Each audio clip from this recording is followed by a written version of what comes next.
damage, which I have seen differences coming in from other teams where the other mid laners, they really want to dish out the damage, but they will take some damage themselves. So I like the discipline coming in from Izanami. His footsies is great. I gotta give it to him. His footsies is really, really good.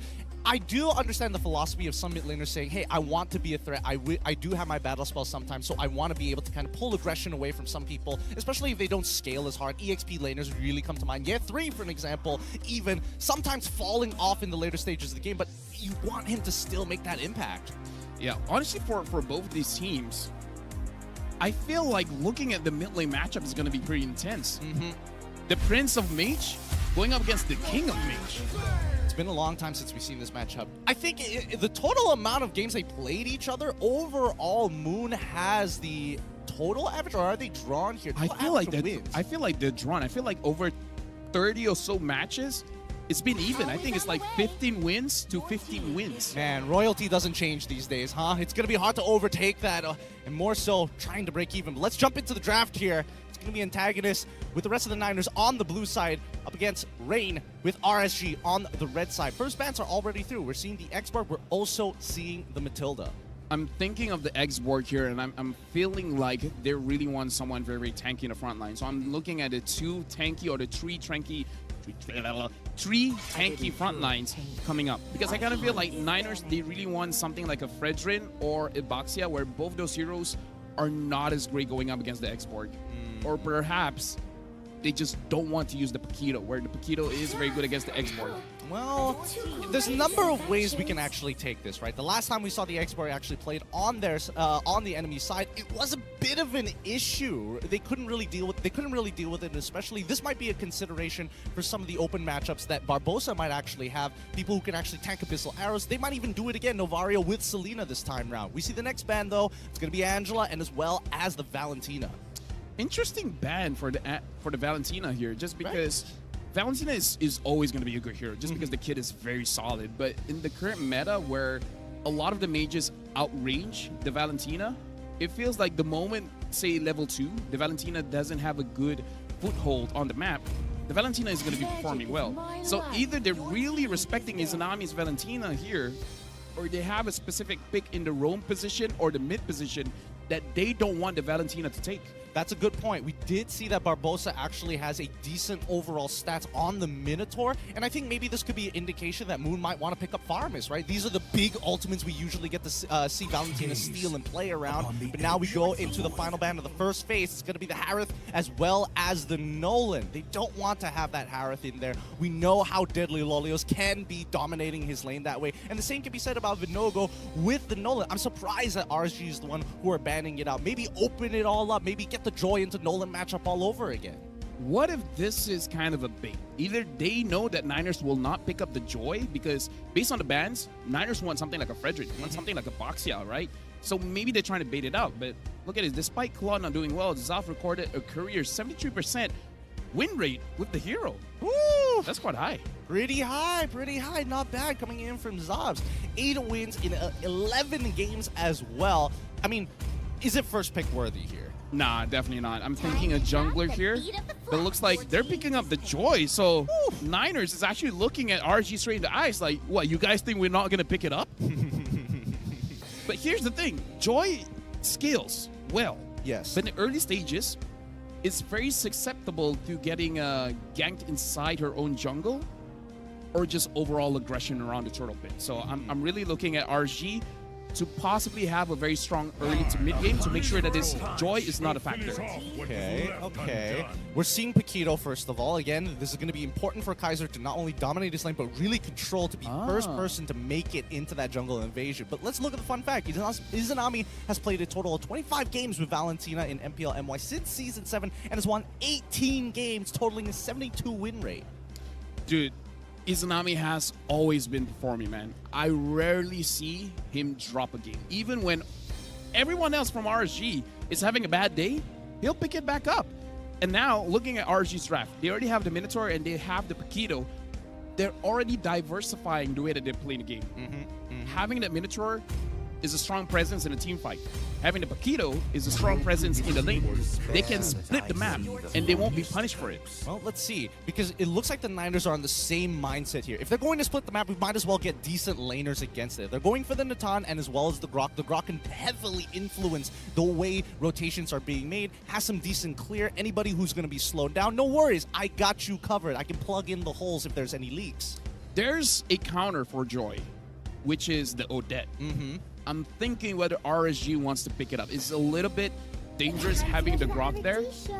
And looks like, no, they're just going to be picking up the Lilia, which is pretty strong against frontliners, but it's kind of okay going up against the Joy as long as you do have the black shoes. But I don't know. I kind of feel like this is more of a safe pick rather than a counter pick coming in from RSG. I think so too. But I think along the lines of Coach Rain's thought process is probably more aligned with what you brought up earlier, right? Being able to split up that map, it's going to be who leaves the lane first. So even if they do get the Odette, it means that they're going to need the support to actually supplement to push out that wave first. So I think this way, it kind of like blocks it all. It's like, hey, that means Minotaur can be anywhere across the map. Lilia just clear that wave and then look to match the Niners.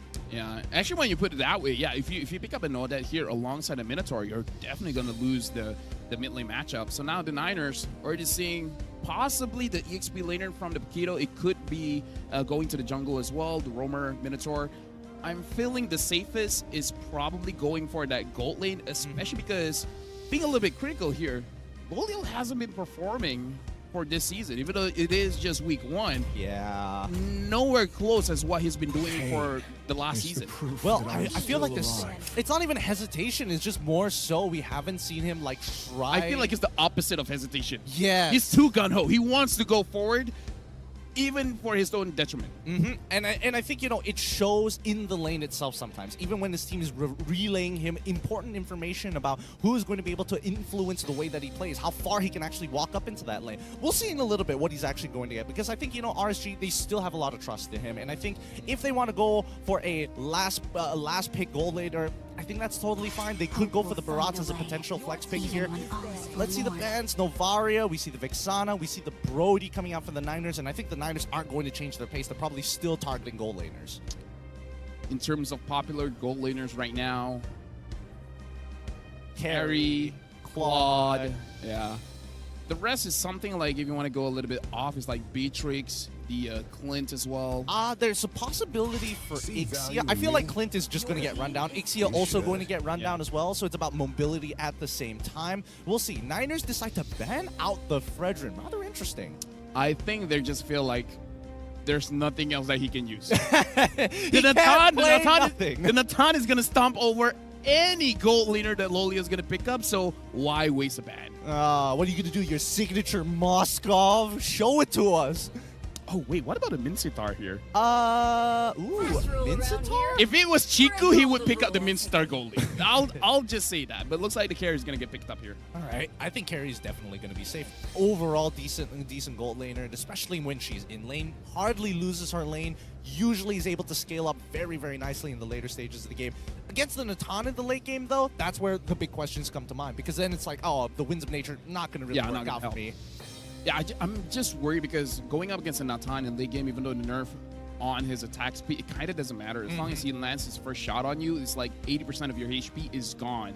And then you have to hope that you can survive long enough to kind of get your healing back through your lifesteal, through your spell vamp. But I don't know, I kind of feel like Volia has to kite like a god here to make sure that he can survive against the Nates in late game. Yeah, I think RSG is perfectly fine dealing with a traditional front-to-back style of composition. It's up to the Niners to try and get into that backline. Speaking of which, they're going to be locking in the Terizla as well as the Nana. So they've got a lot of combo pieces working for the side of the Niners. RSG, it feels like their composition is pretty linear overall.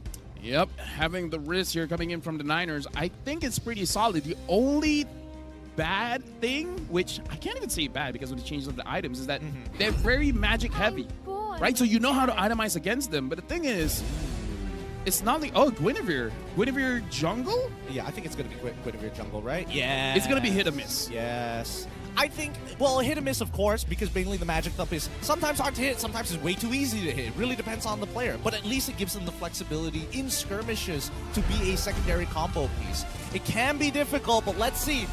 break down the compositions. What are we expecting here from both the Niners and RSG? RSG, they have to play with a little bit more tempo. Having that Guinevere there, you kind of have a quicker power spike compared to the Joy.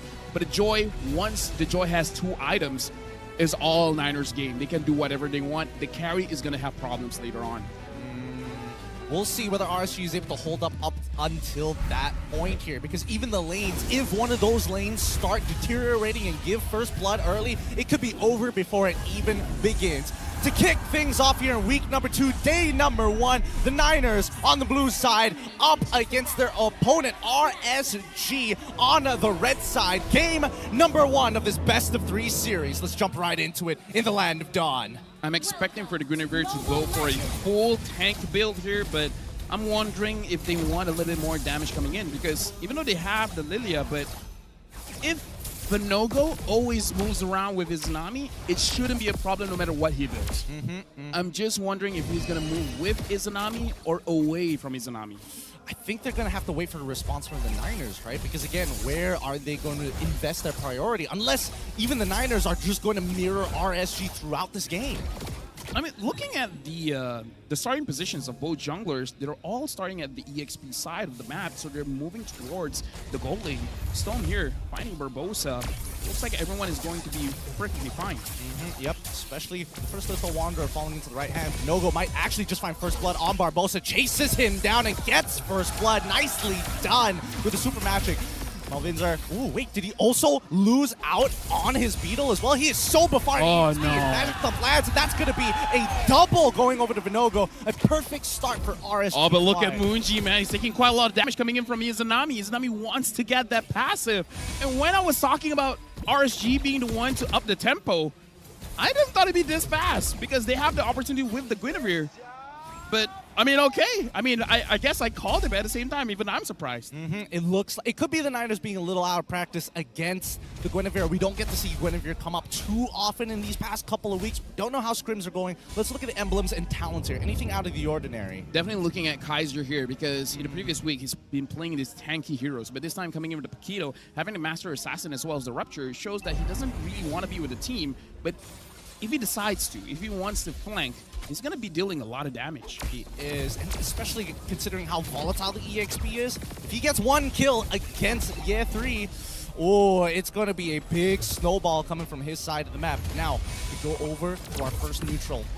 Yeah, right now looking at Storm trying to push Barbosa away, but Kaiser zoning Yechi as well. Muji. He's doing a good job until he gets hit by the Rizzler's ult. Ah, the execution strike is going to pull him out of his misery. Oh, wait, he actually gets the empowered heavy left hand. The shield is enough, plus the heal of his regenerate keeps him alive, and now Niners have no way in. That is going to be an even bigger win, not only for the Turtle Slain, the fact that they get the purple buff, they get a kill onto Year 3. This is, everything's just falling into the hands of RSG MY. It feels good when I doubt RSG MY and then they do so well. Maybe they're paying you to be like, hey, doubt us some more. We need that. Hey, you know what? I need some money anyway, so it's all looking good here. Let's talk about the Niners here. They're down by 2,000 gold, but it's not at the end of the world, because again, their comp scales quite well. They just got to figure out a way to not lose any more. And the thing that they have to do is what Barbosa is doing right now, is he's trying to establish a little bit of map presence here. Because if the map is completely dark, it's going to be very dangerous for them, because at any moment, Vinogo as well as Izanami can snipe them down. So they have to be a little bit more patient and let Barbosa do his thing. Yeah, I mean, he's going to have to anchor down an important side of the map. So far, the lanes that have been mostly interrupted, the jungle, the mid even, I would say losing pressure, but that's totally fine. That's expected. The EXP, the only one who's doing relatively well right now is Zavs in his lane. He is behind by 200 gold, but at the very least, once those first items start to come through, Carrie's going to be a little bit more cautious with how she approaches these fights.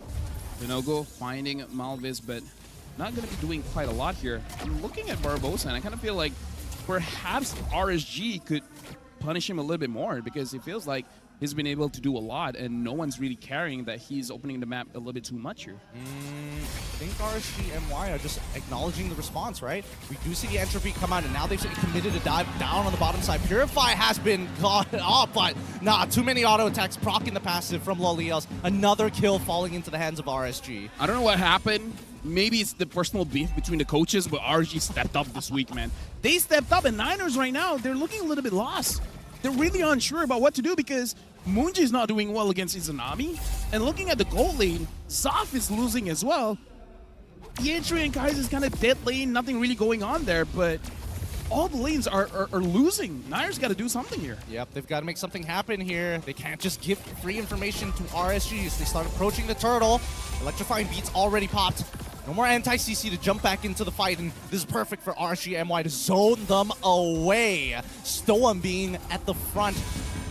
They back away, but now the important thing, Vinogo, how risky is he going into this? Now, 2 levels up ahead against his opponent, and as well as Moonji getting zoned out, missing out away, perfectly done by RSG MY. What RSG did just now was absolutely clever. They knew that they can bait out Malvis for all of his skills. So they didn't even rush the turtle. They know that there's no way that the Niners can contest this without any casualties. So they might as well just like, yeah, you can come in, you can dance a little bit, but you're not going to get it. So I like the patience coming in from RGMY, understanding that they have the gold lead, that they have map pressure, that they can play this slow. This is so different from last season's RSG, right? Last year's RSG. Yeah. They wouldn't like choke you out. They usually just, you know, kind of put their foot on the gas. Yeah, I would say RSG last season, crash and burn. They're going to go so fast, but sometimes something bad happens. Too fast, too furious. Too fast, too furious. But this time RSGMY, they're just like calculated. They're like, we hate you, but we hate you for reasons. And we're patient about it as well. Oh, forcing Barbosa's wall charge. This could be a potential attack on the opposite side of the map here. Looks like the Niners are grouping together to try and defend any kind of aggression, but RSG just exploiting the free space. And we saw just now a 1.5k gold lead, majority coming in from Lolios himself. He's 2 items up here with the golden staff. The only thing that I do have to say about RGMY is that they can find opportunities to potentially speed this up a little bit, because you don't want to give a lot of farm towards Zoff as well as Malvis, because you got to respect the Niners here, that they could potentially have a very good late game. Okay, so don't let them go to that late game. All right. So how are they going to do that, right? Is it just focus on jungle, or are they looking to, you know, bait them out and then gank? They have to somehow get the mid lane turret, because once the mid lane turret is gone, the map is open. The jungle is yours. As long as that first tier mid turret is still up, it's very safe for the Niners to farm. Oh, look at the way that they're controlling the space. They know that they can't really walk up to the turtle, so they're splitting things up, but they don't show themselves on the map first. They wait for the Niners to scout it out, and once they have, that's when they go back in. It's really a good push and pull from the side of RSG as Izanami locks in his second item, the Ice Queen's Wand, complete. So right now, RSGMY, I kind of feel like they need to use this Paquito to the fullest, show his face on the map. Loliel is being a little bit more aggressive, but a little bit too much for me. I feel like look at everyone else from his team, they're all far away. And now they're going to find a kill on towards the 3 side before he even gets the ult down, and Kaiser's proxying the wave. They really want to crack open this mid-tier 1. They're going to take purple alongside it. RSG, can they do it here? Malvinas is jumping right in, not even use the electrifying beats, commits to it. Stoem is going to be dropping his ult as well to zone as many out, and that's the tier 1 mid-side gone for the side of Niners. RSGMY, objective complete. Yep, now that you have the mid lane turret, the entire map is open. So now if you want to choke them out, this is what you got to do. You got to start establishing a slow push. Don't clear the waves, just let the big cannon in the back all by himself, feeling very healthy, and then eventually start attacking. Because I kind of feel like RSG is also waiting for the Lord. The only question is, do they want to rush the Lord or wait for 12 minutes to get the enhanced Lord to make sure that they can make this a little bit more cleaner?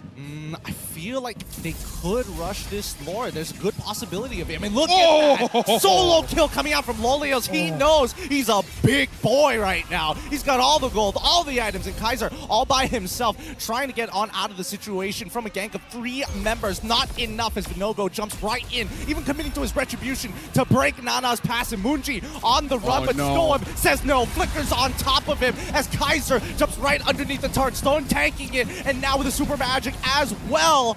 Oh my goodness, they are not stopping. You push out of your lanes, you get punished, Niners. This is what it looks like when you have an 8,000 goal lead.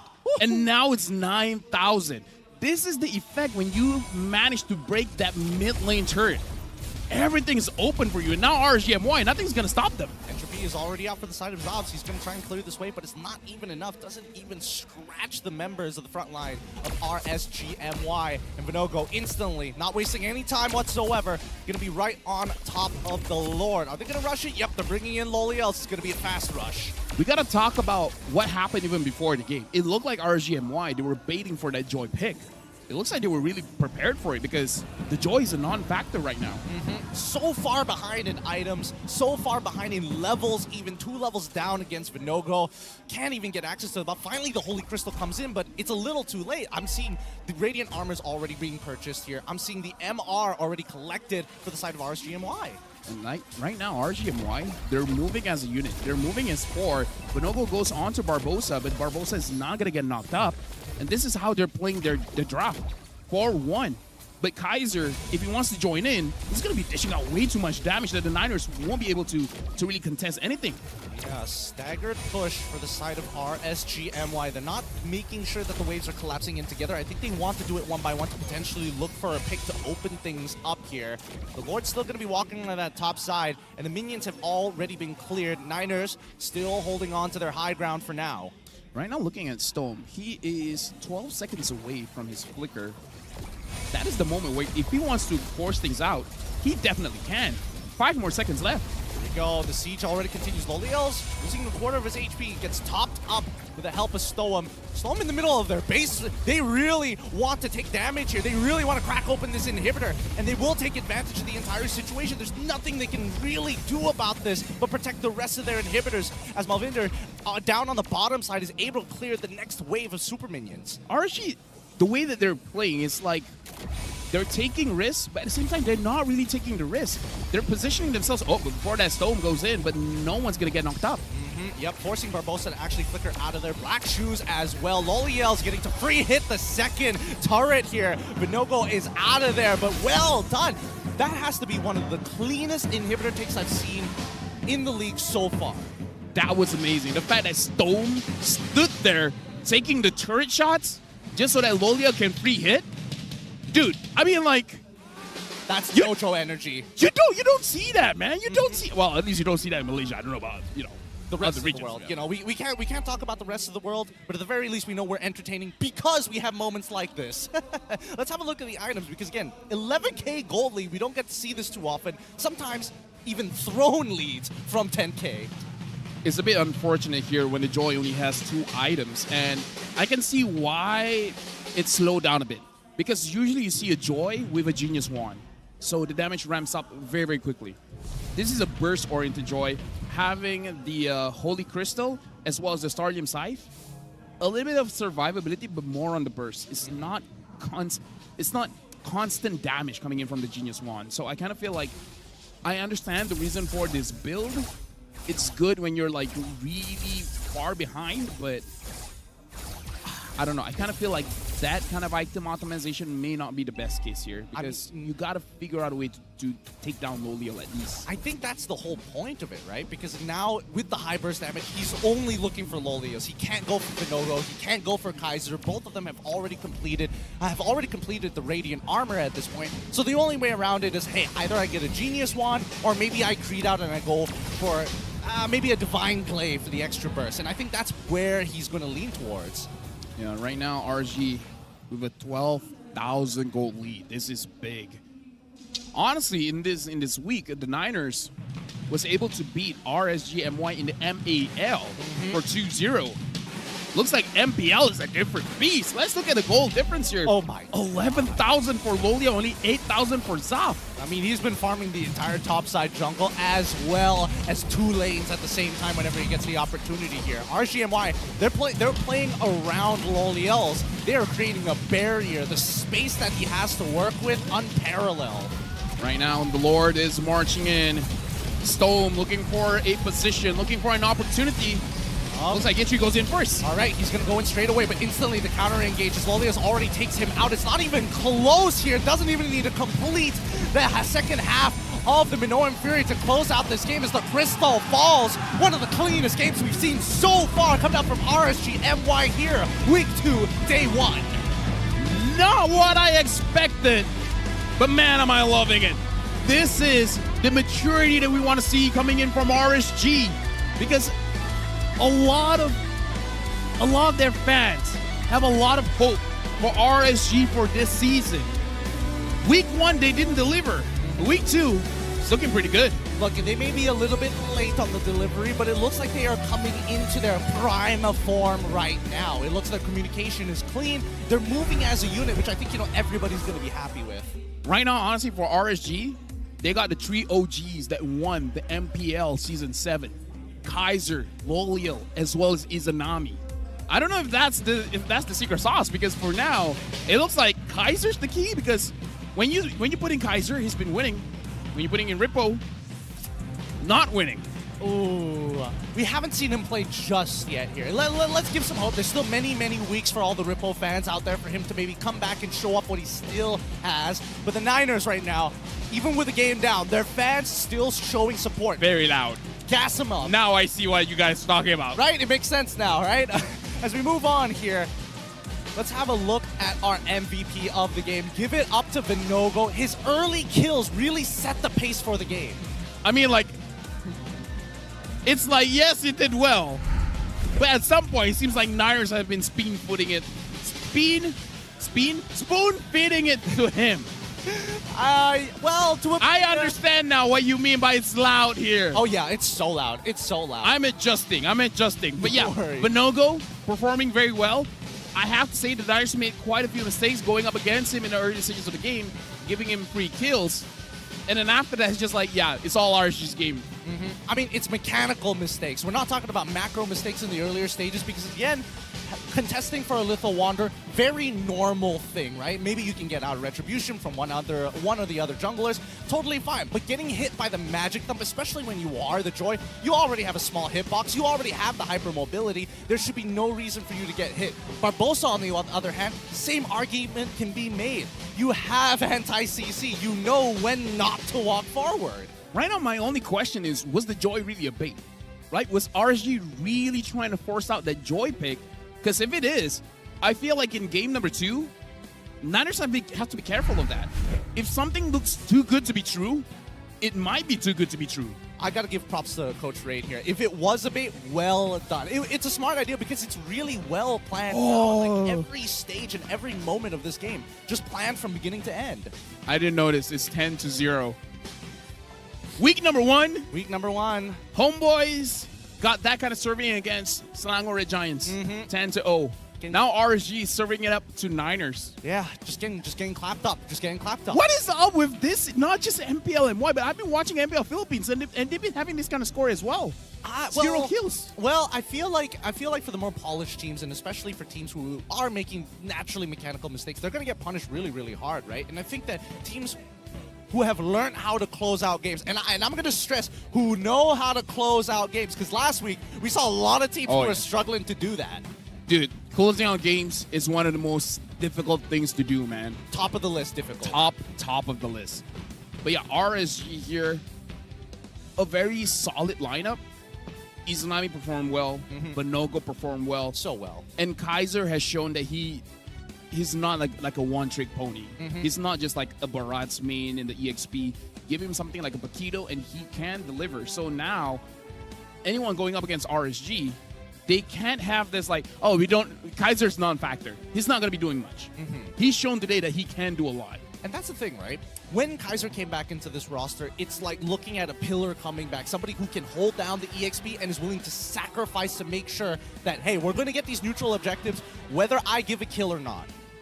Honestly, a lot of doubt, even for myself, because we haven't seen Kaiser for about a year at this point. A year plus, almost 2 years. We're not counting the time where he's benched, essentially, right? Yes. Okay. Like when he's benched, sure, he might have some playtime during scrims, but not on stage, man.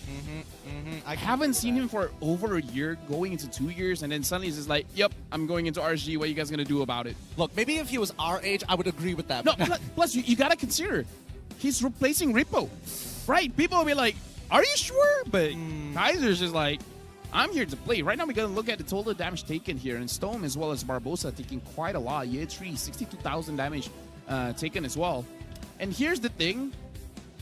Lolio, I kind of feel like he's taking way more damage than he should.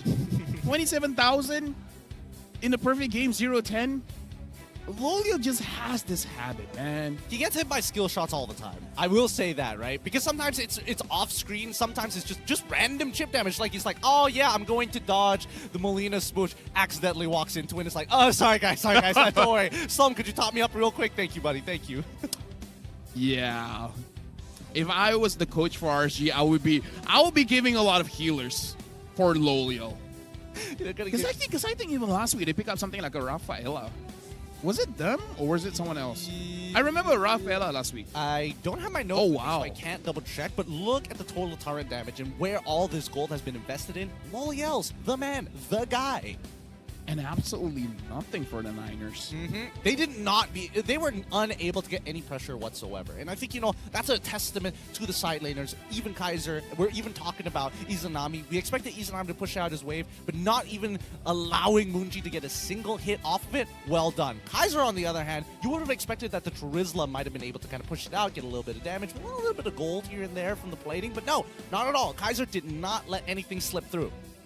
But this is interesting because looking at the total turret damage, it looks like the idea for RSG is to funnel all of the gold onto Lolio, and they're very disciplined at doing that. They're making sure even if Kaiser wins the lane, even if Izanami wins the lane, don't push the lane.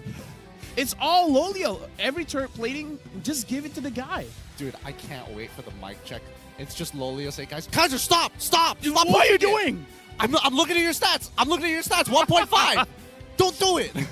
Dude, this is a different RSG. This is a rough opening for the Niners. It is a rough opening, but I think a lot of it was just good planning coming in from RSG's side, and obviously a little bit of a warm-up for the side of the Niners. They aren't playing at their best form just yet, and I think we're probably only going to see them really awaken in game number 2. I'm guessing. Now, quick question: Are you a blue side or red side man? I'm colorblind. Are you a left side or right side man for the draft? First pick or second pick? I'm second pick. You're a second pick kind of guy. I'm a second pick kind of guy. Well, funny enough, the stats are saying in MPL MY, blue side generally has the higher win rate. Which one is blue side? Blue side. Sorry, first pick side. Oh, first pick, really? Yes. Oh, wow. I mean, the data is going to I'm a loser. I mean, the data is going to be skewed one way or another, but do you think teams, especially the more mature teams, are going to really take advantage of the second pick? Especially since RSG has Rich Guy the carry, as well as the best wingman sandbagging Barbosa.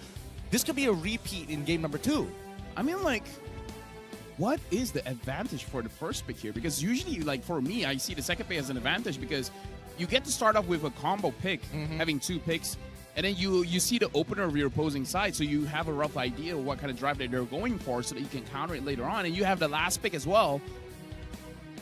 That is interesting. I didn't know the first pick actually won more games. Yeah, but then again, it's pretty early into the meta. And usually, based on after a couple of seasons, I've looked at the data, it's like a bell curve. It's like blue side starts winning pretty hard on the new meta or new patches, and then it slowly swings over to the red side, and then it evens out depending.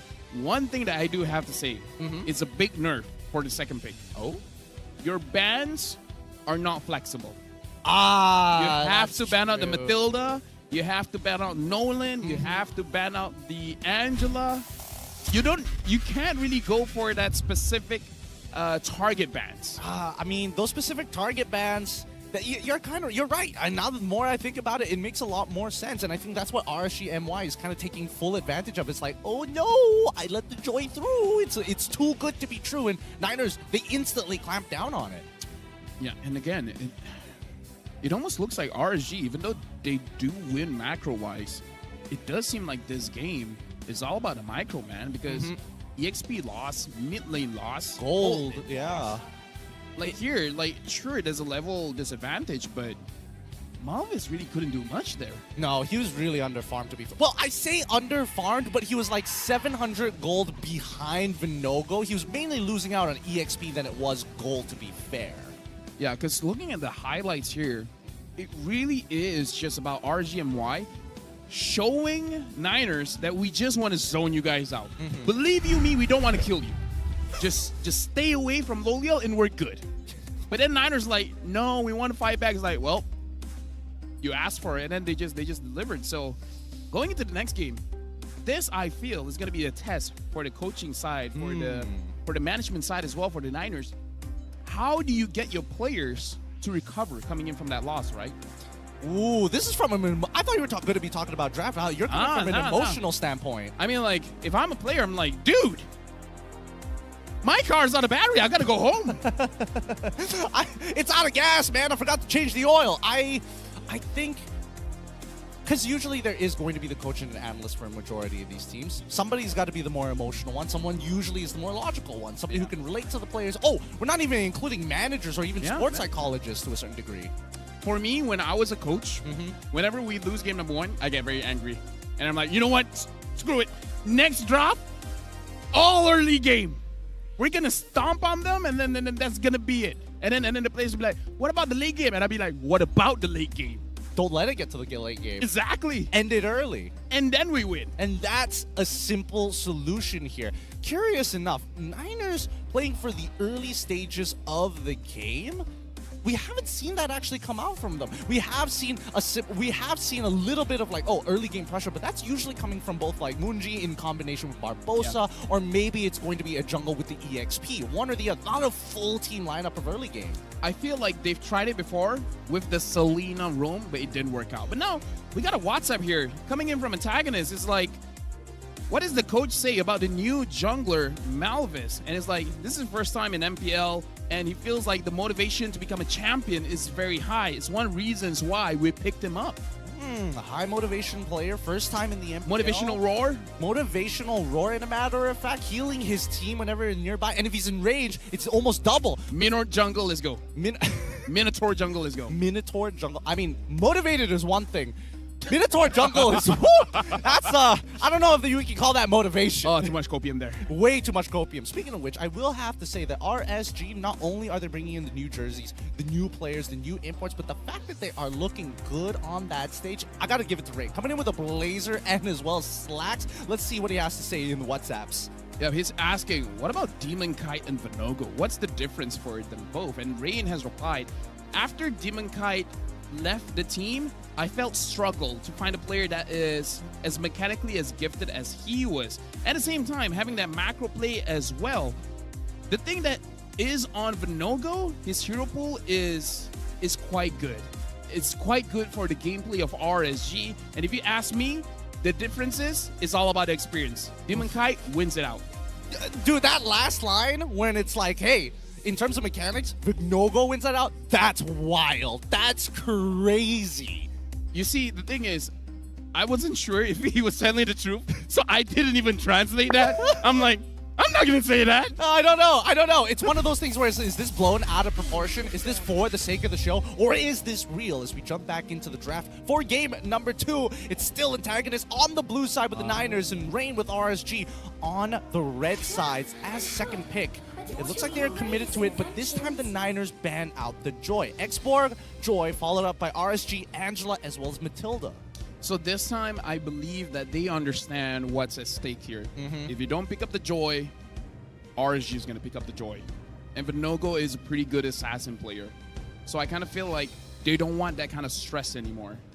So they're banning out the Joy. So this time, the Niners, this is the advantage of having the first pick. You can have targeted bans.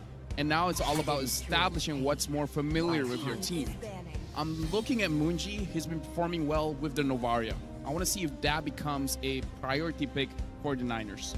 Let's see whether RSG is going to let it through. They did get rid of it. Oh, they ban out the Nolan this time around. Interesting.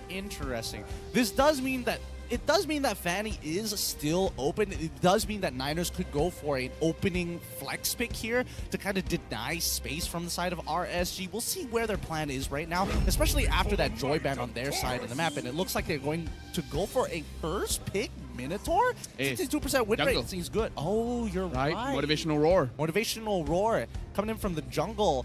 Man, this is, I don't know how to feel about it. I feel bad. But honestly, Minotaur is an S-tier support. S-tier support, S-tier roamer right now. S-tier jungler. S-tier jungler, my man. RSG, do they fight back with a Vexana here? because having Vexana as well as Minotaur on the same team is going to be overwhelming. It is going to be quite overwhelming. Speaking of overwhelming, it looks like even the Niners are going to be bringing out the megaphones this time. Oh, yeah. They didn't have that before, but they do have it now. And hopefully that's going to be enough of a motivational roar. But this time round, RSG going to be locking in the CC as well as the Lilia once more. And I like Lilia into Minotaur matchups. So often, you just chunk out the Minotaur before he even gets into position. And it's like, oh no, you're going to flicker into my team with 10% HP. Good luck. One thing that I like about this CC pick here is that the X-Borg has been banned now. The X-Borg is pretty good going up against CC. And they're trying to force out the Niners to pick up the Arlet. Because Arlet goes well against CC, but as we know, 0% win rate, man. Yeah, 0% win rate. Now, let's have a look at Year 3. Played a total of 17 unique heroes in 3 seasons MPL MY, including Cho EXP. So his hero pool is pretty wide here. Let's see the next couple of picks. It's going to be Frederick as well as Natan. Why are they forcing out the Natan so early on for the side of the Niners? I feel like the way that they looked at it, the Joy was the problem. The Joy was the problem? Everything else was solid, so they're keeping it up. RSG now picking up the Barats. So whatever early game the RSG had just now, they're going to push it even more. Yeah. Because CC is quite good in the lane. She's quite good in the lane, but she's terrible at pushing waves. Oh, which yeah, begs yeah. the question, and I think this is well planned by Rain, because now he's got 2 target bans towards that EXP lane in the second phase itself. And with the Barats, he's a flex pick. Regardless, we'll see whether or not he's going to be thrown into the EXP, and then CC goes into the jungle. Who knows with the amount of shouting the Niners have got to go. I'm looking over the RSG side. They don't have the usual ban this time. I'm not seeing the main man. Oh, he's not with them anymore. He's not with them anymore? Yeah. But they already won Fan Club of the Season last year. Man. Yeah, maybe not the right time for me to tell you, but yeah, his name is Bob, and he's still alive. I'm not saying he's okay. Yeah, I thought he's alive. He's Woo! alive. You were positioned in a weird way. Yeah. Now that I say it, I'm like, okay, no, he's all well and good. It's just that he's no longer with RSG. He's looking for a little bit of time for himself. Let's put it that way. I understand. Bob, if you're listening to this, we miss you. We miss you as we go into We the love you. phase. We love you. We want to get intimate with you as Novaria. Okay, maybe that's a bit much. and Gra. Maybe after Buka Boss. yeah. But now we see Grokken as well as Novaria get banned out on either side. Interesting. I would have thought they might want to lean in towards the EXP matchup some more, but I think they're very confident with Kaiser at this point. The Niners, should they ban out the carry here? Because honestly, for all 3 heroes that they have, not really good at going up against the carry, especially after what Lolio did in game number 1. I think it won't really change too much, right? We'll see. We'll see in a little bit whether the Niners are considering going for a more tankier EXP line as well. RSG, they ban out the Vexana. I do quite like that. They're really focusing down on Moon, making sure that he's forced back onto the Nana even. I'm thinking whether the Niners, whether they want to pick up the Paquito, because right now I'm thinking of options here. Arlet is a legit option, number 1. The second one is the Paquito, and the third one is Ruby. We thinking Paquito EXP, we thinking Paquito... EXP, I'm really thinking about his EXP matchup here, because I kind of feel like for the Niners, Yetri has to be put on a hero that he can perform very, very well. So I'm thinking of those 3, the Paquito, the Ruby, as well as the Arlet.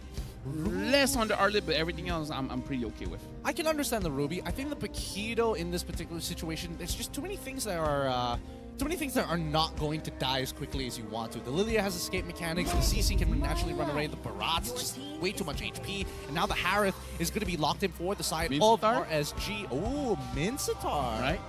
That'd be kind of epic, though. You mean the rank? Sorry, no, not the rank. Always slips my mind. But no, I think it would be pretty cool. It'd be pretty cool to see. Benedetta, they're going to Swiss Army knife it. I did not see the Benedetta coming in. And the Paramis as well, but traditionally Paramis doesn't do well against the Lilia, though. Yeah, but I mean, might as well double down on the team fight composition, right? They've already got the Minotaur as well, and now it means that they can initiate with the Benedetta. They can maybe even initiate with the Natan, with the Cavalry just saving them at the end. Final pick going to be the Rafa, just to kind of move around this team. Now I'm more confident about my earlier opinion about them picking up the Rafa. It's probably them. Probably. When you have a player like Lolio, you need a little bit of healing. If he gets chunked out one more time, I swear to God. Looking at the lineup here, I'm just worried about the Niners when it comes to damage. More specifically, the early damage. Because we saw that's where they lost in the previous game. The Pyramis needs item. The Natan needs item. In fact, the Natan needs mana more than anything else. The Benedetta can do well. But if you're ganking on the Benedetta and then the Benedetta doesn't do well, then, I don't know, the Niners comp is quite risky for me. Quite risky indeed. It's like boxing right now because this team fight composition wants to play on the inside while the rest of RSG is going to be playing footsies on the outside, poking from afar until they find that all in. A single mistake could predetermine this match here, whether it be a 2-0 or bringing it into a Game 3 at 1-1. It's going to be the Niners once again on the blue side up against RSG MY on the red side. Let's see how these next 4 minutes are going to go to determine their fate. As long as we don't see an early first blood around the Little Wanderer, it should be going more even Stevens here. I would agree with that, but there's a very good chance that somebody's going to die off a Little Wanderer here. I hope that Niners, they don't contest for it. There's no reason to walk up. You're up against like early level Storm who is just harassing Barbosa and Muji at the same time. Yeah, right now we're seeing the EXP as well as the mid lane being win out by RSG MY. Right now, Izanami as well as Storm has the level advantage, but Nogo able to secure the Little Wanderer without any contest. And this time, Niners, they're not even contesting it. They're like, yeah, you know what? We learned our lesson. Yep. Just get to that level 4. That's the most important part right now. They're going to be kind of weak in the earlier stages, and they need to make sure that they don't lose too hard. And that's what Zobs is trying to do. Like, Lolios, he's having the time of his life. He is trading actively against Zobs. Yeah, at this point, Noliel is proving to us that he is worthy to wear the RSG jersey. Now looking at the emblem setup here, quite interesting that the Harif is using the tank emblem here. I forgot what's the name. Tenacity. The Tenacity, making sure that he can sustain the damage coming in from the Natan having that rupture. Yeah, rather surprising. I definitely thought he might have, decided to creed out. We've seen a lot of marksman players, a lot of gold players going for either the Master Assassin. Yeah. And usually when you see a Harith, they can kind of diversify a little bit. They do have access to things like the Mystery Shop. And now Munji, he needs to hit this level 4 sooner rather than later. We did see Vinogo use his ult as well. So now, with no Daytona's welcome and it's still on cooldown, they're going to have to stall out this Lord. Malvinder is going to have the help of Ye3, uses the Electro Final Blow. Malvis is going to be the one who secures the first turtle. Nicely done by the Niners. Yeah, Niners was able to secure that just because Ye3 was able to get out of his lane much earlier compared to Kaiser, because the CC is very good when it comes to harassing the opponent, but like you said, Gideon, not really good at clearing the waves. So as long as the Benedetta is focusing on the waves, she can rotate much faster out of the lane. So now RSGMY is all about where do you attack, especially having the Rafaela. You can kind of bulldoze your way in. You can't really set things up that nicely. I think they need to start farming either Barbosa or Malvis at this point, right? I think those are the only two who are kind of susceptible to these types of ganks. Everybody else has an escape mechanic, and I don't think it's going as well as the previous matchup where mistakes were being made in lane. Now, looks like the lanes are pretty solid on both sides. Looking at the items here coming in from Munji as well as Izanami, having the Elegant Gem makes me think that they're going for the Necklace of Durance as the first item, so perhaps that's the goal. Once they have the necklace, then they're more aggressive, because the healing coming in from both teams is going to make killing almost impossible here. Malvis walking up as Nogo tries to steal away a camp. Entropy being used by Zobs. Oh, it forces him to use his flicker as well. That might be a little bit of a mistake. It could be a vulnerability that RSGMY might exploit. Huge W for RSGMY, and now Kaiser trying to match Ye3 when it comes to his rotation. Ye3 is taking quite a lot of damage. Right now, Malvis as well is going to get pulled back in, and he gets eaten by Vinogo. Yep, he gets spat back into the wall. Here comes the Electro Final Blow as well. Farmers has popped his ult to make sure that it keeps him alive. First blood as Kaiser ends up falling down. Ye3, he's trying to get on out of there, but Harith is not going to let him go as easily as he wants to. They've already traded 1 for 1. The bloodshed finally stops. Volio, man, like, I don't know who started this fight, but I'm ending it. He comes in making sure that he does the damage, and now he has 1 kill and 1 assist. He's going to start breaking up that gold as well. But Zob, understanding the dynamics of the game, not going to be involved in the team fight, getting that gold plating onto himself. So I kind of feel like it's an even trade for both gold laners. The only person who really loses out this is Kaiser, because look at him. He's not even remotely close to this fight, and Niners desperately need this. Electro final blow already being expunged as he jumps on forward looking for an opportunity. Gets hit by the whole healing as well. Has to get back out of there. Oh, Vinovo cannot get out. Gets pulled back by Munji straight in to the ult. Woo! Oh, but look at this, man. 2 EXP cannons. Not going to be absorbed by Ye 3. So Kaiser should have an advantage when it comes to the levels here. Now Munji has the Necklace of Durance, so if Niners want to fight, now they actually can. Now they have a way to deal with the tanky front lines. Oh, yeah, 3. He's chunked out so hard, he's forced a recall. He should be able to make it in lane, but this allows CC some time to try and farm some of the waves, farm some of the creeps even, on this side of the map to try and catch up in EXP. Right now, looking at RSG MY, they have a lead, but it's a very, very small lead. Izanami having to use the black shoes quite early on, but it really doesn't matter just because the cooldown isn't all that long. Izanami has to wait for level 8. Once Izanami is level 8, then he can start spamming his skills. Oh, yeah, 3 actually trying to get on out of there. A lane swap being initiated by the side of the Niners. Loliel's pressure with the help of Storm, unbearable. So that's why Ye 3 is the one who has to absorb it, while we see on the opposite side of the map the Niners looking to cut the waves from Kaiser.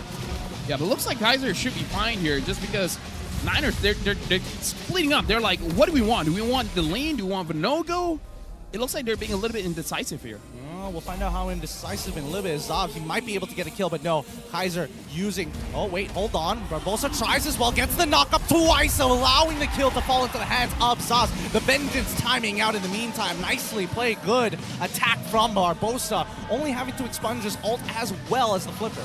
I would say it's a good play coming in. But right now, Ye 3 absorbing quite a lot of damage.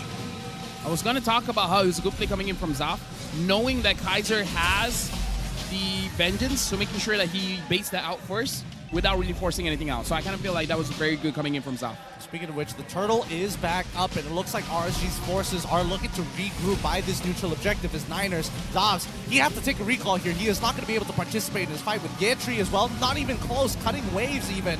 This is going to be an easy turtle for RSG MY. What is the end game coming in from the Niners here? What are they trying to accomplish? Yetri found out by Lolia, and looks like, oh, Lolia is actually taking quite a lot of damage. Wow, he's actually going for the 1v1. He could have escaped out of there, but uses the eye for an eye to block one instance of damage before going down. This is where success actually betrays you. He thought, like, hey, I'm doing a lot of damage, but then it's like, oh wait, Loliel does more. Not as much as he thought, but Barbosa getting chunked out here. Praises Brand coming up on Vinogo's side. Here comes the Call Altar trying to keep him alive for the Netherrealm for as long as he possibly can. Malvis still available, still alive, but will eventually get chucked out by Kaiser, who's not making it easy. The taunt goes through, buys just enough time. Nicely done by Barbosa to take the aggro. Hey, you know what? That's the motivational roar, man. Sometimes all you need is a little bit of motivation to go through your days. Lolia was able to get the turret up top. Looks like Niners is going to get one for themselves. This game is much more balanced for both teams. 4 kills to 3. In terms of scaling,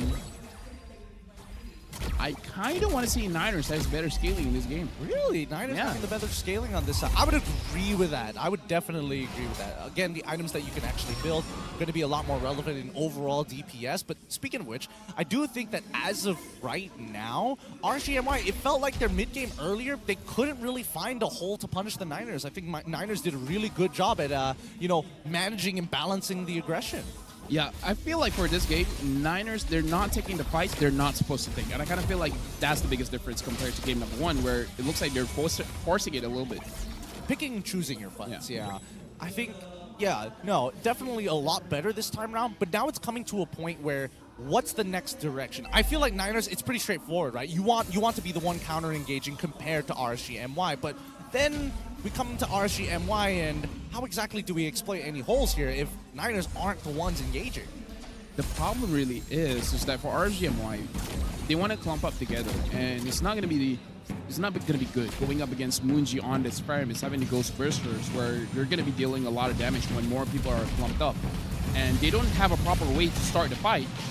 Niners as well as RSGMY, both of them have healing, so they can do this Lord Dance for as long as they want. The big difference is Barbosa can flicker in and force a fight. RSG MY, they can't do the same thing. Yeah, Storm, he does. I mean, 3 of them. I mean, he can with purify. the but it's not easy. It's not as good, yeah, and it's a lot more readable in comparison to Barbosa, which covers a much bigger AoE, right? So now, with that in mind, Malvis a full level ahead of Vinogo at this point of time, so even trying to go for a 50-50 retry fight is not even fair. I feel like at this point, you're going to try to bait by using the Lord while trying to get the side lanes, at least for the Niners, because like you said, the Benedetta can split very well. We can't say the same thing for the CC. The CC kind of has to be around the fight. Oh, speaking of which, we do see Lolios actually getting caught. You having to use that Purify, manages to dodge a good amount of abilities, but still not enough to run away from Zavs with a double kill on Izanami 2 as Splakshu times out. Yeah, 3 going to be running in for the bridges here. Stoem, the next up, follows the front line. Now all by itself. Zavs ends up dying to Kaiser at this point of time.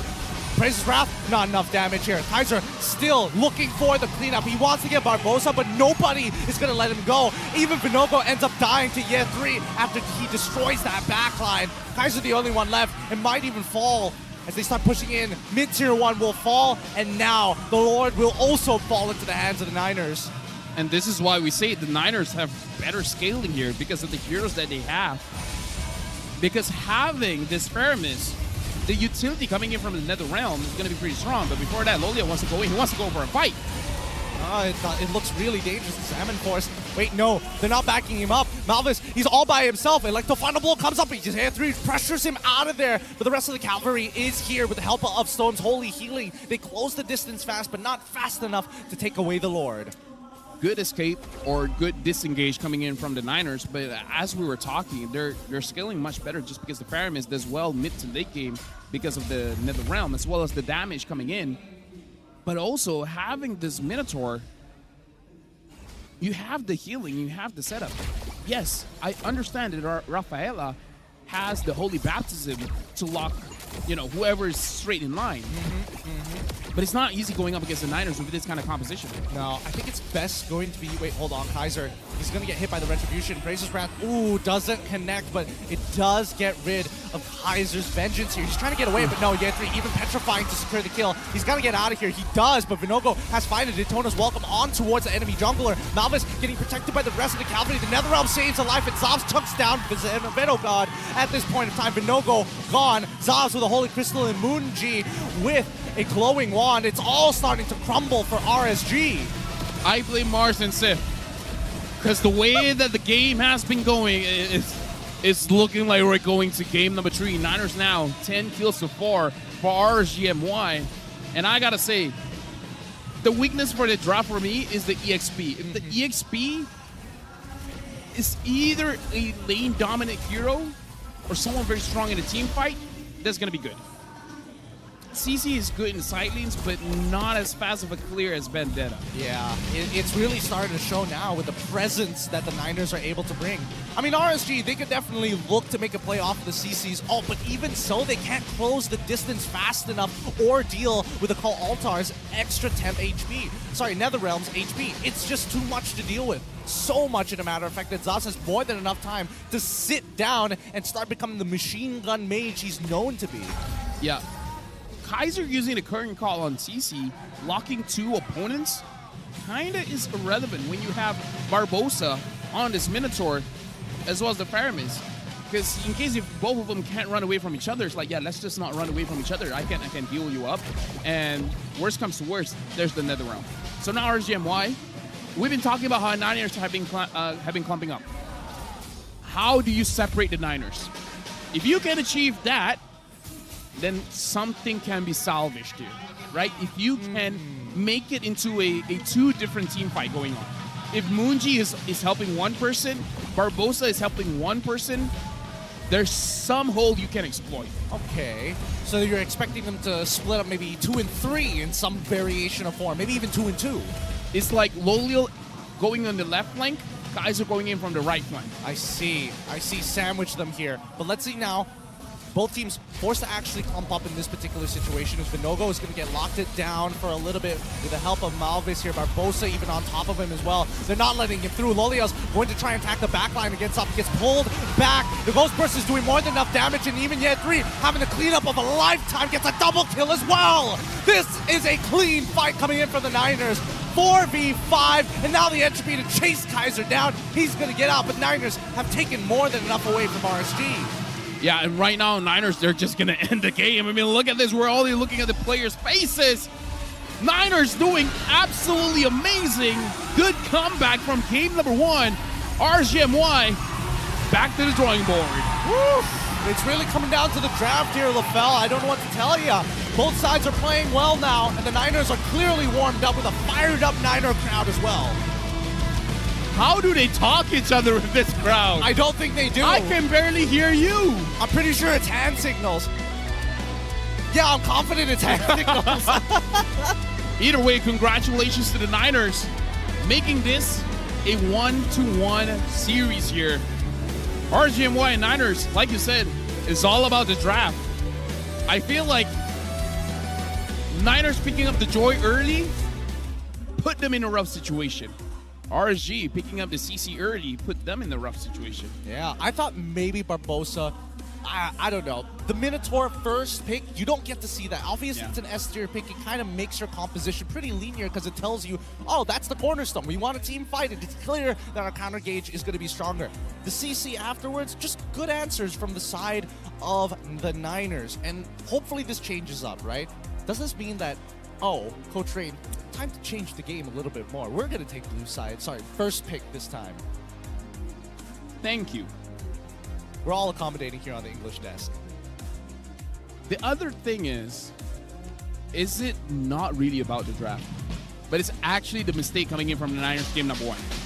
Game number 2, they're like, can we win this fight? No, not going to take it. Right? Because game number 2, it seemed like they woke up from their sleep. Because game number 1, it was like autopilot. Oh, yeah. Right? Oh, yeah. Now we're going to look at the backstage. Who's the MVP for this game? Well, let's have a look at the backstage here. Let's give it over to the man, the myth, the legend, Ana Benedetta. Yeah, 3. He may be hurt, but he's still kicking that lane, showing up to fights, taking advantage of 5v4s thanks to this guy. I think he took it too literal when Munji was like, break a leg. He's like, all right, yes, sir. I got you. You're the in-game leader? I trust you. I mean, it worked out. Look, the Niners' health insurance is top-notch. That's all I can say at this point. But with this Benedetta, smart pick, full damage Benedetta, my personal favorite as well, has the mechanics for it. A little hot-blooded sometimes, trying to go for that 1v1 against the Oleos on the top side of the map. But besides that, well played. How many unique heroes does Yentry have at this point? Too many. Right, at this point, he's in the same competition with Chiku, having the most heroes using the lead. I mean, Chiku might be a little bit more than that because he plays different roles as well, but I don't know, maybe Yentry can bring up something crazy. I don't know. I like Fredrin EXP. You do? I mean, Mirko doesn't like it, so I have to like it. I thought you were going to lean into the Masha meta that's soon to be coming up, or maybe has been tried. There's a reason I'm not talking about the Masha. Oh, I've been seeing some scrims. Oh, dude. Yeah. Forget I mentioned it then, but let's have a look at the item build. The scrim, the team that used the Masha was able to beat AP Brand. In scrims, though. I mean, in scrims, things happen. To be fair, AP Brand was testing a hero as well. I'm not going to say which hero, but he has a V in his name. Interesting. Could be Valentina. Okay. He's like, I'm sick of, oh, Dad, we're playing Valentina again. But coming into the item build so far, pretty straightforward game coming in for the side of the Niners, and RSG, honestly, didn't have too many answers to this here. I'm thinking whether the item build made a significant difference here, but I'm not sure what I would change in these types of situations. Like, even look at Izanami, he's already got the Ice Queen's wand to maybe try and slow down the aggression coming out from the Niners, but even then, you can't really deal with Barbosa flickering into the middle of your battle lines. I would say for Izanami, the biggest problem is definitely Yentry because he is dishing out so much damage, and then all of a sudden Yentry just comes up and be like, yo, what's up? You like my lethal ignition, brother? Yeah. I was going to say something that's going to get me fired, so it's a good thing I stopped there, you know? It's like, what's up, nerd? Oof. right? Oof. I hate it when people call me a nerd. Dude, the last person that called me a nerd, I chomped his ear off. All right, Mike Tyson, let's calm down here for a second, bro. Hey, man, you haven't been in the ring in a while, but I'm interested to see how that's going to start playing out in this upcoming next game. Because when we're looking at the stats here, 206,000 overall total damage compared to 202, it's actually not that far away. It's very balanced, especially when you look at the goal laners, not that far, even the roamers not that far.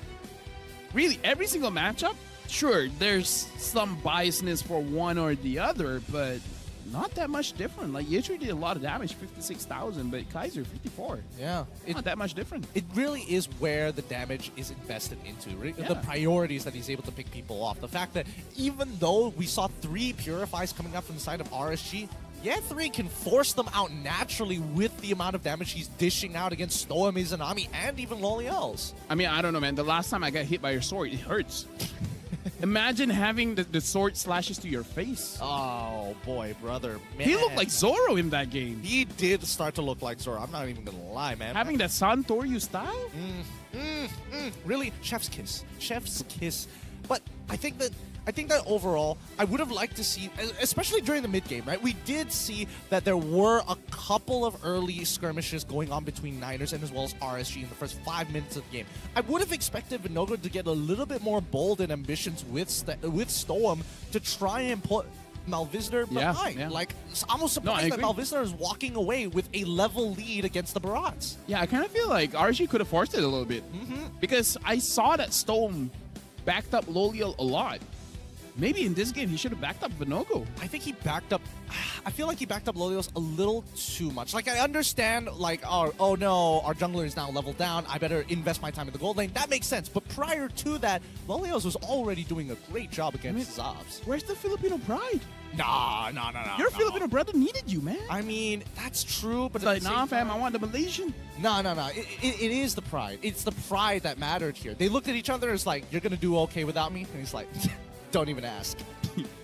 Fast forward the end of game. It was the draft. It was the draft. It was the draft. Coach, what was this? Reina's like, I thought we would do better. I thought they would honestly do much better than this. And I would have expected with the Holy Baptism that maybe they would have been able to block 1, or maybe even 2 of these engages from the side of the Nivers, specifically Zobs, right? Because I feel like he was getting away with too many entropies into the middle of fights. Yeah, I kind of feel like he has a lot of beefy front lines here. Even I would argue that Faramis is pretty tanky because once he goes into his astral Wraith form, I forgot the official term, but once he's in that form, he has a bit more magic resist as well as armor, so he can tank quite a bit. He can tank quite a bit. Ah, man. I mean, there's a lot that could have been done for the side of RSG, and hopefully it's something that they actually have to learn. And this is only the second week, so it's expected to be just a little bit cleaner.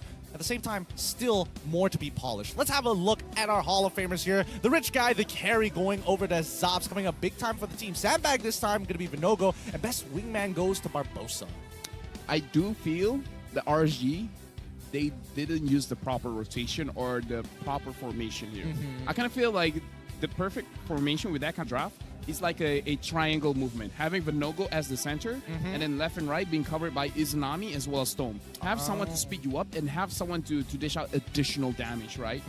Especially even without the Ice Queen wand, there is an element of slow there coming in from Storm as well, using the first skill. So I kind of feel like if they move as a unit in the early game, and then just stomped everyone trio mid style, they could have done well, but they didn't. They break formation too much. Is this because Ye3 was such a prominent threat? That's what I'm thinking here. Because a lot of times we do see Ye3 leaving out his lane super early on, and unfortunately Kaiser just playing with the yo-yo is like, I'm stuck here. I can't really move out of this lane as effectively, like we're seeing in some of these highlights, right? Just count the number of people who get involved in these fights, and especially if it drags on a little bit longer than it should. This was an early team fight, well, traded, but majority won by the side of RSG. I would have expected them to press the advantage from that point on. And Vinogo is always caught in that hallway there. Choke point, yeah. Choke point, yeah, because He doesn't have a dash. He doesn't have flicker. So I don't know why he always walks up in that general direction where he's clearly far separated from his team. Like, look at this. This is a different highlight, but this is more or less the same area here. I think this one is a little bit more understandable because Ye3 was already zoning out the entirety of the back line with the Benedetta. Okay, here, this is the one. Yeah, now this one, I definitely agree with you. It's a bit of an awkward position to actually be in, right? Nobody wants to get hit by the appraisers round. Let's be honest here. Everybody dodged out of it. But as soon as that's done, Ye3 comes in for the cleanup, and they can't reclaim the space, even though Vinogo has taken it. Well, either ways, the draft is going to matter quite a lot here. So much. I don't know. It feels like whoever gets baited first is bound to lose. Baited. Would I say it was baited? I don't know. For all we know, it could be Kaiser looking at Rain is like, we did pretty good in game number 1. Could I play CC this time? Pretty please, Mr. Wayne. The only thing is that the CC doesn't solve any problem. Wait. It does make like team fight composition, especially backlines. Yeah. You don't want them to kind of split apart yeah. anymore, right? The most ideal situation, you catch the mage as well as the marksman. They're kind of like tied in together, and I think that's the only time where it's good. Either way, I'm excited to see game number 3. At this point, coming in, I thought Niners was going to win 2-0, but what do I know, right? That's true. Nothing can be predetermined here in MPL MY, and we're hopefully for this game number 3, we do get to see a little bit of the Moscow because the first ever skin with the exclusive ID tag is out now available. The new beautiful All-Star Moscow skin from all the way from the 4th all the way to the 30th of this month. Dive into the Infernal Worm Lord Raw event and get a shot at winning the exclusive Moskov Infernal Worm Lord All-Star skin along with the first ever skin ID tag. Keep in mind that during the event you can enjoy a jaw-dropping 50% off of your first 10x draws and your daily first 1x draw, and please note that this offer cannot be used with All-Star promo diamonds or draw tokens. Keep that in mind. I like trying to say Worcestershire. Don't even. No. You're going to mess up my pronunciation of it. Worcestershire sauce. Worcestershire sauce? I'm saying it like you're saying it now. No, I mean, like, it's spelled that way. Worcestershire sauce. Worcestershire. Hi, I'm Vsauce here. I've been seeing a lot of Moscows in my rank games. With this skin specifically? No. How dare they? Disrespectful. Get your parents' credit card. Yeah, it's like, how do I say it without sounding disrespectful? It's like we are privileged here. Ask your stepfather. Find a credit card on the floor. Figure it out. Because this All-Star skin is just way too good. Way too good. And a matter of fact, if we're talking about things that are way too good right now, let's talk about the MPL MY meta watch, because we have things that are doing too well and others that are kind of doing dog water. Carry as well as Xborg, I anticipated them to do good. Yeah. Carry's amazing. Oh, yeah. Xborg's amazing. 100%. I have a bias towards true damage. Okay. Yeah, Xborg does true damage, Carry does true damage. Go on with this. Lead me to the train of thought, because I would have expected, Fredrin to be part of that list. Fredrin. Martis to be part of the list. Oh yeah, we don't do Martis anymore. We really don't. What happened to Malaysia? Okay, now we got to talk about the 0% club here, because Arde, Claude, as well as Rafaela, what's going on? Rafaela, to be fair, only picked twice, and both by RSG. Yep. Maybe that's the reason why Rafaela hasn't been looking good. Arlet, personally for me, we just playing it wrong. I feel like Arlet is in the wrong position. It shouldn't be the primary tank position. It should be the secondary one. But now we got to look at a King of Mage going up against the Prince of Mage. Yep, if we're comparing these achievements, both have achieved championships. Both have represented us in international competitions. Ah, man. Kohaisi championships as well. That's a big win underneath Izanami's belt. But then when we look on over to the side of Moonji, I mean, nobody's gonna forget M1. One achievement that I like. When Moonji was a champion, he was the last MYSG champion. And when Izanami was a champion, they were the first all Malaysian champion. Right? Like transitioning. The last of an era and the beginning of a new era. That's crazy. That's why he's the king and he's the prince. Wow. These narratives just write themselves sometimes, right? It's incredible. And even if we're talking about signature picks, there is quite a bit of a variance here. You know, the Salinas as well as the Lunoxes, both of which very much meta during Moon's time. He's still got the skills for it, but even for Izanami as well. Season 7, that Farsa was something to be reckoned with. Yeah, right now, 40 seconds before we're going into the match. Even looking at Moonji here, it does look like he has a lot to say to his teams. While Izanami's just vibing, he's just like, yeah, brain empty, press skills, Win kill. games. Win games. I think he's bobbing to the head Yeah. of the Niners It's drum. like, they're not our crowd, but who cares? It's still a vibe. Torpedo Ponado. Is that not what they say? No, that's exactly what they say. Right? Torpedo Tomato. It was just a very good reference. So good. Torpedo Ponamo. Punamo. Oh, man. Let's jump right into the draft. It's time to get it on for this game number 3. Let's figure it out. Who's going to be on which side here from the Niners as we get into the draft pick? Oh! Which sides? All right, so... Wait, RSG's the first pick, but they still banned out the Angela. Quite interesting. And they're back. Okay, see, this is the good thing about first pick. Target bans come in pretty quickly. Niners, no choice. I gotta get rid of the Matilda. It's just too good to let on through. Are they gonna stick with banning out things like the Joy as well, or are they gonna kind of shift maybe what their priority picks are gonna be? I'm actually thinking whether the Niners is going to respect the Nolan or not. I mean, Nolan has been let through a majority of these times as well. Because I kind of feel like Vinogo can use the Nolan pretty well, but it's a much different playstyle compared to the Barats as well as the Guinevere. It might throw him off his game. I don't know. I think that on his debut at the MPL MY last week, he did a pretty good showing of the Nolan. It's just that the support system wasn't there to really ensure that his lead was solidified. But even the Niners, they respected. They banned out the Nolan this time around, and now we go over to RSG. What's their next ban going to be? I'm actually thinking of Niners. I'm thinking whether the opening pick, do they want the Novaria or not? Maybe a Novaria, Fredrin. Novaria, Frederick. I was thinking maybe they wanted a combo pick here.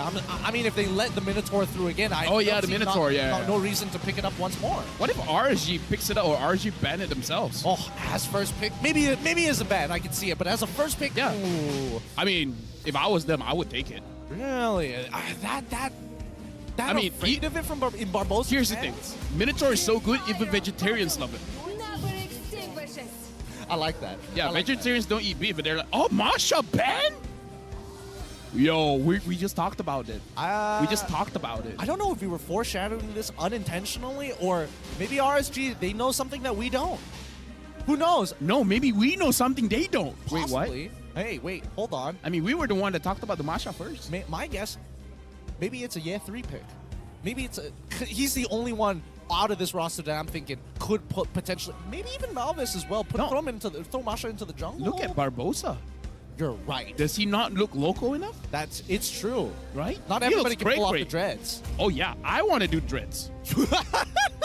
No. Don't challenge me. No, you go for the dreads. If you Why can pull out not? your hair, would your wife be okay with that? Let's think about Who that. cares? Oh, okay.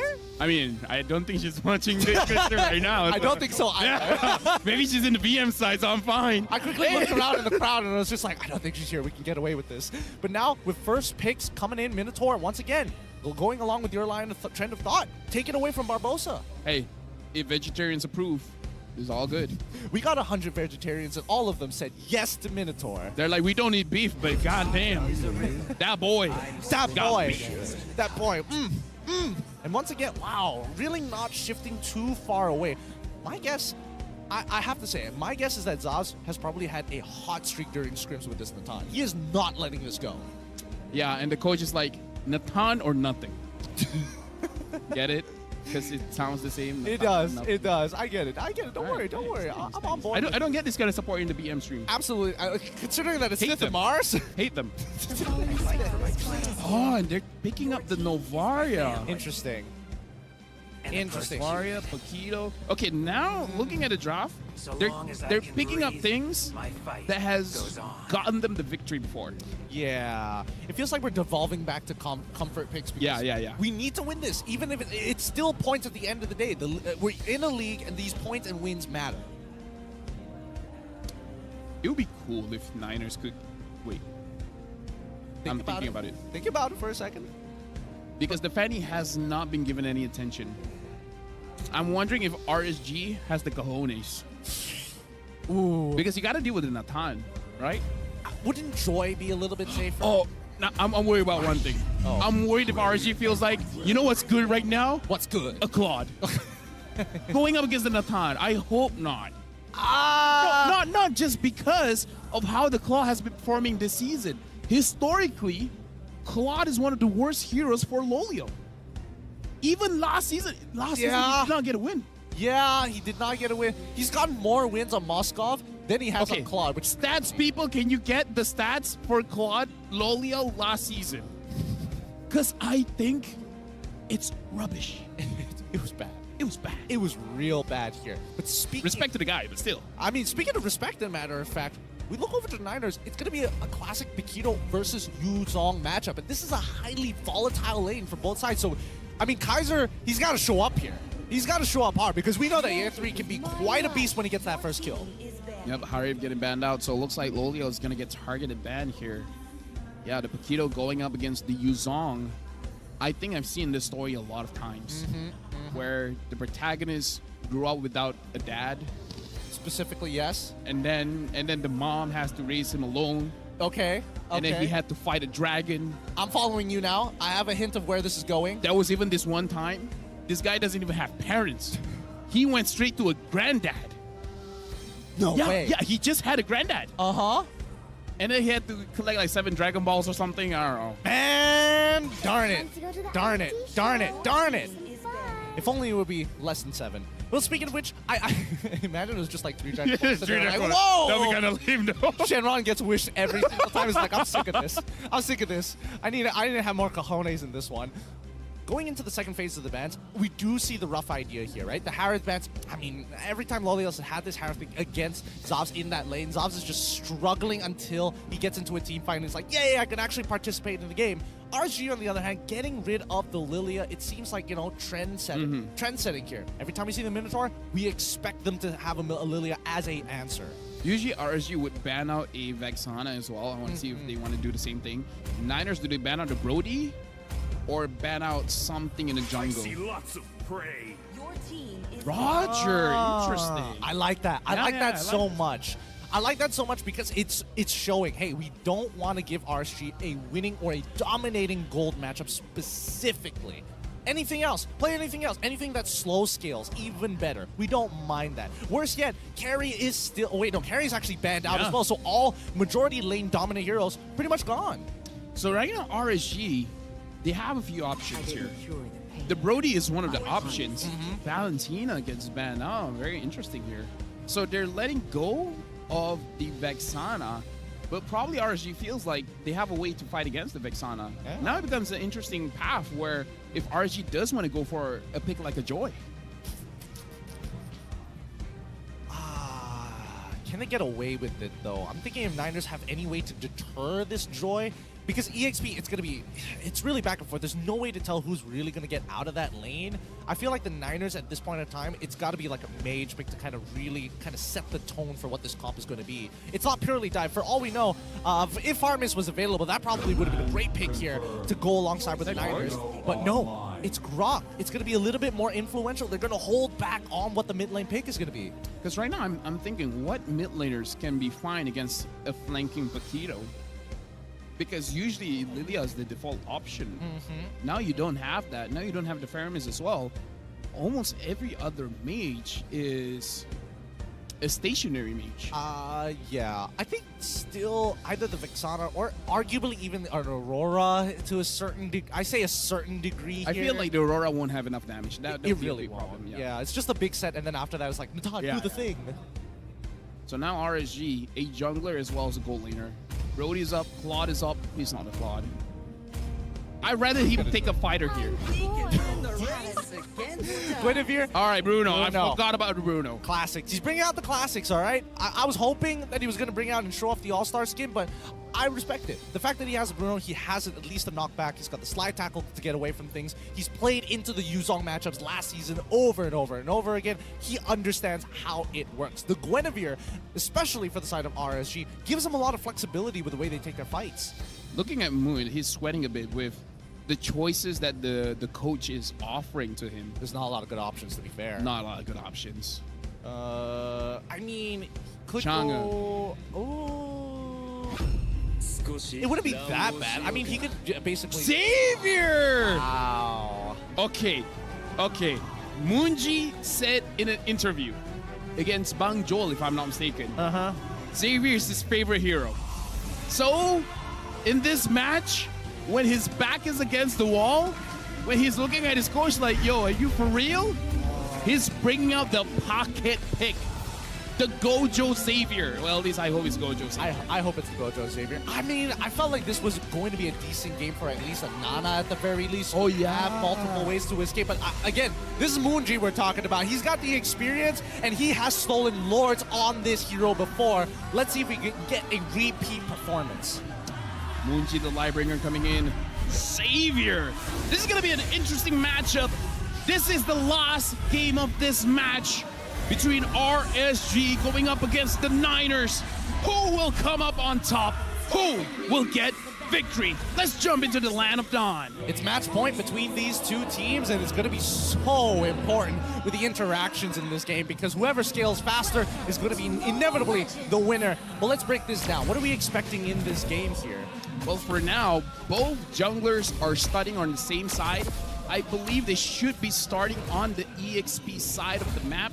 So they're both going to be contesting that little wonder. Oh, actually, they're starting at the gold laner side. So it looks like an early EXP gang coming in from both teams. Yeah. Oh, I mean, okay. That's rather interesting here.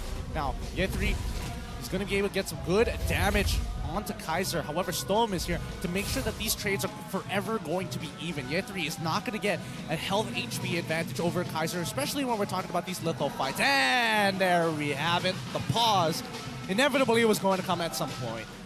It's nice that even though the pause came in, the fans didn't stop a beat. They just went through like nothing. They'll keep going.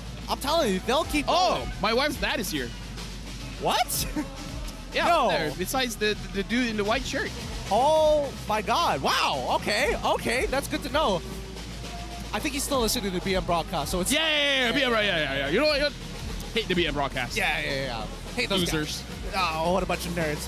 What a bunch of nerds. Speaking of which, how is this game going to go out of control here? Because I feel like for RSG side, it seems very clear. If Vinogo gets ahead, this Xavier is not going to have a good time. There's not a lot of ways to really protect him. And even if you do, you're taking away resources from the other side. I'm looking at a different angle when RSG autopilots into this game, where they walk straight to the light, where they get combo CC'd by the Xavier. Just walk in a straight line, and then that's where the problem comes in. They walk into the gates, they walk into the dawning line as well. Exactly. Oh. So I kind of feel like it's all on Vinogo. If Vinogo doesn't get caught by the Xavier and is able to jump on the Xavier, we're going to be looking at a very good RSG game. It really is about placements in this game. Whoever gets caught first stinks. Stings? S-T-I-N-K-S. Stinks. Okay. Got it. I don't know. If we're talking about catch potential as well, I would say that the... Oh, here we go. Oh, the crowd goes crazy. I knew it was going to go. We all knew it was going to happen. TikTok famous, by the way. Now I'm looking at the crowd and they're all like, yeah, guys. Yeah, we love the pause. Yeah. Never have I seen in my career where pauses are celebrated. No. Well, that's a...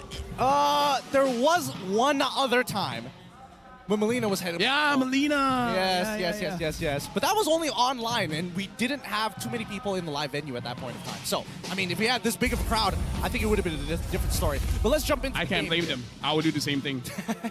For the memes, emblems and talents, anything that stands out. Ooh, wait, actually, we do see a Bargain Hunter coming in from Zavs this time around.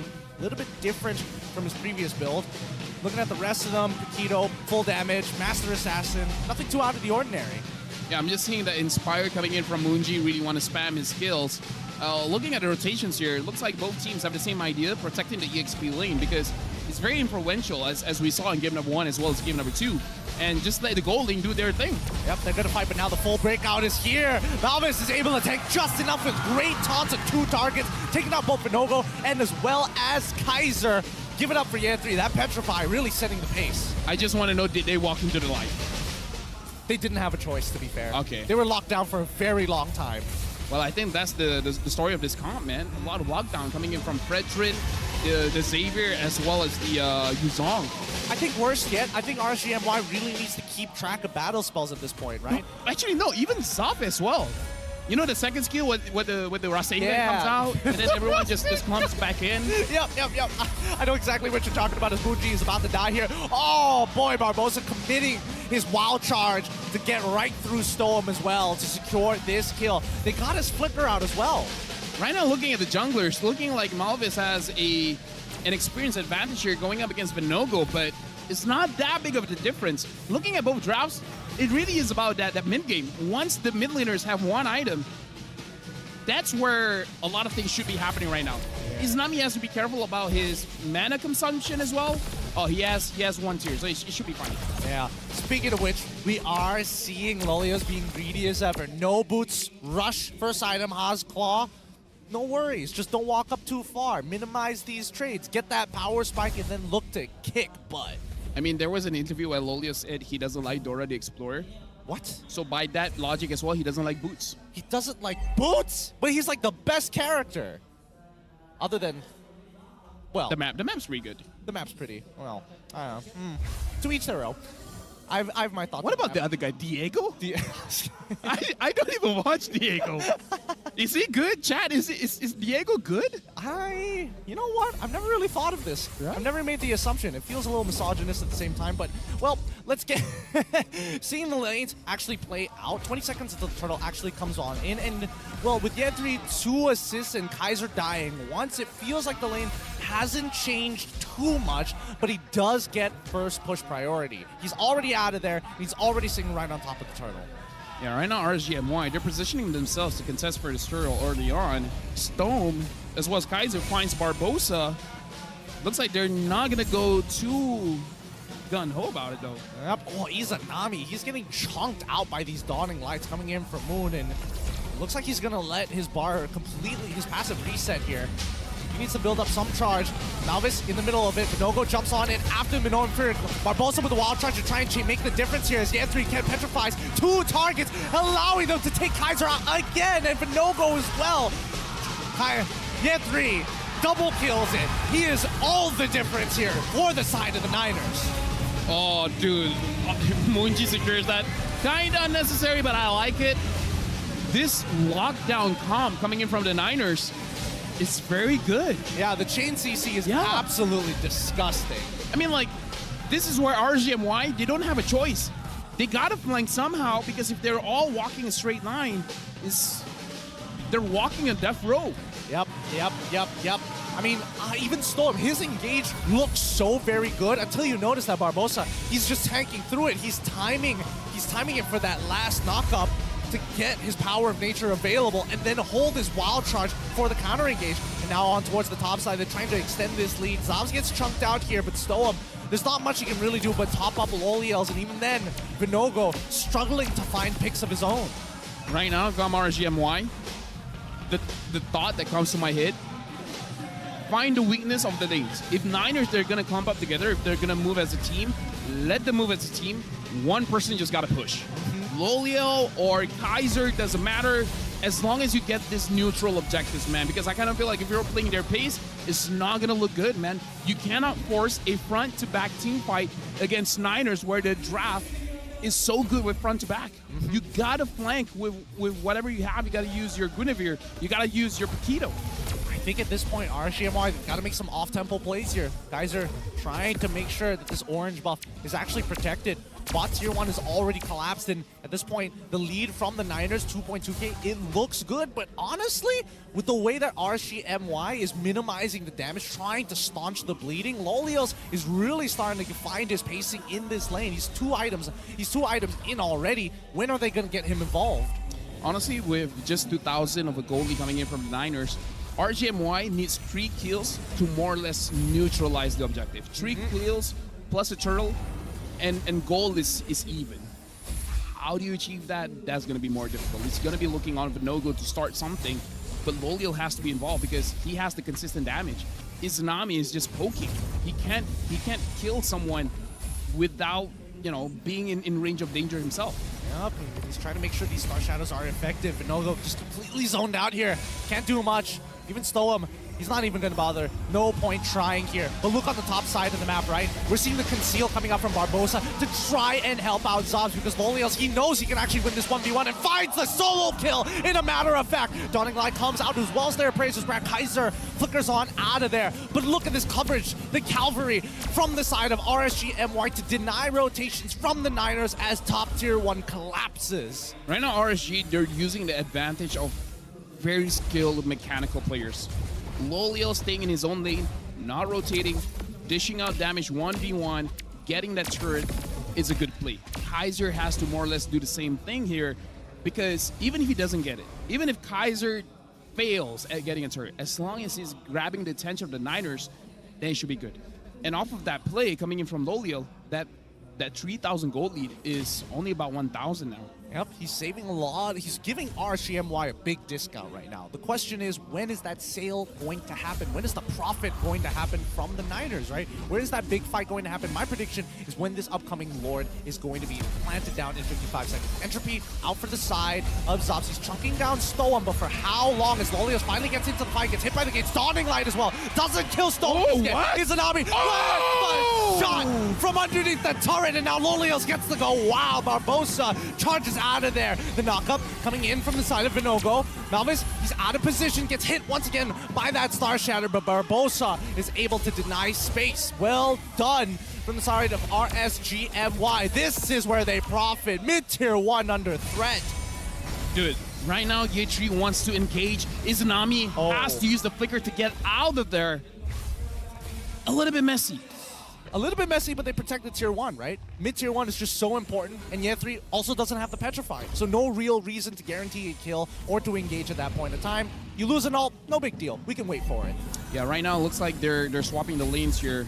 Kaiser's going up top, Lolia's going down bottom. Niners, 4 members are moving together. Only Yetri is really hovering down bot here. Barbosa sees what RGMY is trying to do. RSG is holding very good position here, actually holding that mid bush. Well, they don't know that Yetri is in the tri-brush. It did not reveal him with Astral Echo, but at the same time, now this is going to be the Lord Dance. Back and forth from both sides. It doesn't really matter for RSGMY. They can delay this. They have full control over the lanes. A slow push is eventually going to start building up on that bottom side, but they can respond to it no problems. As this tier 1 still up strong, Zobs and Moonji not letting it drop. Malvis gonna get the taunt on towards Storm's side. They back away, reset, rinse, repeat. The question right now is, does RSG need Kaiser or not? I kind of feel like he serves more purpose being up top. So I'm kind of hoping he stays there with Niners. Who are they going to send to like potentially catch him? Because right now, Yetri looks like he's all in. He wants this Lord. He does. I think he needs to show his face now because it's now brought down to 50%. They could take the inevitable space, right? Now, they do see this. Niners, they have to rush. They have to make a decision. They're about to lose an inhibitor turn for basically nothing as Zobs is making his way up to that top side to respond. Another wave like that could mean an end of an inhibitor. You know what? This is good. RGMY, they know they don't have to force this. Especially going up against a Fredrin. If I was going up against a Fredrin, I don't want to take that 50-50 chance. Because against a Fredrin, it's more of a 70-30. Yeah. So don't force it out. Let them tank the Lord, and then we just try to reset it. I feel like this is good coming in from RGMY, understanding you don't have to force things out. we'll see. They do get the initial hit, forcing a wild charge out of Barbosa. That's actually a big ultimate being wasted away, forcing Barbosa to actually respond, and they also spot out Zavs on the top side of the map. I think RSG, now's a really good time. Right now, RSG, the game plan, get the Lord to half or a quarter health, reset. Half, quarter, reset. Half, quarter, reset. This makes it so that the Niners feel like they have to contest, because the moment RSG don't see any of them there, they're just going to rush it down. But when did they make the call? When did they make the important call of actually rushing this down, right? Because I think that at the end of it, RSG and MY, they're fishing for Malvis. And here we go. The knockup actually coming big time, but Yet3 comes in with a Black Dragon form. They're baiting out even more spells. Stoem in the middle of 3 can't do much as Yet3 jumps into the middle of the fight and gets Loliels, but unfortunately can't finish off the kill. They move away, but Zavs is not letting them take any more space. Malvinas is holding strong. Dawn in light, almost clipping Vinogo. But look at that top side. All of that time wasted, and Kaiser able to secure an inhibitor and now threatens the crystal. Yeah, right now he's just pushing solo. I don't think he's going to be able to do it, because now Barbosa and Malvis is Kaiser. Can he kill? He can! He dies, but who cares? That's a big play. I don't know whether Malvis should have walked up like that, but at the same time, you got to give it to RSG and MY. They made the smarter choice. Hey, they know how to tango. They know how to dance. They brought their dancing shoes here for the salsa, boy. And Niners, just unfortunately, bit of a weird decision there. They should have probably checked it out. So, recap. RSG got one inhibitor, got a kill on the jungler, Oh yeah, got the Lord. got the Lord. That's sweet. It's the trifecta of things you don't want to give over. They've lost in all 3 of these situations from the side of the Niners and have given a 3,000 gold lead over to the side of RSG and MY. As much as we would like to believe, no, that shouldn't have been the case. The Niners could have played that better. It has already happened, and now it's the recovery period. We have to talk about high ground, because right now, Yet3, he's looking for that backline, but he's not getting the extra help. He needs Moonji to be in position to capitalize on the initial Black Dragon Tail into the Petrify. I like the patience coming in from RSG and MY. They're really just trying to bait out skills, and then once they see the skills coming up, they just back away. They're really making sure that the Niners are the ones to initiate, and then them not getting caught. It's forcing resources, right? It's trading resources against these 2 cars that can only run on a limited amount of gas. And the more gas that you waste from your opponent, the better you have in terms of overall mileage and actually closing out the game and reaching that finish line. Second inhibitor, getting threatened here. Izanami doing some good damage, and now this is the siege. I'm interested to see Novaria's win rate, because I kind of feel like from week 1 has been doing well, and this is what Novaria does well, is that once you have a good control of the map, you can force your opposing side to just basically stay in the base, because you're raining meteors on their face. Have you been hit in the face by a meteor? No. Tony Stark has. He didn't enjoy it. I mean, I can only imagine what that would look like. And especially for the MCU, cinematic universe, Oh, yeah. it makes it look pretty agonizing. Real agonizing, as a matter of fact. I don't think that's how it would go, though. I think we would die. Well, speaking of dying, Muji has to use the flicker. Yep. Malvis is trying to buy some time. He is trying to lock down Storm, but he's getting knocked up constantly. Vinogo going to commit with a Violet Requiem as well. This might just be a kill, and now they find it. They've already gotten one. Finds a second in Savs as well. A huge pickoff coming in from Kaiser, and now Barbosa, the next to fall. Magic Thump from Vinogo to close the distance, and it's all up to Moonji and Yet3. Black Dragon form to be a deterrent. Actually getting a good Petrify, but unable to capitalize on it. Yet3, this is all they can do. Their high ground defense can only hold on for so long. Malvis is coming back up in 14, but it looks like time is running out. Well, this is not looking good for the Niners. Moonji, if you can make something happen, make it happen. But Moonji gets hit by Kaiser, and Yetry's trying his best, but it looks like his best is not enough. Yep, they put him out of the misery. Kaiser coming up huge. And like you said, it's the EXPs making the difference in this game to solidify that victory. It's a 2-1. Congrats, GG. Well played to RSGMY. RSG opened up with a victory. They're going to close it out with a victory. Hey, Bob is still there. Hey, the man doesn't miss a game, baby. Oh, he lied. But either ways, 2-1 for RSG. Niners looking strong. but looks like they still got a few things they gotta fix. Yep, definitely. A couple of things that they need to fix, and if they can repeat performances like game number 2, I mean, the Niners, you can give them as many advantages as they can, but during a 50-50, it really brings out the best and the worst of some of these players. Yeah, honestly, looking at this matchup, who do you think is the most impactful, man? Because it's more of a team play more than an individual play. But either way, the game is amazing. But for now, we gotta throw it over to Rose and the RSG boys. Kemenangan yang sangat-sangat manis untuk pasukan RSG MY 2-1. Alright guys, sebelum Papa, I would like to give you guys a chance to give a round of applause to our winners. Mantap. Alright, so kita sebelah the Prince of Mage. Okay, Izanami, tadi you kalahkan the King of Mage in Malaysia. Tapi, you sebagai Prince of Mage, I nak tanya, okay? You guys dapat dominate game pertama tadi. Apa yang menjadi dalam game kedua? Pendapat saya tentang game kedua tu, mistake kami lebih ke early game lah. Sebab di first turtle pun kami dah mess up lah. Jadi, benda tu dia akan lead sampai ke late game, so game tu kami tidak dapat untuk dapatkan balik momentum lah. So ya, kami kalah di game kedua. I see, tapi you guys dah bincang backstage apa menjadi selepas tu. I think that was a pretty good game for game 3 kan? Okay, can we please pass the mic to Coach Rain? Alright, Coach. We knew that, okay, title untuk perlawanan ni kan, Battle of the Mastermind. Because ramai orang cakap, ada macam beef sikit dengan Coach Ancha. So, Coach Rain, apa yang you nak cakap dekat Coach Ancha? Untuk Ancha, saya tak ada nak cakap banyak lah. Kalau nak belajar nak tengok konten gameplay, boleh tengok TikTok saya, Coach Ancha. Oh my. Okay, tapi how did you manage to macam talk to your boys tadi lepas kekalahan game kedua? Saya yakinkan diorang yang dia bukan masalah hero, bukan masalah enemy yang kuat. It's about our execution for the early game part yang menyebabkan enemy boleh snowball macam tu lah. So kita fix early game dekat part situ and kita boleh overwhelm enemy lah. Alright, very nicely said. Diorang bincang elok-elok backstage masa game break. Lepas tu, we could see that, you know, ada hasilnya sebab diorang menang game ketiga. Tapi, let's stop talking about that. Korang rasa siapakah MVP perlawanan ini?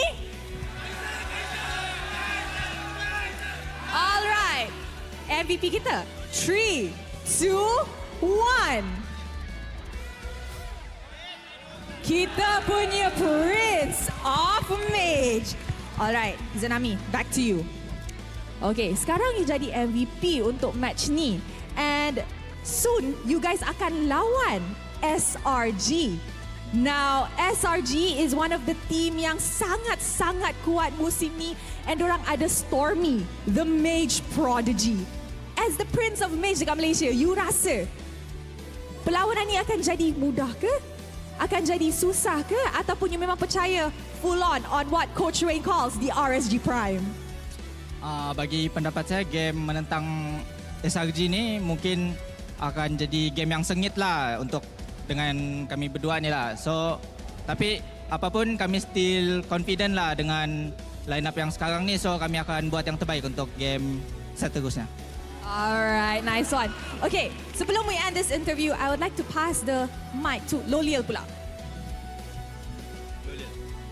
Okay, Loliel. Sebagai player dah lama dalam RSG MY kan, you rasa lineup ni kuat tak untuk you? Like, in your opinion, is it strong enough to fight this season?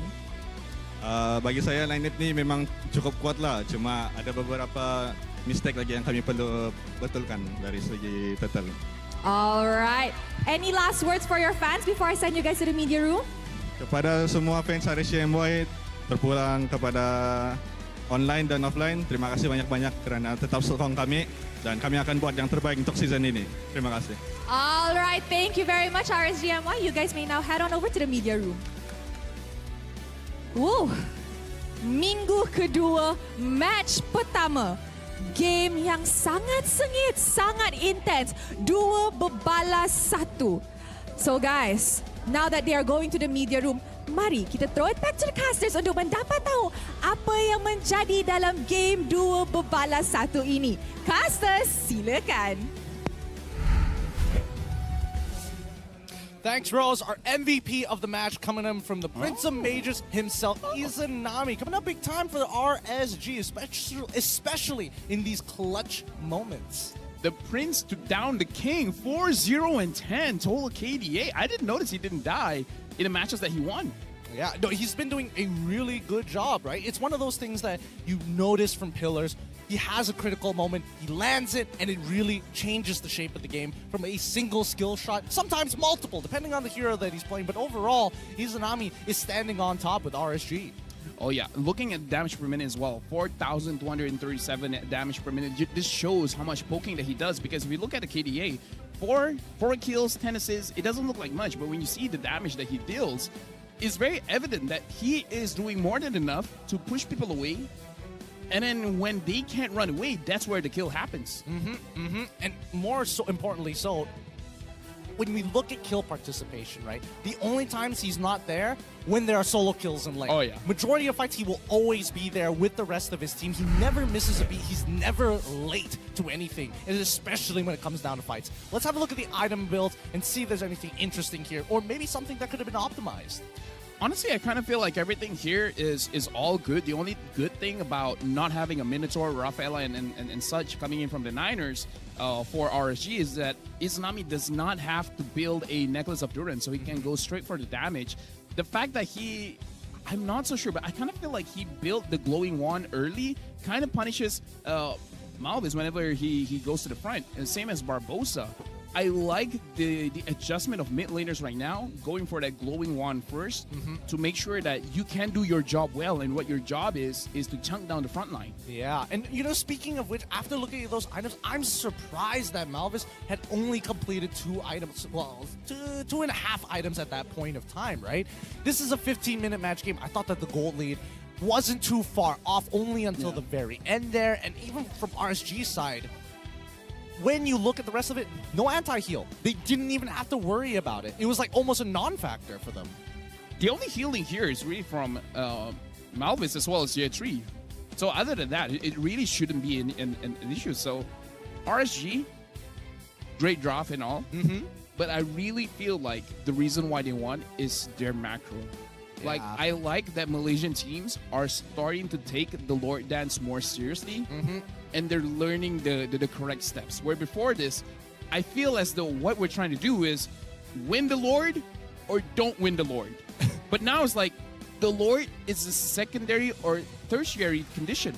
You're not really going for that Lord. You're going for something else. The Lord is just there to dance along. It used to be, I'm going to try and step on your feet during the dance. And they're just trading consistently about stepping on each other's toes. I think now, at least with teams, they understand more so, hey, it's not just about the Lord, the resources, but also at the end of the day, what you can get off of the Lord. It means nothing if you take the Lord but lose 4 members in the process, or you lose multiple turrets while taking the Lord. At the same time, it's that trade-off that I think a lot of teams are becoming more aware. We gotta look at the turret damage later, because even though I feel like Loliel might be ahead of Kaiser, but what Kaiser really did win them the game. Crazy amount of damage, right? I think a lot of people disrespect Paquito. Oh, full damage, lethal ignition. You're not even Master Assassin. It's not like I'll ever be alone. You get flickered on, champion stance, double jab. You're basically dead. What else? What counterplay do you have? Yeah, and again, the point that I really want to make is the Kaiser solo on top, making it so that Niners had to make a tough decision, to the point where no matter what they did, it felt like it was the wrong move. And over here, 19,000 damage for Loliel, 10,000 damage from Kaiser. Kaiser really being the ending point. Like, Loliel did all the turns early. Oh, yeah. But then at the end of the game, Kaiser is just a threat to be like, if you don't answer me, my team will get the Lord. If you guys go after me, they get the Lord. If they die, I destroy your base. It's a catch-22. having an insurance policy, having a secondary carry almost to a certain degree, a second win condition even, right? To really force the hand of your opponents. I think it's good that teams are putting this priority, and we're seeing damage EXP laners come back into a meta in a way where it is actually relevant and not so like, oh no, we have to always play around our gold laner. We always have to play 4 protecting 1, protect the queen, protect the king every single time. We're diversifying. Quite interesting enough, both EXP laners are not actually taking a lot of damage in this game. 15,000 for Year 3, 16,000 for Kaiser. It really isn't a lot when it comes to what usual EXP laners have to tank. Heck, even Loliel and Zap took more damage than them. I mean, Loliel's will always take more damage. Oh yeah, true. Without fail, he seems to be... He took more damage than the jungler. Yeah, I mean, to be fair, a lot of the dotting still lights were healing, pointed. but still. To be fair, a lot of the dotting lights were pointed towards his direction, so it makes sense. You only get heals if your HP is brought down more than the max. So he had to heal somewhere, but let's look at our Hall of Famers here. The rich guy, the carry, and as well as the best wingman going over to Loliel's, and Izanami, the Prince of Mages, taking the carry and the best wingman. Yeah, 80,000 damage and 7 total assists. This is just the thing about Novaria. You don't always secure the kills, but you can dish a lot of damage. Yeah. Let's not forget about the Astra Echoes, right? During that Lord Dance, that's got to be the most frustrating thing for the Niners because it always reconfirms the suspicion of RSG. Oh, are they going to cheese our EXP later up in the top side? Are they going to cheese Kaiser? No. Astral Echo? Oh, guess 3 of them are here. Good chance that we can continue to pressure the Lord. This game just shows that RSG has matured. I feel like this is a good showing from them, but still, I don't think it's the prime that they're looking for. They're very confident with their lineup, Okay. but I feel like in terms of potential, there should be more than this. Okay. I can agree with that potential, but let's give a scale, something a little bit more tangible for our international audience out there. Do you think that this team, RSG, in their form right now, is international ready? No, not yet, no. Scale of 1 to 10, how much more steps or points do they need in that scale of 1 to 10 to reach that 10? Let's just say, in the current standings of MPL, I'm looking at top 5, top 6. Wow, top 5, top 6. Yeah. Man, that's really unpolished then, really smudged up. No, it's because I love them. You love them that much? Yeah. So you gotta give that hard love because, like, Dang. if you love someone, you gotta give them a reality check. You gotta give them a hard time. Give them that tough love. I Right? can see that tough love here. That's why if you have a kid, then slap him every once in a while. No? So hard. Backhand, front hand. I prefer back. Back. I'm a front hand person. I'm sorry. Okay. We're Asians. In case you guys are watching internationally, this is like our culture. Yeah. Is it not? Am you I wear- not allowed to say this? No. I think the real question is: do you wear a ring when you do it, or do you? Oh no! not? No! That's I'm where not- we draw the line. No, I'm not that mean. No rings. No rings. That's where we draw the line. But at the end of this, once again, GG RSG MY. Congratulations, you've taken a point for yourselves. And let's look at the current standings as they shoot up to second place, just below the Selangor Red Giants. This currently puts them in a good position, but keep in mind, this is only week 2, day 1. Their positioning could be threatened by any of the teams under them, from Monster Vicious or even King Empire Esports. And this is why I say their top 6 or 5, because their aggregate points is just 1. It's just 1. Hoda has 1. Monster Vicious has 1. Right? Monster Vicious has played 2 games. RJMY has played 3 games. So even though their points is 5, their aggregate points is only 1. So that's why I say 5 wins and 4 losses. This is not a team that I feel is champion worthy yet. It's a long season. They have a lot of time to improve. And as a fan of the team, I love RSG. I really do. Of course. I want to see them get to the point where they can at least secure a top 3, because it's been quite a while that we've seen. Oh wait, but no. In Malaysia, we have a meta. Yep. You want to be top 2 in regular season. Yes. Not top 1. I was going to bring that up. You Not beat me top to the 1. punch, man. You beat me to the punch. Your man. eyes told me the story. I was like, Your eyes be like, okay, I get what you're saying, Gideon. It's true. It's true. There is a curse going on. If you do well in the regular season and you're number 1, you usually don't win the championship at the end of it. Lifting that trophy is a far-fetched dream for so many of the teams that have taken that curse. But it begs the question, right? What will it take for RSG to get to that point? What is the one thing that you can impart to them that's going to really shake off the rust, give them that nice delicious polish. Win, but not too much. Win, but not too much. It's like, have you watched Incredibles? Right, the end scene where it's like, you know, the kid is fast, like, no, number one, No. 3, 3, 3, 3, 4, 3, 3, 4. Yeah. Just hold it. Just keep it in. Just hold back. Pull it hold back. But if I want to give a proper like analytical kind of idea, Be the Asian parent.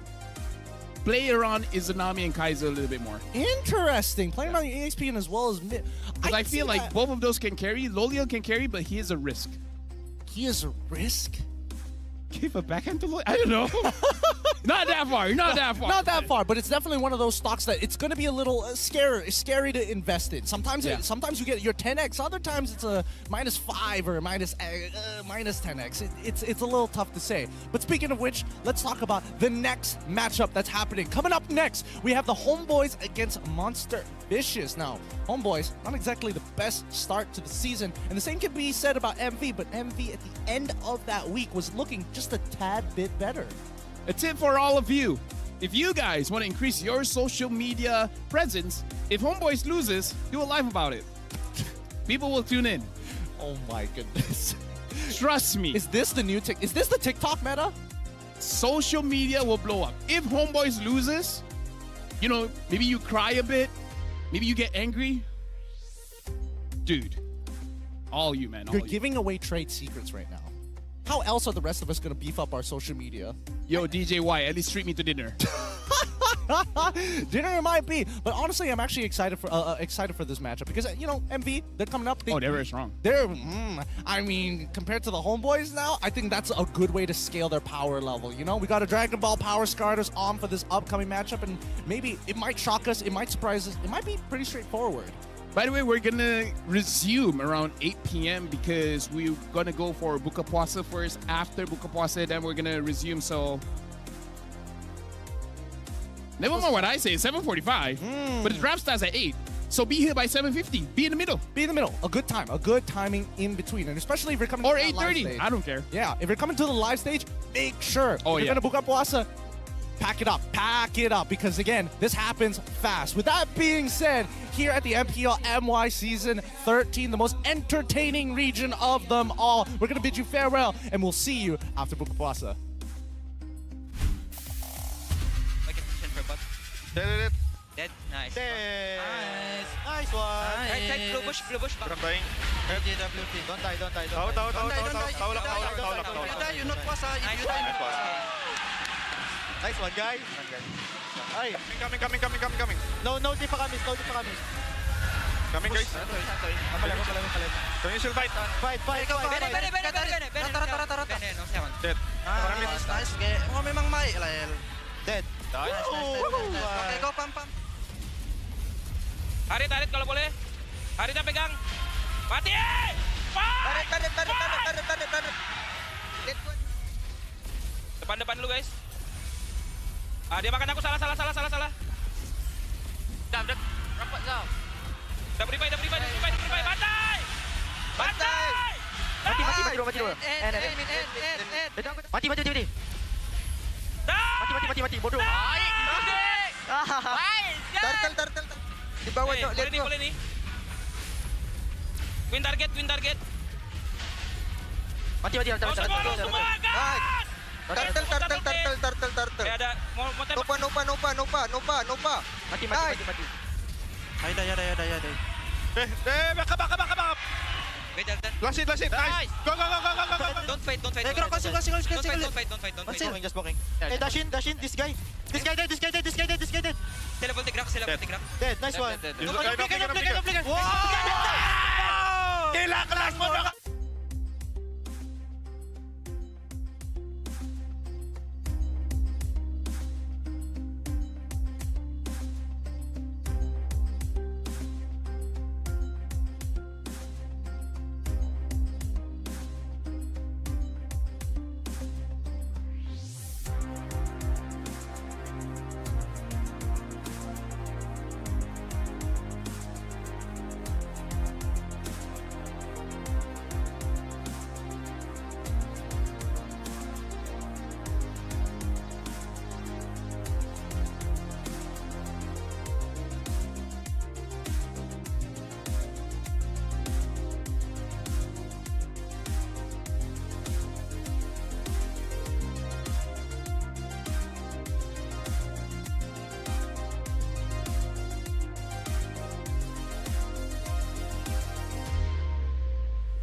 dalam keadaan yang sangat-sangat mudah.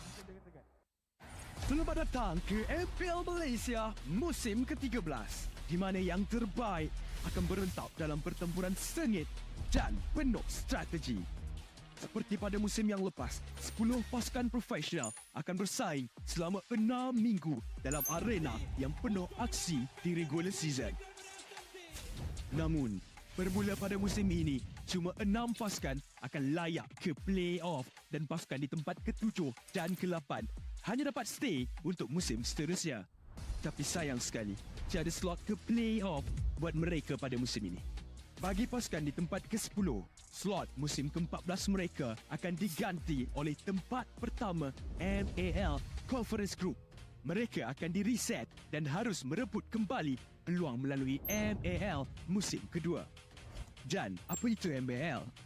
Mobile Legends Bang Bang Academy League adalah liga amatur di mana terlahirnya bintang-bintang baharu. 15 pasukan akan bersaing untuk meraih kejuaraan dan 2 pasukan MPL Conference Group teratas akan berpeluang merebut slot ke MPL Malaysia musim seterusnya. Okey, kembali ke MPL.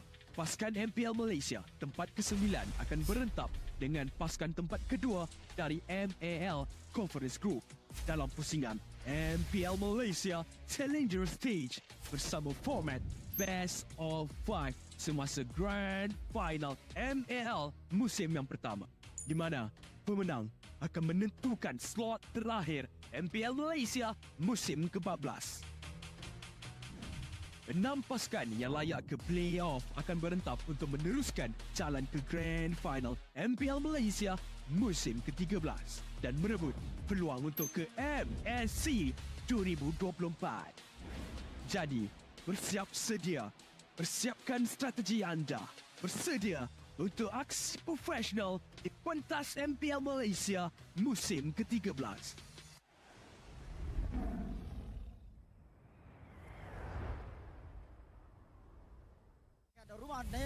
Sekarang mereka cuba untuk melakukan pertahanan. Setup akan dilakukan oleh Vinogo. Tarikan daripada Lord cuba dilakukan. Penalti zone terlebih dahulu dikeluarkan oleh Yentri, tetapi berjaya dijatuhkan oleh Lolia. Sekarang serangan demi serangan. Keadaan ataupun kedudukan gol ini masing-masing, tapi sekarang ini serangan akan dilakukan.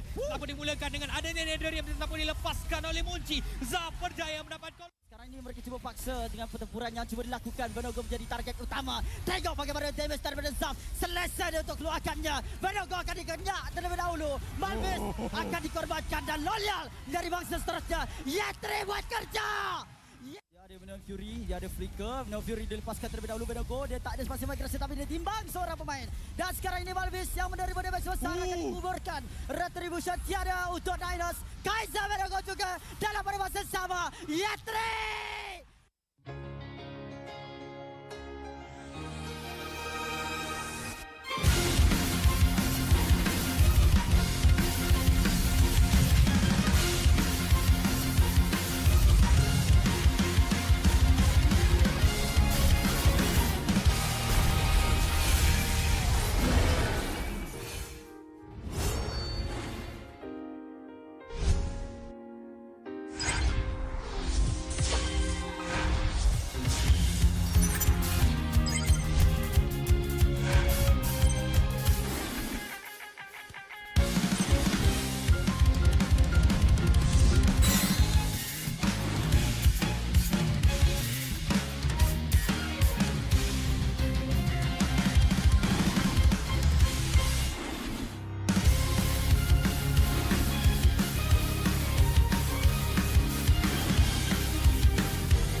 Berminat untuk mengetahui info lanjut mengenai prestasi pemain dan jadi sebahagian daripada MPL Malaysia?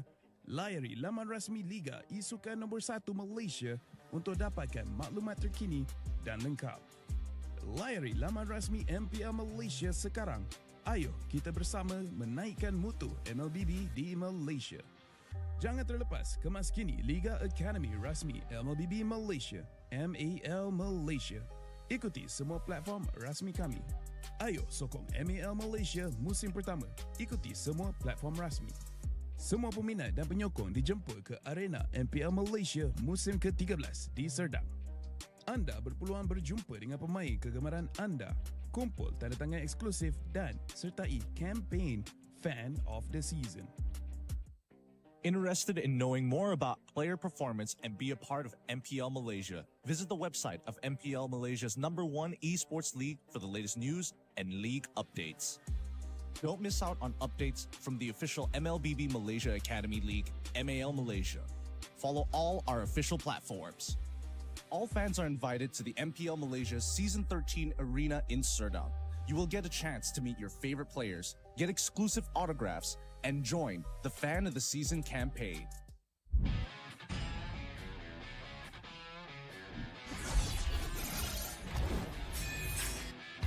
Versus satu scalar catch duit dan Albert di sana.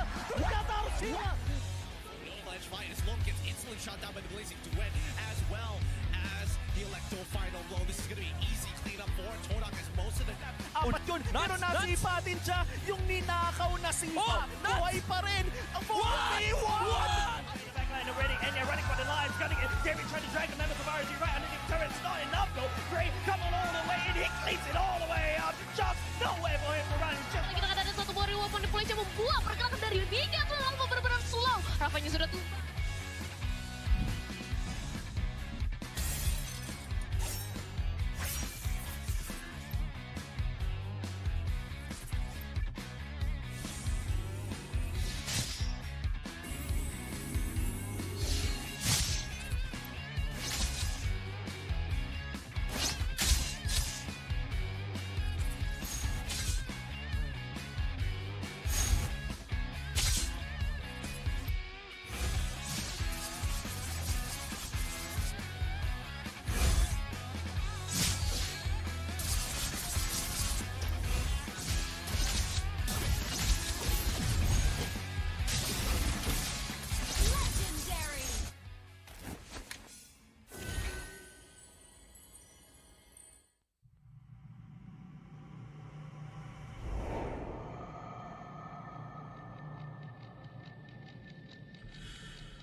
Menang, kalah, pressure, harapan, skill, mistake, dah ready. Kalah, dihentak, dituntut semua untuk peminat. Spotlight melambangkan satu sosok tumpuan.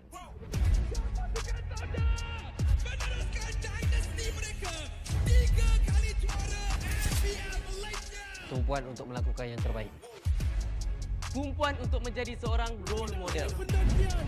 Pelaburan, pengorbanan, semuanya. Sorotan itu penting. Ia membuatkan kita percaya. The supporters will witness our fights and our struggles. Memikul harapan untuk mempertahankan kemenangan. Menjadi cabaran terbesar untuk mencapai matlamat kami. Pastikan kemenangan dan kebanggaan dikecap di rumah kita. Harapan masih terpahat di hati. Untuk menjadi juara. Kembali merampas tahta. Meneruskan legasi kami. Di bawah cahaya, semuanya menjadi lebih jelas. Underdog, kuda hitam? No, kami adalah Monster Vicious. Cahaya impian telah menerangi pentas ini. Kejayaan bukan lagi dongeng. Not just a dream. Ia arti harapan yang sebenar. Mungkin ada yang sangka bahawa harapan ini akan hilang. Tapi bukan kami.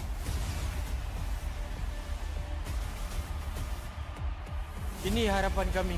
Ini semangat kami. Bersama kami mencapai satu tujuan. Mencari sinar yang paling terang.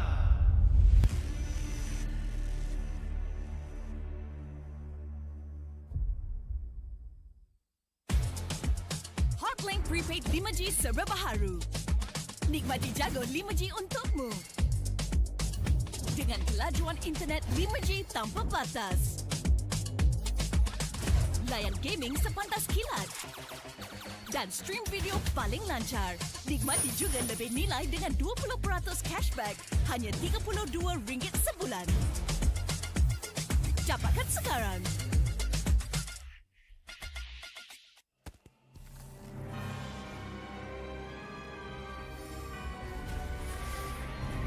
This fairy tale ended with the poisoned apple, and my tale began.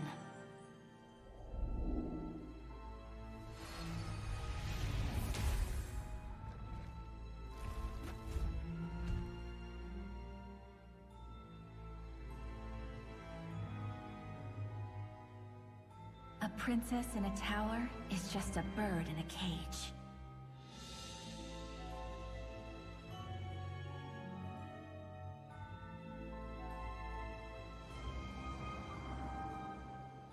Curse it! Take my vengeance! Protect your queen!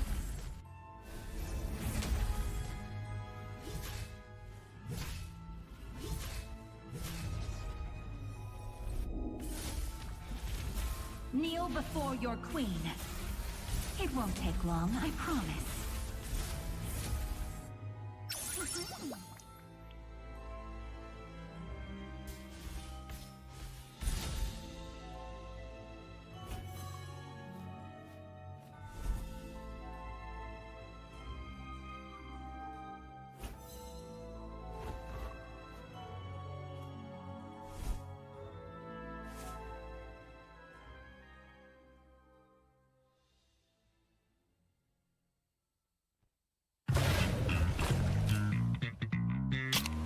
Confirm mantap, confirm lah Nescafe. Pelbagai kejayaan dapat dikecapi. Sejarah baharu telah tercipta. Namun, setakat itu sahajakah kemampuan kita? Setiap kali ke pentas dunia, pasti kecewa. Sampai bila kita nak kalah? Ditundukkan serendah-rendahnya. Sampai bila kita nak dihina? Tiap musim harapan peminat gugur. Sampai bila nak kalah? Sampai bila nak kecewa? Setiap rakyat pasti akan melaungkan semangat, ingin mempertahankan rumah mereka. Jika patah sayap Raja Wali, bertongkat jua kita kemari. Tahun ini pastinya kemenangan semakin dicita demi menjulang nama Malaysia di pesada dunia. Di mana bumi dipijak, disitulah langit dijunjung. Stadium MBSJ Serdang Jaya secara rasminya menjadi rumah MPL MY pada tahun ini. Seterusnya, melangkah ke arena besar di Timur Tengah, di Riyadh, Arab Saudi. Juara kita bangkit menghadapi cabaran, bersedia mencipta sejarah. Utara, Timur, Barat dan Selatan, kita semua MPL MY Playoff musim ke-14 akan berhijrah ke Johor, mendekatkan lagi silaturahim MPL MY bersama. Hasrat kita semua bersatu dan bangkit dengan satu tujuan yang sama. Naikkan martabat negara, kecari juara dunia, kemuncaknya di M6. Pastikan kemenangan dan kebanggaan dikecap di rumah kita.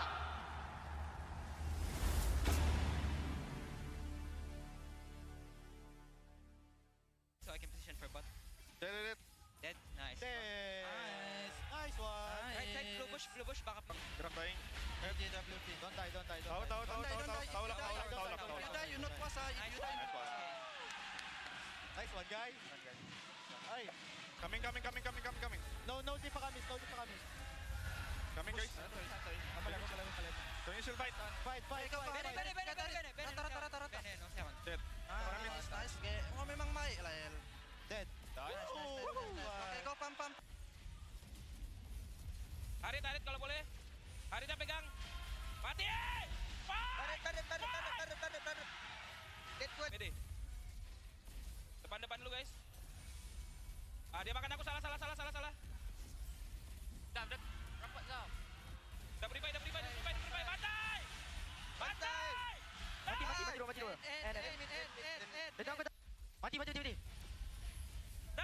Mati. Mati. Bodoh. Turtle. Di bawah tu, lihat tu. Boleh ni. Win target. Mati. Turtle.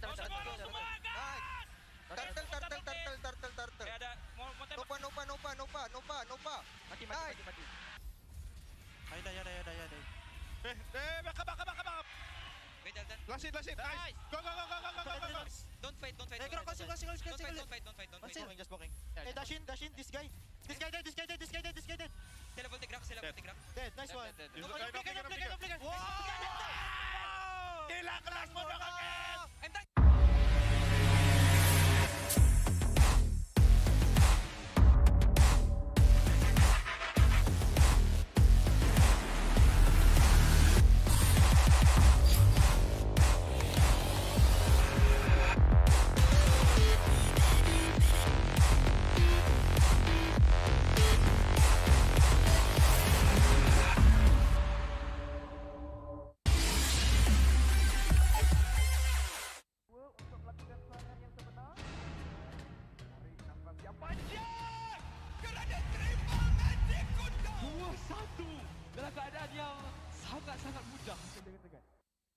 Selamat datang ke MPL Malaysia musim ke-13 di mana yang terbaik akan berentap dalam pertempuran sengit dan penuh strategi.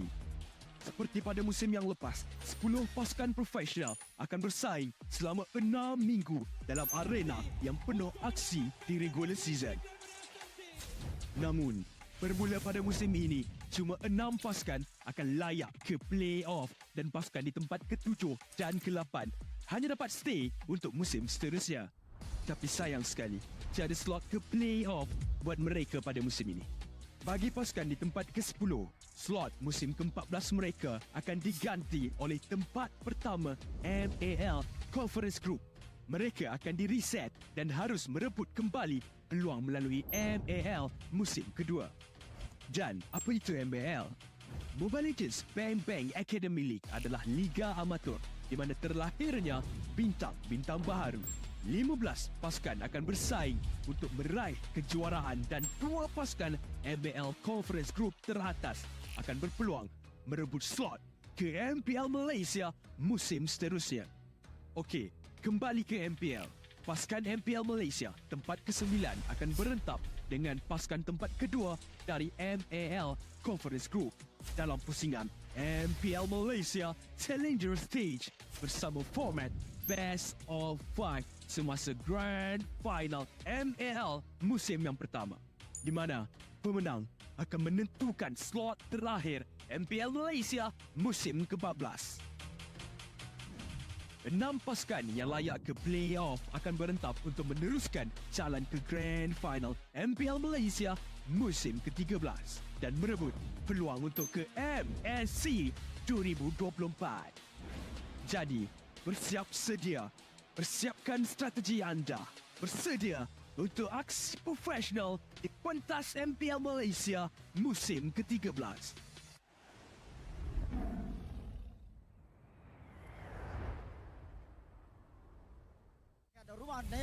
Sekarang mereka cuba untuk melakukan pertahanan. Setup akan dilakukan oleh Binogo. Tarikan daripada Lot cuba dilakukan. Penalti zone terlebih dahulu dikeluarkan oleh Yentri, tetapi berjaya dijatuhkan oleh Lolia. Sekarang serangan demi serangan. Keadaan ataupun kedudukan gol-ina masing-masing. Tapi sekarang ini serangan akan dilakukan. Apa dimulakan dengan adanya Nederium tetapi dilepaskan oleh Munci. Zaf berjaya mendapat gol. Sekarang ini mereka cuba paksa dengan pertempuran yang cuba dilakukan. Benogo menjadi target utama. Tengok bagaimana damage daripada Zaf. Selesa dia untuk keluarkannya. Benogo akan dikenyak terlebih dahulu. Malvis akan dikorbankan dan Loyal dari bangsa seterusnya. Yetri buat kerja. Dia ada Venom Fury, dia ada Flicker. Venom Fury dilepaskan terlebih dahulu Benogo. Dia tak ada spasi migrasi tapi dia timbang seorang pemain. Dan sekarang ini Malvis yang menerima damage besar akan dikuburkan. Retribution tiada untuk Niners. Kaiser Benogo juga dalam pada masa sama. Yetri!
Untuk mengetahui info lanjut mengenai prestasi pemain dan jadi sebahagian daripada MPL Malaysia, layari laman rasmi Liga Isukan nombor 1 Malaysia untuk dapatkan maklumat terkini dan lengkap. Layari laman rasmi MPL Malaysia sekarang. Ayo kita bersama menaikkan mutu MLBB di Malaysia. Jangan terlepas kemas kini Liga Academy rasmi MLBB Malaysia, MAL Malaysia. Ikuti semua platform rasmi kami. Ayo sokong MAL Malaysia musim pertama. Ikuti semua platform rasmi. Semua peminat dan penyokong dijemput ke arena MPL Malaysia musim ke-13 di Serdang. Anda berpeluang berjumpa dengan pemain kegemaran anda, kumpul tanda tangan eksklusif dan sertai kempen Fan of the Season. Interested in knowing more about player performance and be a part of MPL Malaysia? Visit the website of MPL Malaysia's #1 esports league for the latest news and league updates. Don't miss out on updates from the official MLBB Malaysia Academy League, MAL Malaysia. Follow all our official platforms. All fans are invited to the MPL Malaysia Season 13 Arena in Serdang. You will get a chance to meet your favorite players, get exclusive autographs, and join the Fan of the Season campaign.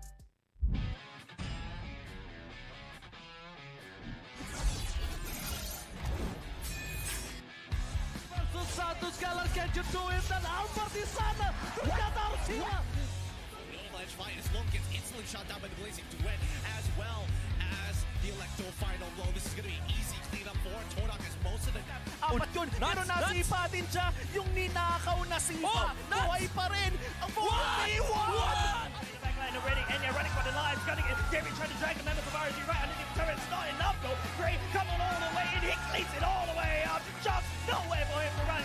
Kita ada satu warrior weapon di poin yang membuat pergerakan dari Liga tuh Alpha benar-benar slow. Rafanya sudah tumbang.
Menang, kalah, pressure, harapan, skill, mistake, dah ready.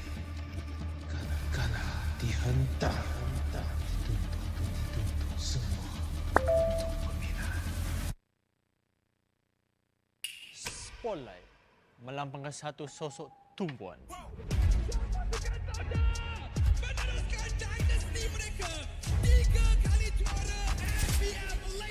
Tumpuan untuk melakukan yang terbaik. Tumpuan untuk menjadi seorang role model. Pelaburan, pengorbanan, semuanya. Sorotan itu penting. Ia membuatkan kita percaya. The supporters we witness our fights and our struggles. Memikul harapan untuk mempertahankan kemenangan. Menjadi cabaran terbesar untuk mencapai matlamat kami. Pastikan kemenangan dan kebanggaan dikecam di rumah kita. Harapan masih terpahat di hati. Untuk menjadi juara. Kembali merampas tahta. Meneruskan legasi kami. Di bawah cahaya, semuanya menjadi lebih jelas. Underdog, kuda hitam? No, kami adalah Monster Vicious.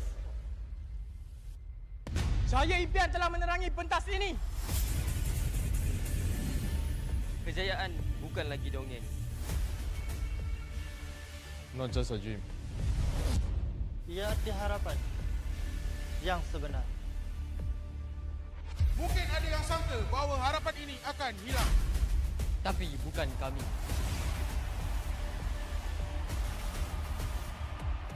Ini harapan kami. Ini semangat kami. Bersama kami, mencapai satu tujuan. menjadi sinar yang paling terang.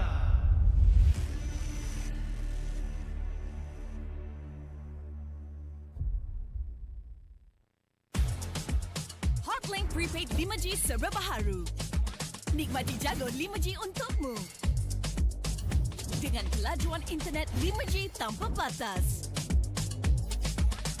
Layan gaming sepantas kilat. Dan stream video paling lancar. Nikmati juga lebih nilai dengan 20% cashback. Hanya RM32 sebulan. Dapatkan sekarang.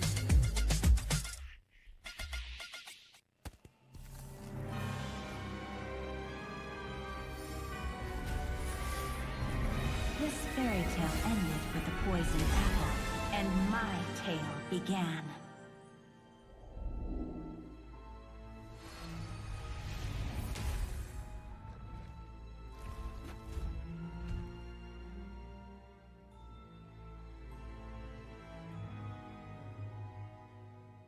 A princess in a tower is just a bird in a cage.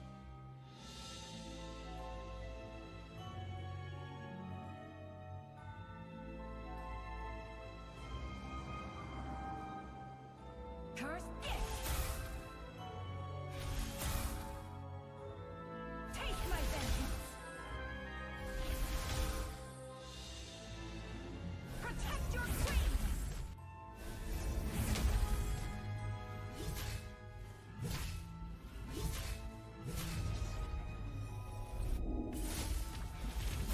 Kneel before your queen. It won't take long, I promise.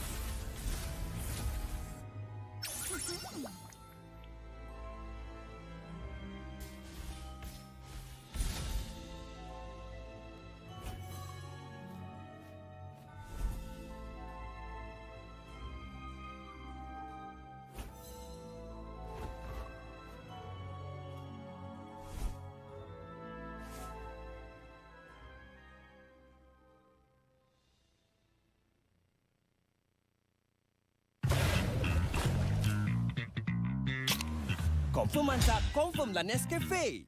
Pelbagai kejayaan dapat dikecapi. Sejarah baharu telah tercipta. Namun, setakat itu sahajakah kemampuan kita? Setiap kali ke pentas dunia, pasti kecewa. Sampai bila kita nak kalah? Ditundukkan serendah-rendahnya. Sampai bila kita nak dihina? Tiap musim harapan peminat gugur. Sampai bila nak kalah? Sampai bila nak kecewa? Setiap rakyat pasti akan melaungkan semangat ingin mempertahankan rumah mereka. Jika patah sayap Raja Wali, bertongkat jua kita kemari. Tahun ini pastinya kemenangan semakin dicita demi menjulang nama Malaysia di pesada dunia. Di mana bumi dipijak, disitulah langit dijunjung. Stadium MBSJ Serdang Jaya secara rasminya menjadi rumah MPL MY pada tahun ini. Seterusnya, melangkah ke arena besar di Timur Tengah, di Riyadh, Arab Saudi. Juara kita bangkit menghadapi cabaran, bersedia mencipta sejarah. Utara, Timur, Barat dan Selatan, kita semua MPL MY playoff musim ke-14 akan berhijrah ke Johor, mendekatkan lagi silaturahim MPL MY bersama. Hasrat kita semua bersatu dan bangkit dengan satu tujuan yang sama. Naikkan martabat negara, kecari juara dunia, kemuncaknya di M6. Pastikan kemenangan dan kebanggaan dikecap di rumah kita.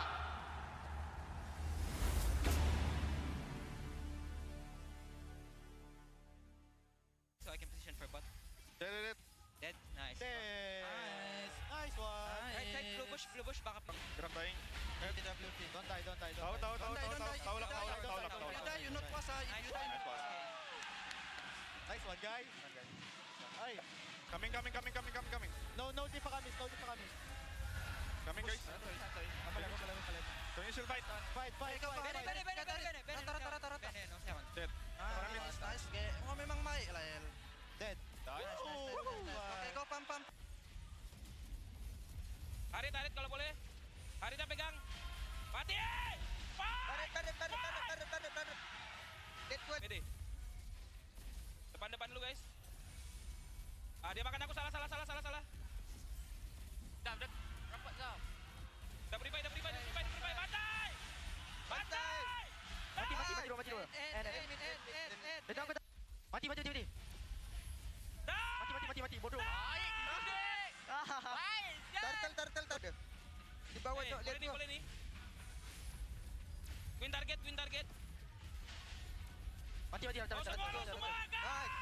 Turtle. Ada mau Nopa. Mati. Ayo dah. Back up. Wait, Dalton. Last hit. Nice. Go. Don't fight. Kasih. Don't fight. Just blocking. Hey, dash in. This guy dead. Level take rock. Dead. Nice one. No flicker. Wow! Gila kelas mo na kagad!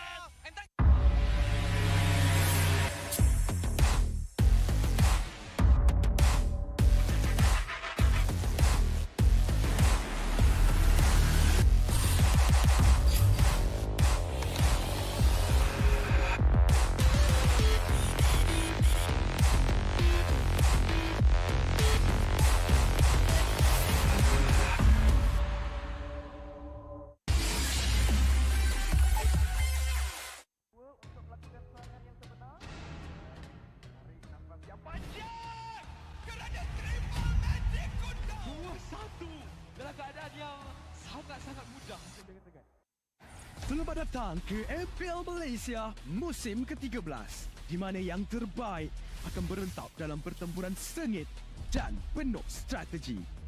Seperti pada musim yang lepas, 10 pasukan profesional akan bersaing selama 6 minggu dalam arena yang penuh aksi di regular season. Namun, bermula pada musim ini, cuma 6 pasukan akan layak ke play-off dan pasukan di tempat ke-7 dan ke-8 hanya dapat stay untuk musim seterusnya.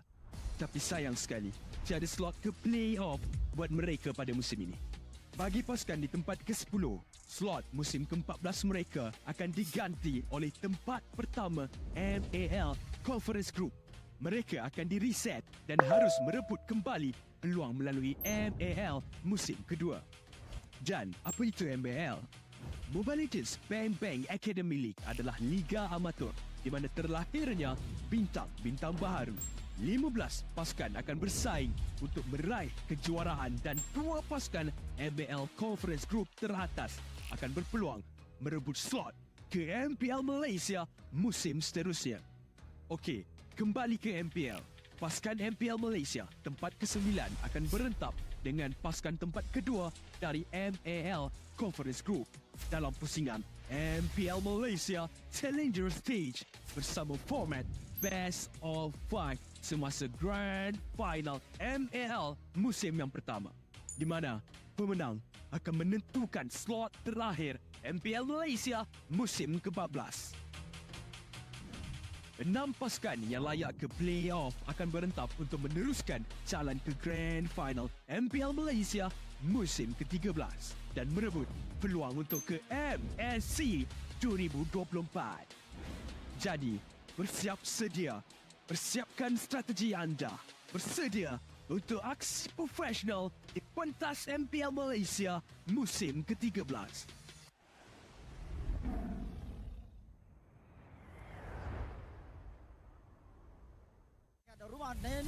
Sekarang mereka cuba untuk melakukan pertahanan. Setup akan dilakukan oleh Vinogo. Tarikan daripada Lord cuba dilakukan. Penalty zone terlebih dahulu dikeluarkan oleh Yentri, tetapi berjaya ditantukan oleh Lolia. Sekarang serangan demi serangan. Keadaan ataupun kedudukan gol ini masing-masing, tapi sekarang ini serangan akan dilakukan.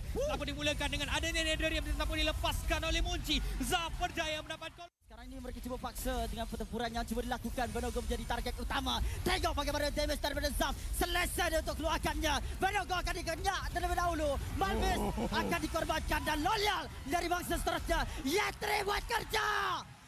Dia menang Fury, dia ada flicker. No Fury dilepaskan terlebih dahulu Benago. Dia tak ada spasi migrasi tapi dia timbang seorang pemain. Dan sekarang ini Malvis yang menerima damage besar akan dikuburkan. Retribution tiada untuk Niners. Kaiser Benago juga dalam pada masa sama. Yetri!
Berminat untuk mengetahui info lanjut mengenai prestasi pemain dan jadi sebahagian daripada MPL Malaysia?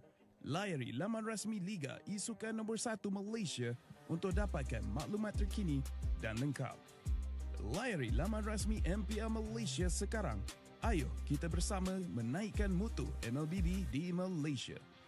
Jangan terlepas kemas kini Liga Academy rasmi MLBB Malaysia, MAL Malaysia. Ikuti semua platform rasmi kami. Ayo sokong MAL Malaysia musim pertama. Ikuti semua platform rasmi. Semua peminat dan penyokong dijemput ke arena MPL Malaysia musim ke-13 di Serdang. Anda berpeluang berjumpa dengan pemain kegemaran anda, kumpul tanda tangan eksklusif dan sertai kempen Fan of the Season. Interested in knowing more about player performance and be a part of MPL Malaysia? Visit the website of MPL Malaysia's #1 esports league for the latest news and league updates. Don't miss out on updates from the official MLBB Malaysia Academy League, MAL Malaysia. Follow all our official platforms. All fans are invited to the MPL Malaysia Season 13 Arena in Serdang. You will get a chance to meet your favorite players, get exclusive autographs, and join the Fan of the Season campaign.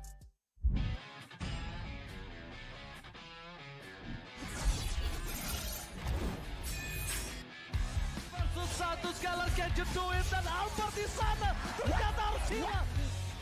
Edge fight as Long gets instantly shot down by the Blazing Duet as well as the Electro final blow. This is going to be an easy cleanup for Todak as most of the... Apat yun, pero nasipa din siya yung ninakaw na sipa. Buhay pa rin ang 4v1! Backline already, and you're running for the lives, gunning it. David trying to drag the members of RSG right underneath the turret. It's not enough though. Gray coming all the way in, he cleans it all the way up. Just nowhere for him to run. Just... Kita akan ada satu buah reward di Malaysia membuat pergerakan dari Liga terlalu benar-benar slow. Rafanya sudah tumbang.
dihentak dituntut semua untuk peminat.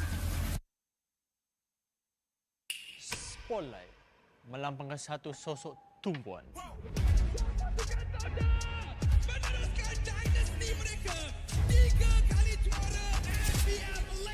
Tumpuan untuk melakukan yang terbaik. Tumpuan untuk menjadi seorang role model. Pelaburan, pengorbanan, semuanya. Sorotan itu penting. Ia membuatkan kita percaya. The supporters we witness our fights and our struggles. Memikul harapan untuk mempertahankan kemenangan. Menjadi cabaran terbesar untuk mencapai matlamat kami. Pastikan kemenangan dan kebanggaan dikecam di rumah kita. Harapan masih terpahat di hati. Untuk menjadi juara. Kembali merampas tahta. Meneruskan legasi kami. Di bawah cahaya, semuanya menjadi lebih jelas. Underdog, kuda hitam? No, kami adalah most vicious. Cahaya impian telah menerangi pentas ini. Kejayaan bukan lagi dongeng. Not just a dream. Ia arti harapan yang sebenar. Mungkin ada yang sangka bahawa harapan ini akan hilang. Tapi bukan kami.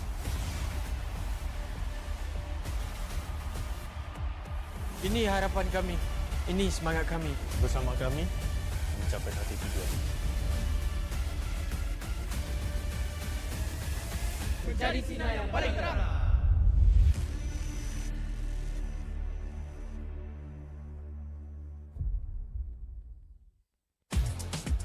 Hotlink Prepaid 5G serba baharu. Nikmati jago 5G untukmu. Dengan kelajuan internet 5G tanpa batas. Layan gaming sepantas kilat. Dan stream video paling lancar. Nikmati juga lebih nilai dengan 20% cashback. Hanya RM32 sebulan.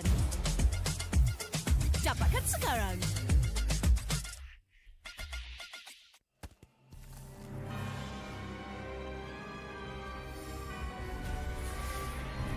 This fairy tale ended with the poisoned apple, and my tale began.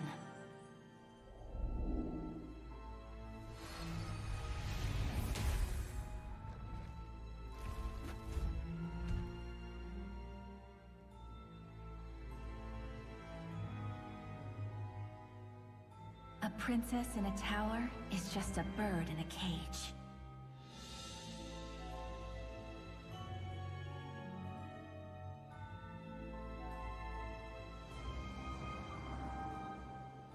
Curse it! Take my vengeance! Protect your queen!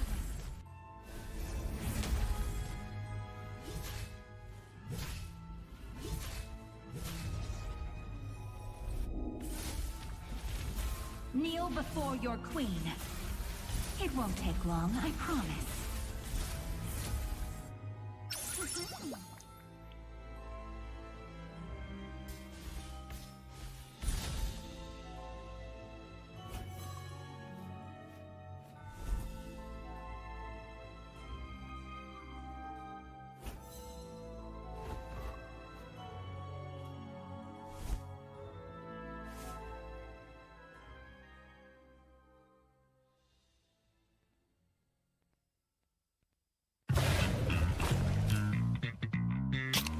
Confirm mantap, confirm lah Nescafe. Pelbagai kejayaan dapat dikecapi. Sejarah baharu telah tercipta. Namun, setakat itu sahajakah kemampuan kita? Setiap kali ke pentas dunia, pasti kecewa. Sampai bila kita nak kalah? Ditundukkan serendah-rendahnya. Sampai bila kita nak dihina? Tiap musim harapan peminat gugur. Sampai bila nak kalah? Sampai bila nak kecewa? Setiap rakyat pasti akan melaungkan semangat ingin mempertahankan rumah mereka. jika patah sayap Raja Wali, bertongkat jua kita kemari. Tahun ini pastinya kemenangan semakin dicita demi menjulang nama Malaysia di pesada dunia. Di mana bumi dipijak, disitulah langit dijunjung. Stadium MBSJ Serdang Jaya secara rasminya menjadi rumah MPL MY pada tahun ini. Seterusnya, melangkah ke arena besar di Timur Tengah, di Riyadh, Arab Saudi. Juara kita bangkit menghadapi cabaran, bersedia mencipta sejarah. Utara, Timur, Barat dan Selatan, kita semua MPL MY Playoff musim ke-14 akan berhijrah ke Johor, mendekatkan lagi silaturahim MPL MY bersama. Hasrat kita semua bersatu dan bangkit dengan satu tujuan yang sama. Naikkan martabat negara, kecari juara dunia, kemuncaknya di M6. Pastikan kemenangan dan kebanggaan dikecap di rumah kita.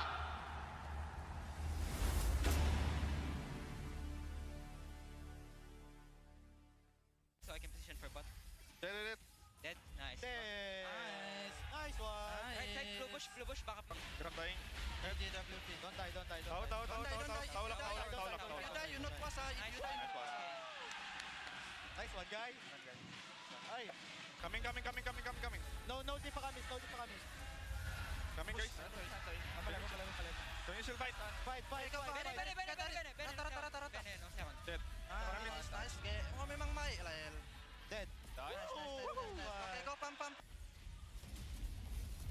Harit kalau boleh. Haritnya pegang. Mati! Tarik. Dead good. Mede. Depan dulu, guys. Dia makan aku salah. Dah, rapat dah. Dah beri baik. Bantai! Mati dua. Mati. Mati, bodoh. Turtle. Di bawah jok, lihat boleh ni. Win target. Mati. Semua gas! Turtle. Ada mau Nopa. Mati. Ay, dah. Back. Wait, Dalton. Last hit. Nice. Go. Don't fight. Don't fight. Just walking. Hey, dash in. This guy dead. Sila voltig rock. Dead. Nice one. Wow! Tila kelas mo na kagad. I'm done.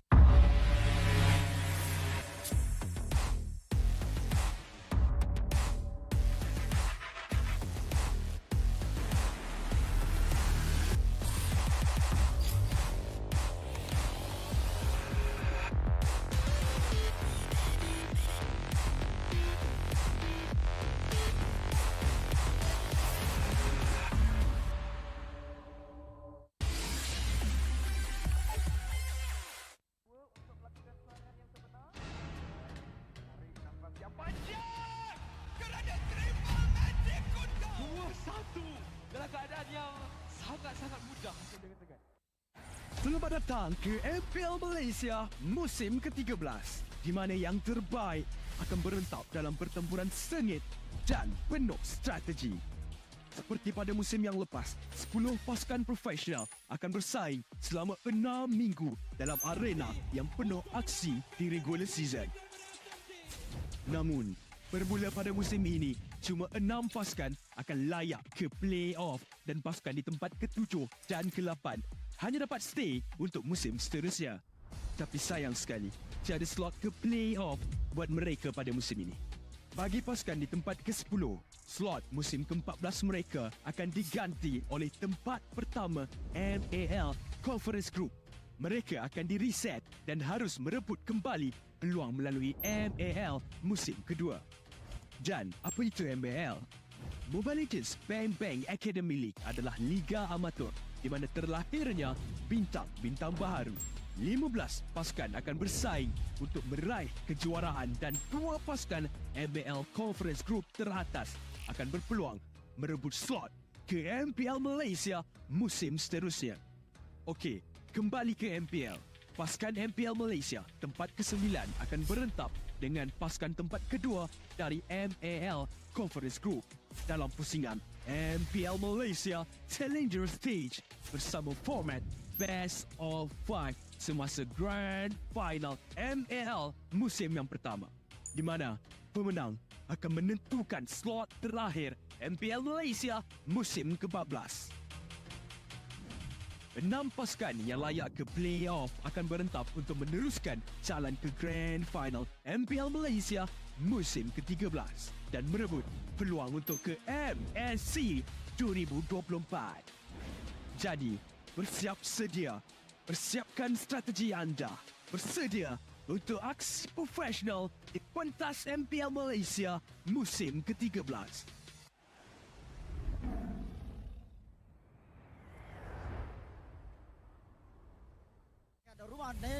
Sekarang mereka cuba untuk melakukan pertahanan. Setup akan dilakukan oleh Binogo. Tarikan daripada Lot cuba dilakukan. Penalti zone terlebih dahulu dikeluarkan oleh Yetri, tetapi berjaya dijatuhkan oleh Lolia. Sekarang serangan demi serangan. Keadaan ataupun kedudukan gol ini masing-masing, tapi sekarang ini serangan akan dilakukan. Apa dimulakan dengan adanya Nederium, tetapi dilepaskan oleh Munci. Zaf berjaya mendapat gol. Sekarang ini mereka cuba paksa dengan pertempuran yang cuba dilakukan. Benogo menjadi target utama. Tengok bagaimana damage daripada Zaf. Selesai dia untuk keluarkannya. Benogo akan dikenyak terlebih dahulu. Malvis akan dikorbankan dan Loyal dari bangsa seterusnya. Yetri buat kerja. Dia ada Venom Fury, dia ada Flicker. Venom Fury dilepaskan terlebih dahulu Benogo. Dia tak ada spasi migrasi tapi dia timbang seorang pemain. Dan sekarang ini Malvis yang menerima damage besar akan dikuburkan. Retribution tiada untuk Niners. Kaiser Benogo juga dalam pada masa sama. Yetri!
Berminat untuk mengetahui info lanjut mengenai prestasi pemain dan jadi sebahagian daripada MPL Malaysia?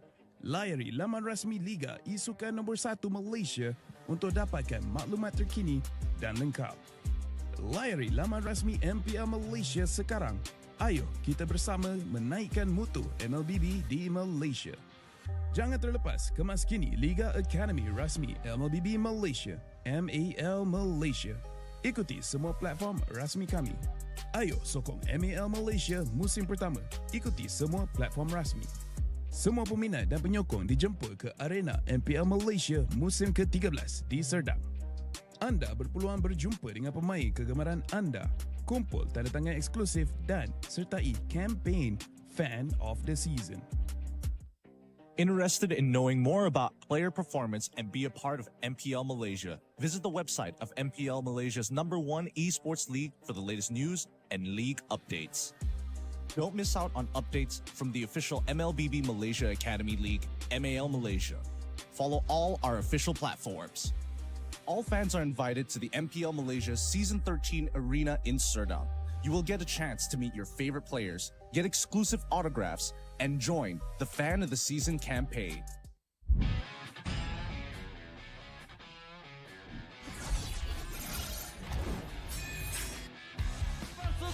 Skylar's gadget to him dan Albert di sana ternyata harus hilang.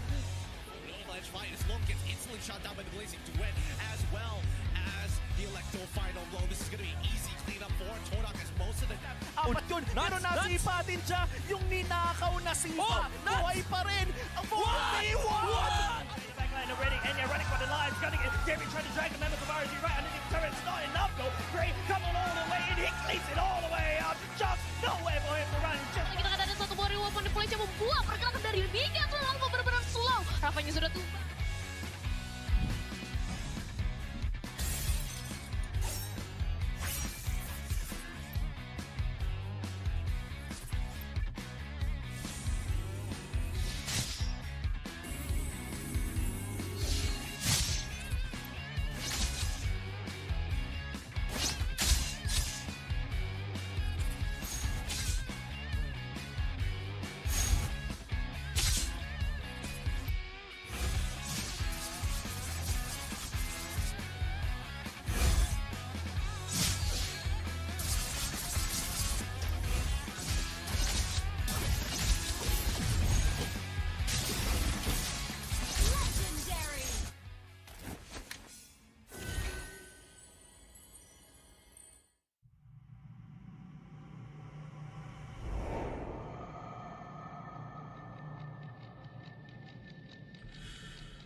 Menang, kalah, pressure, harapan, skill, mistake, dah ready. Kalah, dihentak, dituntut semua untuk peminat. Spotlight melambangkan satu sosok tumpuan.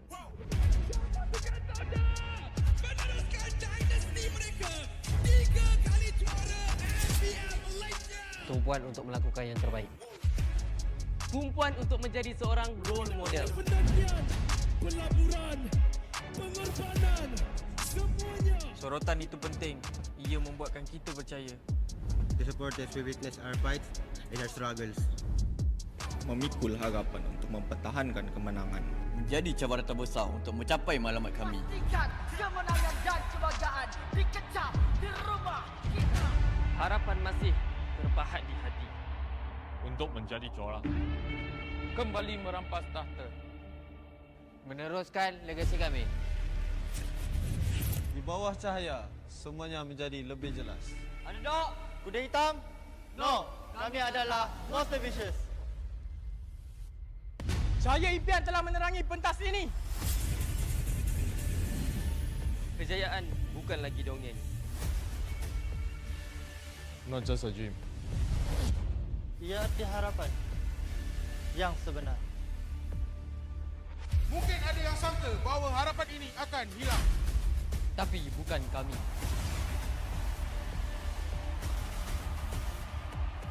Ini harapan kami. Ini semangat kami. Bersama kami, mencapai hati tujuan. Menjadi sinar yang paling terang.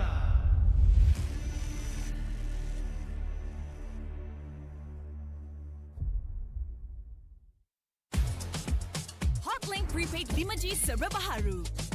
Nikmati jago 5G untukmu. Dengan kelajuan internet 5G tanpa batas. Layan gaming sepantas kilat.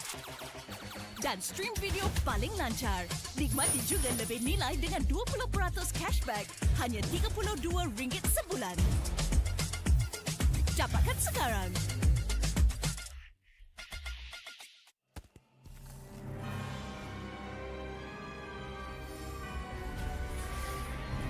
This fairy tale ended with the poisoned apple, and my tale began.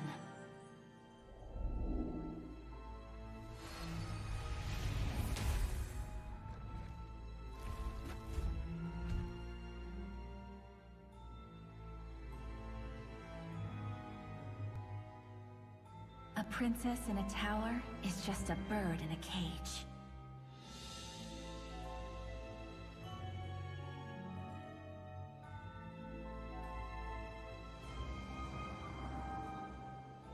Curse this!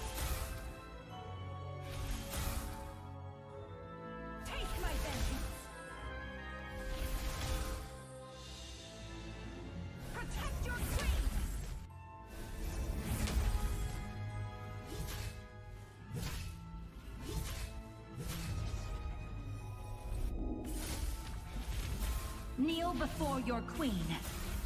It won't take long, I promise.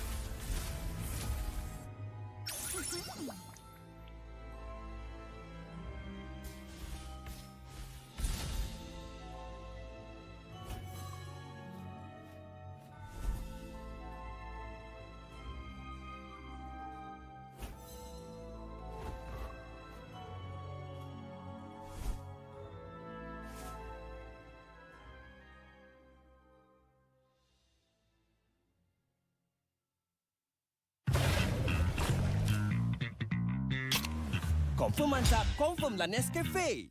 Pelbagai kejayaan dapat dikecapi. Sejarah baharu telah tercipta. Namun, setakat itu sahajakah kemampuan kita? Setiap kali ke pentas dunia, pasti kecewa. Sampai bila kita nak kalah? Ditundukkan serendah-rendahnya. Sampai bila kita nak dihina? Tiap musim harapan peminat gugur. Sampai bila nak kalah? Sampai bila nak kecewa? Setiap rakyat pasti akan melaungkan semangat, ingin mempertahankan rumah mereka. Jika patah sayap Raja Wali, bertongkat jua kita kemari. Tahun ini pastinya kemenangan semakin dicita demi menjulang nama Malaysia di pesada dunia. Di mana bumi dipijak, disitulah langit dijunjung. Stadium MBSJ Serdang Jaya secara rasminya menjadi rumah MPL MY pada tahun ini. Seterusnya, melangkah ke arena besar di Timur Tengah, di Riyadh, Arab Saudi. Juara kita bangkit menghadapi cabaran, bersedia mencipta sejarah. Utara, Timur, Barat dan Selatan, kita semua MPL MY Playoff musim ke-14 akan berhijrah ke Johor, mendekatkan lagi silaturahim MPL MY bersama. Hasrat kita semua bersatu dan bangkit dengan satu tujuan yang sama. Naikkan martabat negara, kecari juara dunia, kemuncaknya di M6. Pastikan kemenangan dan kebanggaan dikecap di rumah kita.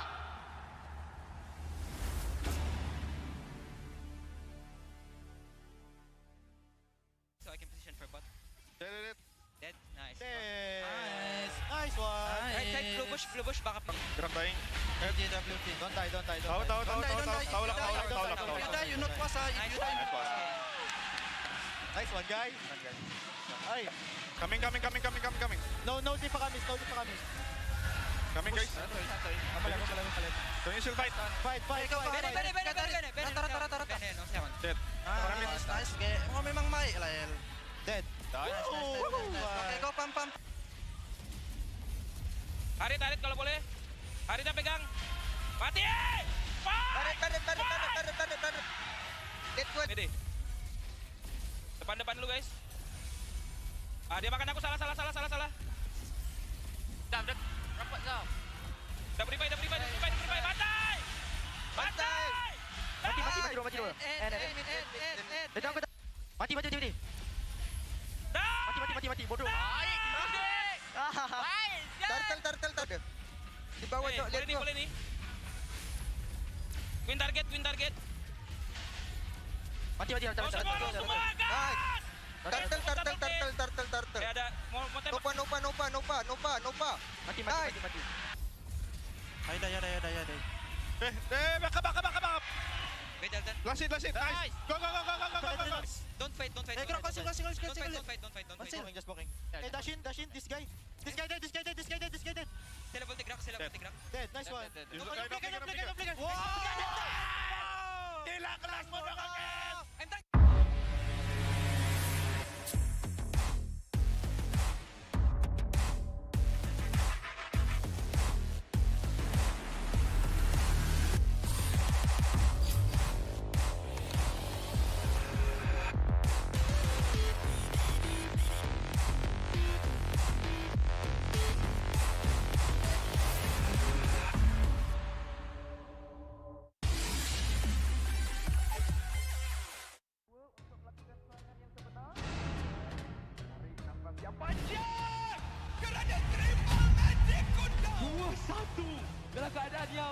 sangat-sangat mudah untuk dikatakan. Selamat datang ke MPL Malaysia musim ke-13 di mana yang terbaik akan berentap dalam pertempuran sengit dan penuh strategi. Seperti pada musim yang lepas, 10 pasukan profesional akan bersaing selama 6 minggu dalam arena yang penuh aksi di regular season. Namun, bermula pada musim ini, cuma 6 pasukan akan layak ke play-off dan pasukan di tempat ke-7 dan ke-8 hanya dapat stay untuk musim seterusnya. Tapi sayang sekali, tiada slot ke play-off buat mereka pada musim ini. Bagi pasukan di tempat ke-10,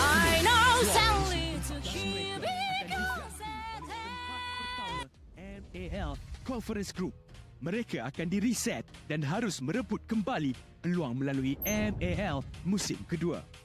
Dan apa itu MPL? Mobile Legends Bang Bang Academy League adalah liga amatur di mana terlahirnya bintang-bintang baharu.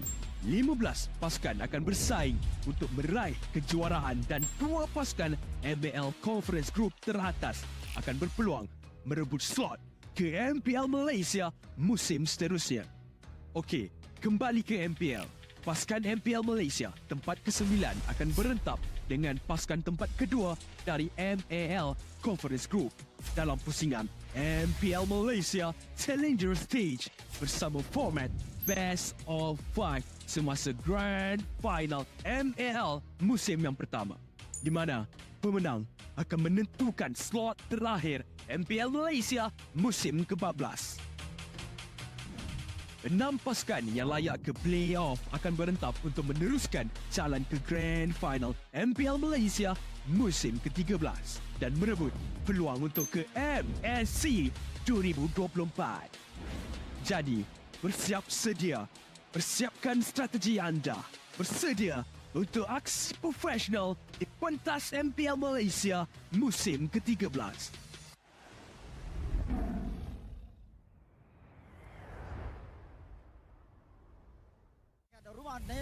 Sekarang mereka cuba untuk melakukan pertahanan. Setup akan dilakukan oleh Binogo. Tarikan daripada Lot cuba dilakukan. Penalti zone terlebih dahulu dikeluarkan oleh Yetri, tetapi berjaya dijatuhkan oleh Lolia. Sekarang serangan demi serangan. Keadaan ataupun kedudukan golek negeri ini masing-masing, tapi sekarang ini serangan akan dilakukan. Tanpa dimulakan dengan adanya Nederium, tetapi dilepaskan oleh Munci. Zaf berjaya mendapat gol. Sekarang ini mereka cuba paksa dengan pertempuran yang cuba dilakukan. Benogo menjadi target utama. Tengok bagaimana damage daripada Zaf. Selesa dia untuk keluarkannya. Benogo akan dikenyak terlebih dahulu. Malvis akan dikorbankan dan Loyal dari bangsa seterusnya. Yetri buat kerja.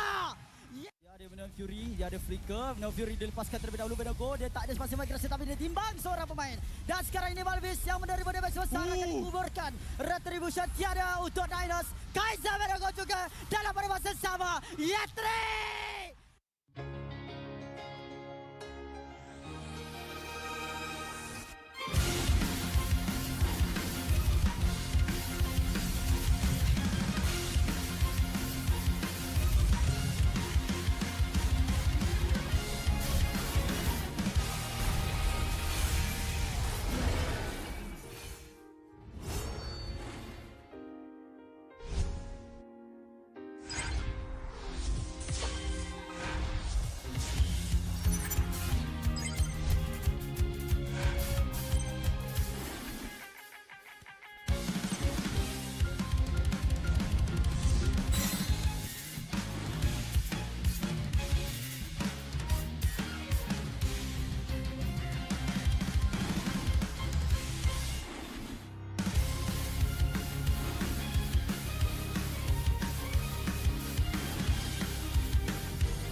Berminat untuk mengetahui info lanjut mengenai prestasi pemain dan jadi sebahagian daripada MPL Malaysia? Layari laman rasmi Liga Isukan nombor 1 Malaysia untuk dapatkan maklumat terkini dan lengkap. layari laman rasmi MPL Malaysia sekarang. Ayo kita bersama menaikkan mutu MLBB di Malaysia. Jangan terlepas kemas kini Liga Akademi rasmi MLBB Malaysia, MAL Malaysia. Ikuti semua platform rasmi kami. Ayo sokong MAL Malaysia musim pertama. Ikuti semua platform rasmi. Semua peminat dan penyokong dijemput ke arena MPL Malaysia musim ke-13 di Serdang. Anda berpeluang berjumpa dengan pemain kegemaran anda, kumpul tanda tangan eksklusif dan sertai kempen Fan of the Season. Interested in knowing more about player performance and be a part of MPL Malaysia? Visit the website of MPL Malaysia's #1 esports league for the latest news and league updates. Don't miss out on updates from the official MLBB Malaysia Academy League, MAL Malaysia. Follow all our official platforms. All fans are invited to the MPL Malaysia Season 13 Arena in Serdang. You will get a chance to meet your favorite players, get exclusive autographs, and join the Fan of the Season campaign.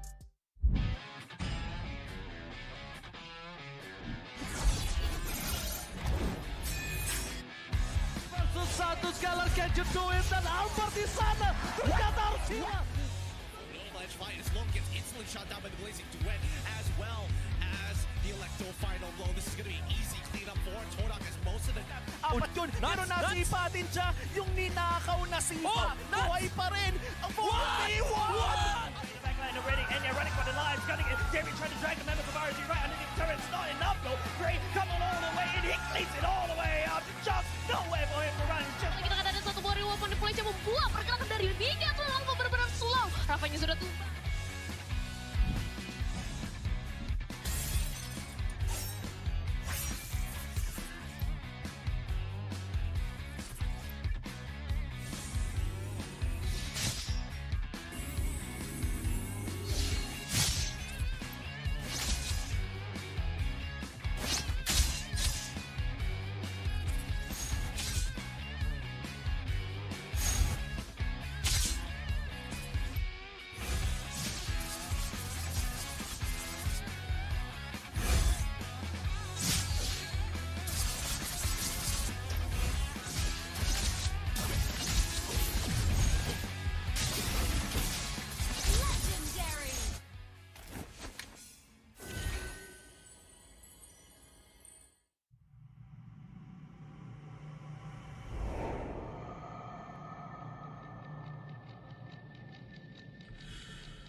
Menang, kalah, pressure, harapan, skill, mistake, dah ready. Kalah, dihentak, dituntut semua untuk peminat. Spotlight melambangkan satu sosok tumpuan.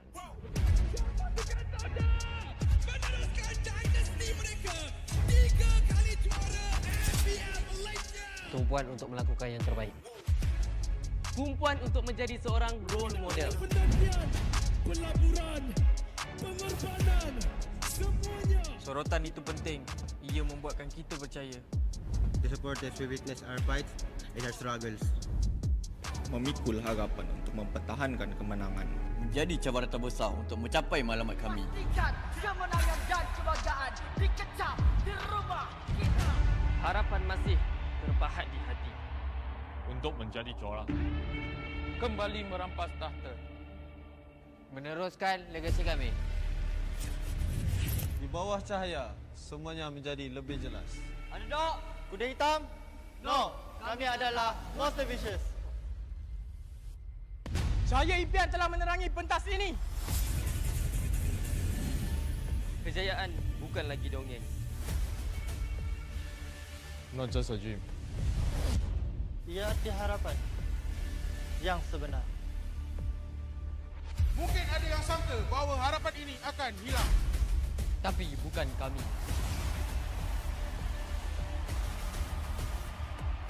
Ini harapan kami. Ini semangat kami. Bersama kami mencapai satu tujuan. Mencari sinar yang paling terang.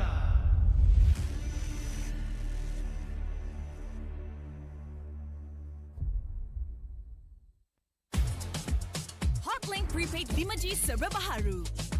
Nikmati jago 5G untukmu. Dengan kelajuan internet 5G tanpa batas. Layan gaming sepantas kilat. Dan stream video paling lancar. Nikmati juga lebih nilai dengan 20% cashback. Hanya RM32 sebulan. Dapatkan sekarang.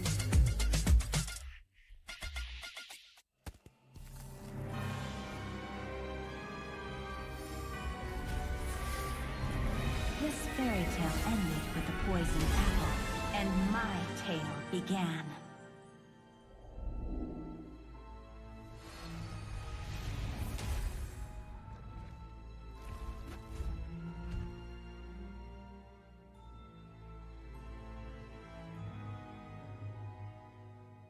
A princess in a tower is just a bird in a cage.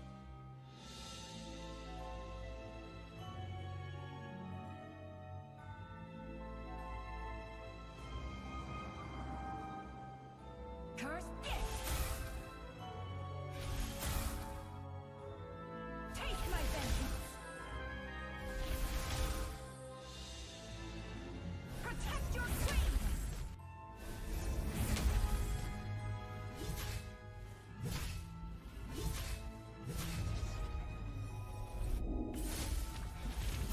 Kneel before your queen. It won't take long, I promise.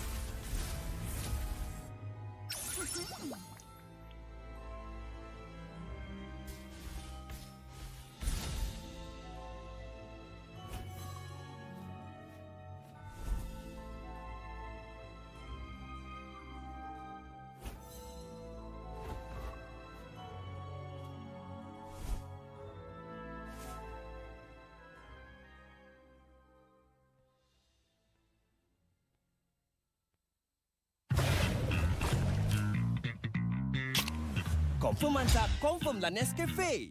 Pelbagai kejayaan dapat dikecapi. Sejarah baharu telah tercipta. Namun, setakat itu sahajakah kemampuan kita? Setiap kali ke pentas dunia, pasti kecewa. Sampai bila kita nak kalah? Ditundukkan serendah-rendahnya. Sampai bila kita nak dihina? Tiap musim harapan peminat gugur. Sampai bila nak kalah? Sampai bila nak kecewa? Setiap rakyat pasti akan melaungkan semangat, ingin mempertahankan rumah mereka. Jika patah sayap Raja Wali, bertongkat jua kita kemari.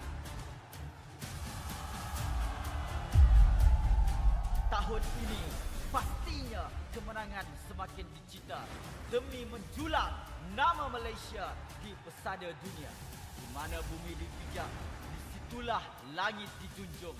Stadium MBSJ Serdang Jaya secara rasminya menjadi rumah MPL MY pada tahun ini. Seterusnya, melangkah ke arena besar di Timur Tengah, di Riyadh, Arab Saudi. Juara kita bangkit menghadapi cabaran, bersedia mencipta sejarah. Utara, Timur, Barat dan Selatan, kita semua MPL MY Playoff musim ke-14 akan berhijrah ke Johor, mendekatkan lagi silaturahim MPL MY bersama. Hasrat kita semua bersatu dan bangkit dengan satu tujuan yang sama. Naikkan martabat negara, kecari juara dunia, kemuncaknya di M6. Pastikan kemenangan dan kebanggaan dikecap di rumah kita.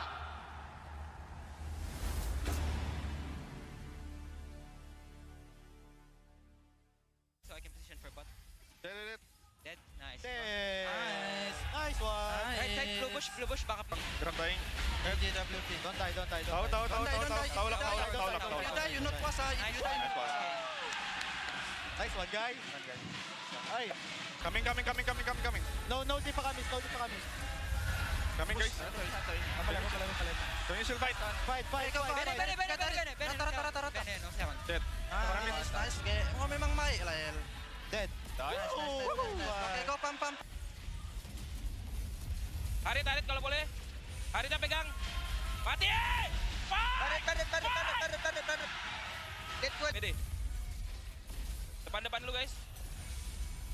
Dia makan aku salah. Dah rapat dah. Dah beri bantai.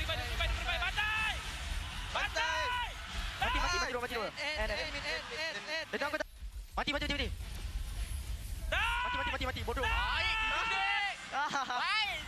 Turtle. Di bawah tu, lihat tu. Boleh ni. Win target. Mati. Turtle. Ada. Nopa. Mati. Ay, dah. Back up. Wait, Dalton. Last hit. Nice. Go. Don't fight. Don't fight. Just blocking. Hey, dash in. This guy dead. Telepon tigrak. Dead. Nice one. Don't Flicker. Wow!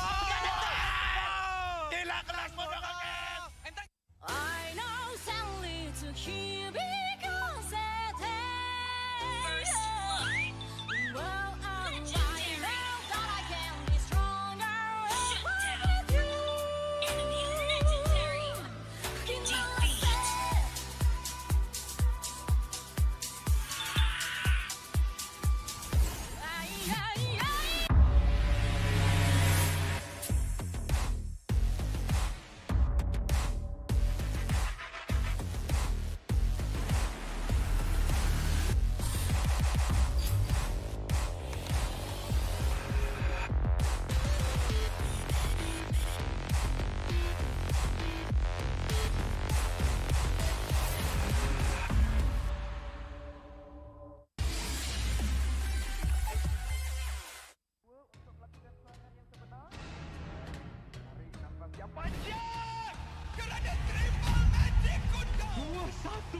Dalam keadaan yang sangat mudah. Selamat datang ke MPL Malaysia musim ke-13, di mana yang terbaik akan berentap dalam pertempuran sengit dan penuh strategi. Seperti pada musim yang lepas, 10 pasukan profesional akan bersaing selama 6 minggu dalam arena yang penuh aksi di regular season. Namun, bermula pada musim ini, cuma 6 pasukan akan layak ke play-off dan pasukan di tempat ke-7 dan ke-8 hanya dapat stay untuk musim seterusnya. Tapi sayang sekali, tiada slot ke play-off buat mereka pada musim ini. Bagi pasukan di tempat ke-10, slot musim ke-14 mereka akan diganti oleh tempat pertama MAL Conference Group. Mereka akan di-reset dan harus merebut kembali peluang melalui MAL musim kedua. Dan apa itu MAL? Mobile Legends Bang Bang Academy League adalah liga amatur di mana terlahirnya bintang-bintang baharu. 15 pasukan akan bersaing untuk meraih kejuaraan dan 2 pasukan MPL Conference Group teratas akan berpeluang merebut slot ke MPL Malaysia musim seterusnya. Okey, kembali ke MPL. Pasukan MPL Malaysia tempat ke-9 akan berentap dengan pasukan tempat kedua dari MAL Conference Group dalam pusingan MPL Malaysia Challenger Stage bersama format Best of 5 semasa Grand Final MAL musim yang pertama, di mana pemenang akan menentukan slot terakhir MPL Malaysia musim ke-14. 6 pasukan yang layak ke play-off akan berentap untuk meneruskan jalan ke Grand Final MPL Malaysia musim ke-13 dan merebut peluang untuk ke MSC 2024. Jadi, bersiap sedia. Persiapkan strategi anda. Bersedia untuk aksi profesional di pentas MPL Malaysia musim ke-13.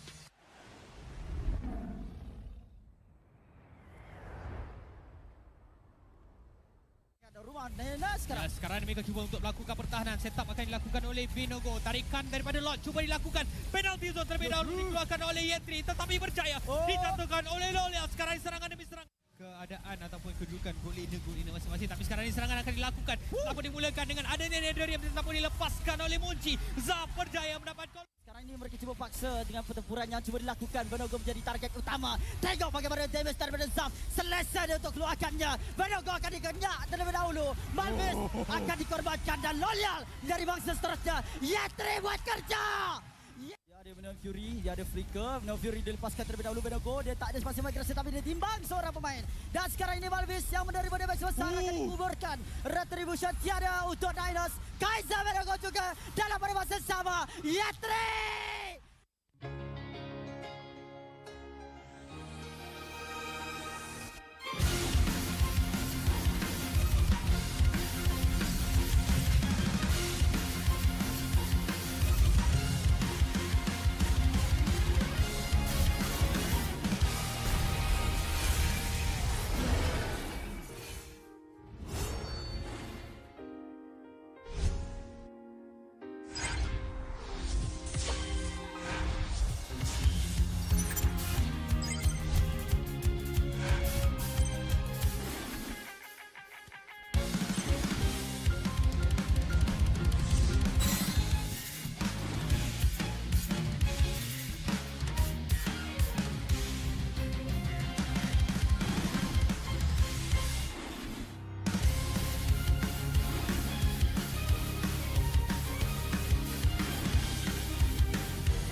Berminat untuk mengetahui info lanjut mengenai prestasi pemain dan jadi sebahagian daripada MPL Malaysia? Layari laman rasmi Liga Isukan nombor 1 Malaysia untuk dapatkan maklumat terkini dan lengkap. Layari laman rasmi MPL Malaysia sekarang. Ayo kita bersama menaikkan mutu MLBB di Malaysia. Jangan terlepas kemas kini Liga Academy rasmi MLBB Malaysia, MAL Malaysia. Ikuti semua platform rasmi kami. Ayo sokong MAL Malaysia musim pertama. Ikuti semua platform rasmi. Semua peminat dan penyokong dijemput ke arena MPL Malaysia musim ke-13 di Serdang. Anda berpeluang berjumpa dengan pemain kegemaran anda, kumpul tanda tangan eksklusif dan sertai kempen Fan of the Season. Interested in knowing more about player performance and be a part of MPL Malaysia? Visit the website of MPL Malaysia's #1 esports league for the latest news and league updates. Don't miss out on updates from the official MLBB Malaysia Academy League, MAL Malaysia. Follow all our official platforms. All fans are invited to the MPL Malaysia Season 13 Arena in Serdang. You will get a chance to meet your favorite players, get exclusive autographs, and join the Fan of the Season campaign.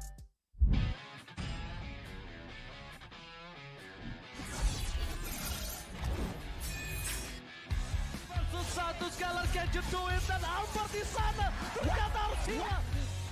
Avalanche fight as Long gets instantly shot down by the Blazing Duet as well as the Electo final blow. This is going to be easy cleanup for Todak as most of the Apat yun, pero nasipa din siya yung ninakaw na sipa. Buhay pa rin ang 41! Backline already, and you're running for the lives, cutting it. David trying to drag the members of RSG right underneath the turret. It's not enough though. Gray coming all the way, and he cleans it all the way up. Just nowhere for him to run. Kita ada satu body weapon di Malaysia membuat pergerakan dari Liga tuh lalu benar-benar slow. Rafanya sudah tuh.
MPL Malaysia Season 13 is powered by Muntar.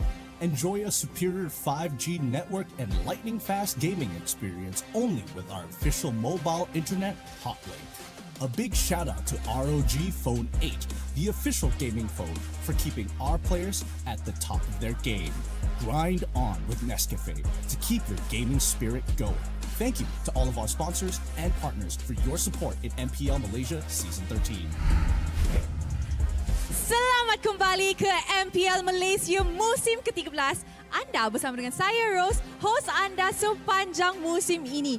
Dan sekarang kita sudah berada di match terakhir untuk hari ini. Manakala kita akan saksikan perlawanan Homeboys yang akan menentang Monster Vicious. Alright guys, minggu lepas kita nampak Homeboys kalah match pertama dorang menentang Selangor Red Giants. Monster Vicious pula tunjukkan kat semua orang walaupun dorang dari qualifiers, they are not a team to be messed with. Dorang dapat first maniac of the season. Okay guys, so sebelum kita mulakan, I nak tanya, MBSJ, are you ready? Korang dah buka ke? Dah. Sekali lagi, MBSJ, are you ready? Mantap. Alright. Untuk match ni kita akan tengok kalau Homeboys dah panas and they are ready to defend the throne as the defending champions of MPL Malaysia. Nampaknya casters dah seated. Players, are you guys ready? Korang rasa player dah ready ke? I tak nampak. Dah? Alright, and with that, marilah kita jemput kedua-dua pasukan ke atas pentas MPL Malaysia, Homeboys dan juga Monster Vicious. Homeboys started the season with a disappointing outcome. Today, they are back with the confidence and the pride of the defending champions. Never back down. It's the Homeboys.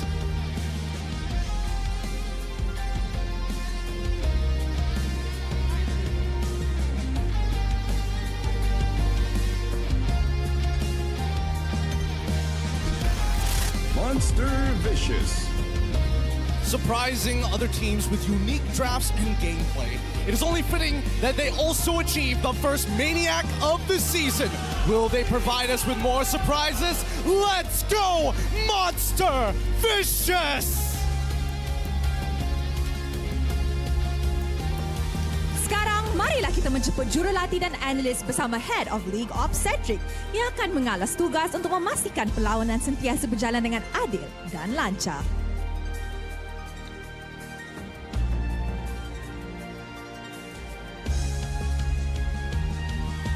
Mari kita teruskan dengan fist bump di antara pasukan sebagai tanda professionalism. Inilah gaya kita.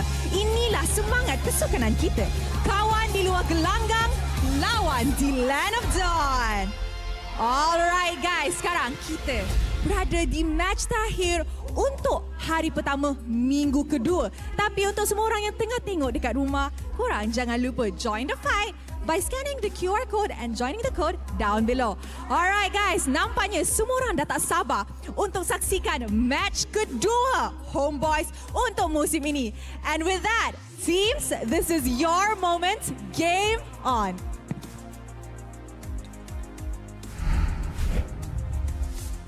When you throw, we catch. Rose, thank you once again and welcome everybody to the MPL Malaysia Season 13. To our Muslim brethren out there, breaking fast. Hopefully you had a good one. My name is Gideon. This is LaFell here on the English desk to guide you through this upcoming matchup, the Homeboys against Monster Vicious. I tried to pose like Rose, but my suit's a bit tight. It's hard. It's hard. I tried earlier. It doesn't work. The age is catching up quick. You're not that old. I'm that old. We're getting there. I have, okay, this is an interesting thing. I have white hairs on my beard. You have I have white hairs on my chest. That's a real thing. I have white hairs at the place where the sun don't shine. Oh boy, that's too many places that have white hairs. But you know, these teams, they're getting to that point. They have stayed in the league for a while. MV, for an example, in the Tier 2 scene for the longest of times and coming out with the first Savage of the season. Pretty good start. Anyways, big shout out to ROG Phone 8, official gaming phone, for keeping our pros at the top of their game. If I'm not mistaken, it was a Maniac, but either way, man, it was impressive. It was. And considering that they came from the Tier 2 scene and dominated the Tier 2 scene, they're making a name for themselves here and maybe a bigger name for themselves if they can take down the homeboys. It's nice that they've been smurfing, but now here in the big stage, now it's like, okay, guys, this is game time. You guys can talk the talk. Now time to walk the walk. And it's going up against homeboys. And Gideon, we sure are lucky because we're on the homeboy side. Oh, yeah. They're bringing I see Daddy Hood there. I mean, they brought everything over. I'm waiting for the parade. I'm worried about the parade. I'm waiting for the fireworks. The fireworks indoors. I'm nervous. I'm nervous for this matchup, and I'm sure Daddy Hood is too. Considering they're week 1, not exactly looking the greatest in the world. Hopefully, I mean, come on. Isn't that a bit rough, calling them the week 1? Well, I mean, they are the champions. It's expectation versus reality here. Why is... Okay, you know what?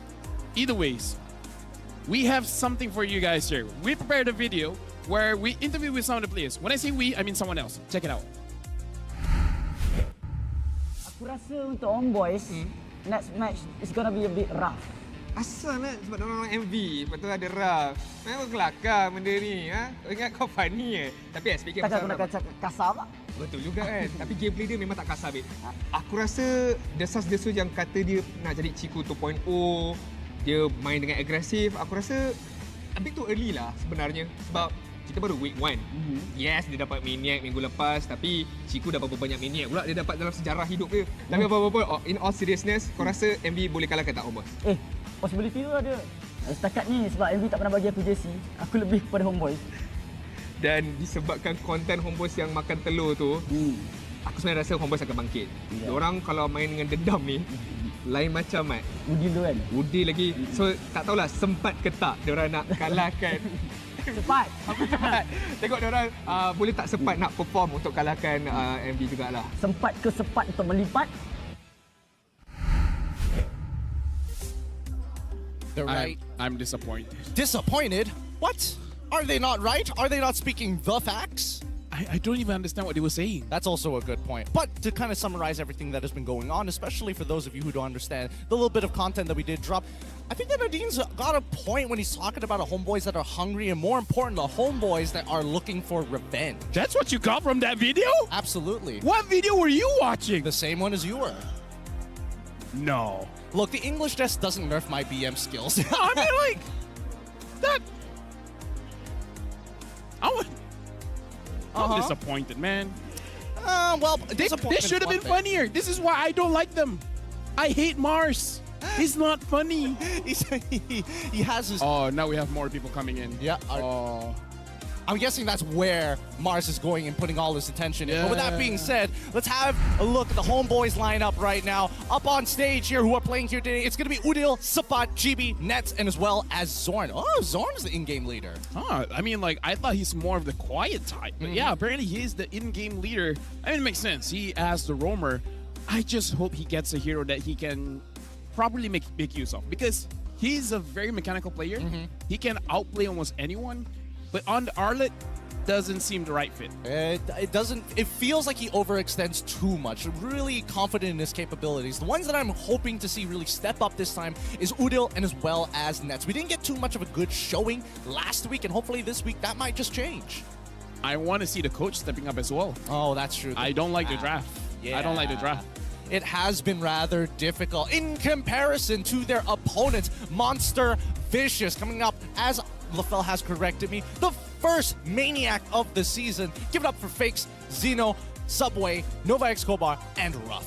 Subway is the in-game leader here, and I feel like knowing him when he was in SMG, he did guide the team to where they should be going. And I feel like this is the meta for Subway, because Subway is an amazing tank jungler.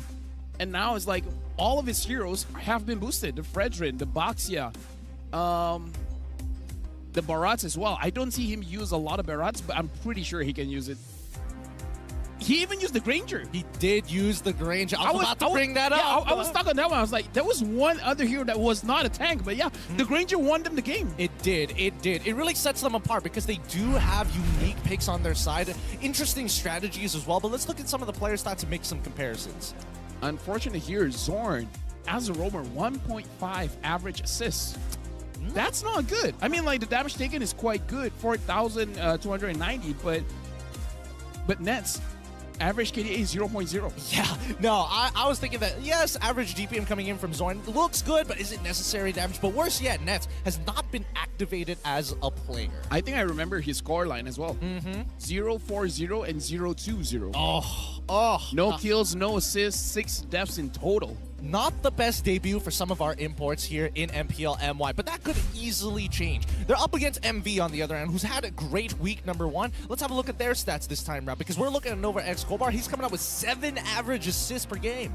And over 5,000 damage taken per minute. And I kind of feel like Nova Escobar is going to be the real... I don't know how to word this, but basically, he's the one that's going to take Zorn down. I feel like mechanically, Nova is the next Zorn. Nova is the big words here. Okay. He's amazing with the Franco. Okay. Even though he lost on the Arlet, he performed. He shined. He made Arlet look so good. I don't know how much on board I would like to be in, considering the game that he did play the Arla, and it did look good against RSG in particular. I don't mind putting him number 1. Number 1? Okay. In terms of roamers, yeah. That is interesting. That is interesting. I would have expected somebody else to be on the top of your list. But in the meantime here, let's discuss. Because for the upcoming draft for the Homeboys, we're hoping for something that actually activates their players, and it felt like they were rather passive other than Chibi last week. Yeah, and I feel like that's the problem. I feel like everyone has different things that they want to achieve. Zorn just wants to open the map. Chibi wants to get objectives. I'm not so sure what Nats is trying to achieve. I'm not so sure what Udil is trying to achieve. And that is very, very difficult, especially when the roamer, the mid laner, as well as the jungler don't have a say in anything. Like, if Zorn wants to do something else, Chibi wants to do something else, it's not going to be a good game for them. Well, I feel like, especially game number 2, game number 2 of SRG, that's the worst showing of Homeboys I've seen in a long time. Yeah, it wasn't exactly the best, but let's look at the words from Sabat here. Let's have a look at what he has to say. Okay, so our admin is asking, hey, we gotta ask, does Udil and Nats have star syndrome? And he's like, no, Udil and Nats, they're people that have a lot of trust as well as patience, and they understand they gotta trust the process. So for me, that is very precious. They don't have the star syndrome at all. They're very trusting, and they are trusting the process. I mean, these are famous quotes both mentioned by both Coach Ducky and as well as Coach Yeb, 2 accomplished coaches from their respective teams. And I think that people need to understand this, right? This process is a long and painful one. It doesn't mean that the team is going to change overnight, but definitely it does require people to make sacrifices along the way. Right now, looking at Team MV as well, Coach Haru has been doing quite a lot for the team. Behind the scenes, I've heard so many good things about him. He makes sure that the team is ready, not just for Tier 2 teams, but ready for Tier 1 teams. Well, let's get into the draft and put that to the test. We got Homeboys on the blue side for first pick and MV on the red side as second pick. We're immediately seeing the bans here. We are seeing the farmers. We are seeing the brats instantly banned out. It's going to be Nolan for the side of Monster Vicious. This is very interesting. Even though the first pick does have that advantage that you can basically ban whatever you want, the Faramis as well as Barat. This is interesting. And MV, I'm actually not surprised with the Masha ban. Really? Okay. All right. It's one of the reasons they've been winning against top-tier teams. Well, I mean, it's understandable, but this is the second time we've seen Masha actually get banned out within today itself. The next ban followed up from the side of Homeboys on the blue side is going to be the Minotaur, so they don't want a cornerstone for the side of MV. If anything, Nova Escobar has pretty good eye for these opportunities in initiating the fight, so definitely understand where the Homeboys are coming from. Always on the way. 2 tanky heroes. I would say even 3. What are they trying to achieve? A very big burst kind of comp? I suppose. I mean, for all we know, this could be an instantly Joy first pick for the side of Chibi here. Again, it's wide out in the open. They could be flexible, but Chips! Finally! All right, we get to talk about it. Chip has finally been unlocked for professional play. Oh, Zorn looks happy. I mean, he's going to be the IGL. And this is an important role on top of playing Chip because his portals can be a double-edged sword. Let me just say, I've been using the hero.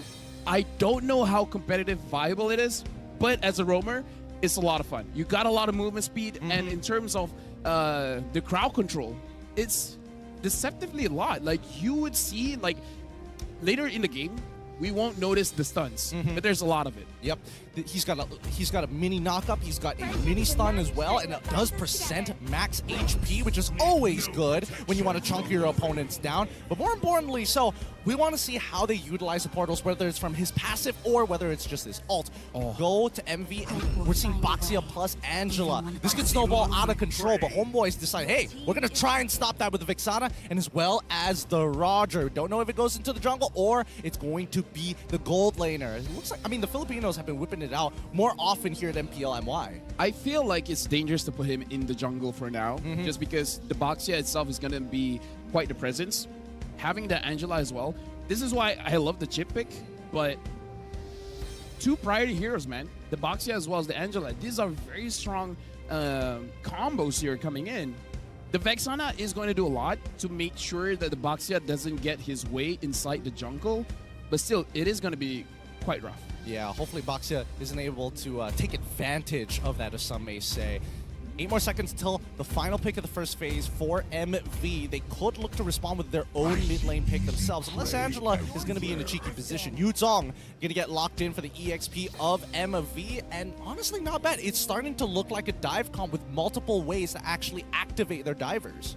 Right now, Chips, I would say the biggest weakness is when you open your portal, when you open your shortcut, is when people dive in and a lot of chain CCs are going to happen. So for now, I feel like for Homeboys, the struggle is you don't know where this Angela is going. Yeah. It can be in a roam position. It can be in a mid position. I would say the most optimal way if you do want an Angela mid is have someone like a Grok alongside of you so that you can clear the waves very, very fast, and then you can move to the side lanes as quickly as possible and support them as what Angela should be doing in the first place. I mean, it makes sense because Homeboys, they're even banning out like strong AoE CCs, people who can take concussive blasts and really take advantage of the earlier stages of the game in Minotaur. Now, MV, they decide to ban out the Joy. Good option here. I was surprised that a Homeboy decided to let it through and prioritize both Netson as well as Udil this time round, but we'll see whether the next two bans are going to be aligned with what we've been talking about. Right now, they need someone to smash this shield coming in from MV, because I'm thinking of like counter heroes going up against the Boxia. If we're specifically talking about counters, we can talk about the X-Borg and we can talk about the Dyrov as well. But the shield coming in from the Hard Guard is going to mitigate a lot of the damage. So I'm not so sure whether those two picks are going to be good. You could go for something simple, like the Frederick, like the Akai. I feel like those two heroes don't get punished as much in the jungle, and it's going to be very, very useful when it comes to the fights around the Lord. Yeah, also, not even just the fights across the Lord. The fact that they're going to be playing around the Chip portal, it's a good disengage or re-engage tool if things don't go exactly according to plan.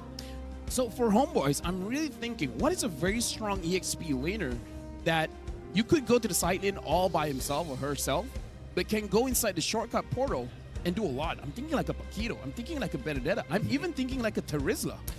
I was thinking along the lines of Terizla and as well as Benedetta. I feel like Paquito into the Yutong matchup feels like it's a good idea, but it's easily influenced. I think it's a little too volatile. And I think MV, they're taking the Swiss Army knife away. It's like, hey, we don't want a puzzle piece that fits every completed puzzle ever. Let's chuck that out of there. Make it a little crooked. Make it a little awkward for Homeboys. What else is good for Homeboys here? Because I do feel whatever the EXP laner is going to be, it has to be mobile. It has to clear the lanes very, very fast. So Chi-Chi's not a good pick here.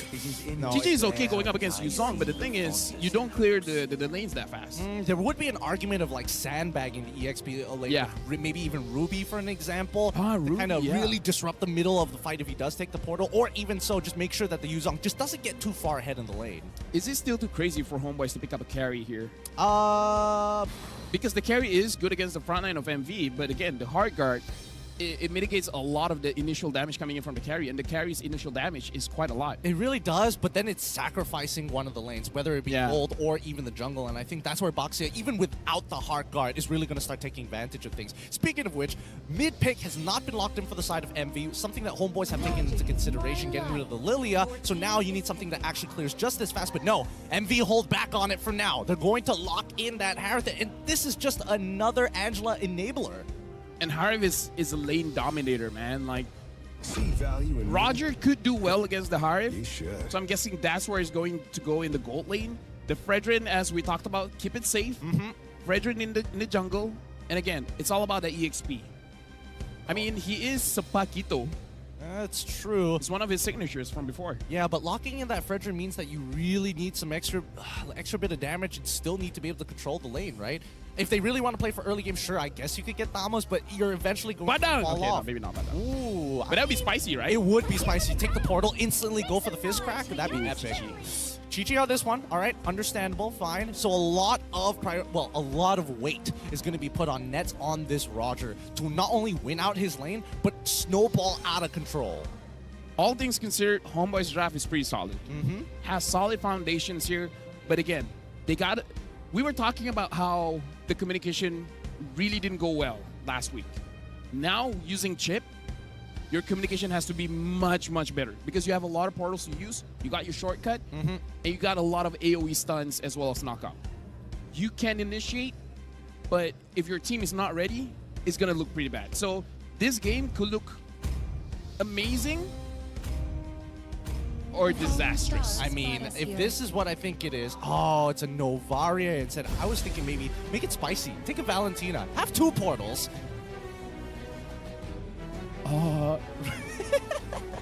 To be fair, this shortcut can be used for both teams. It's true. So it's like, hey. I guess there's one portal that they don't have access to, and that's the one at your base in the fountain. Think about it. Either way, right now, looking at both drafts, I would say MV has the easier draft to execute. It's pretty straightforward. A, B, C, N.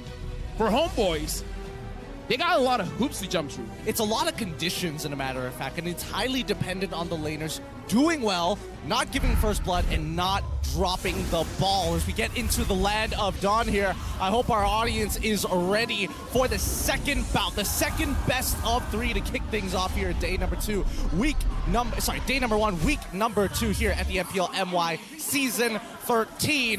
Let's make some predictions here. Where do we expect this early game to go, LaFell? Because I think it can get chaotic very fast, considering Chip has Y-Walk as a passive to be able to apply a lot of pressure across the map. The thing about Chip is that even though you're starting at the EXP, you can easily go to the gold lane, but I don't know, I kind of feel like between both lanes, either mid or EXP is the easier one for you to actually get a kill, because going up against a Harv as well as Roger, they got a lot of mobility there.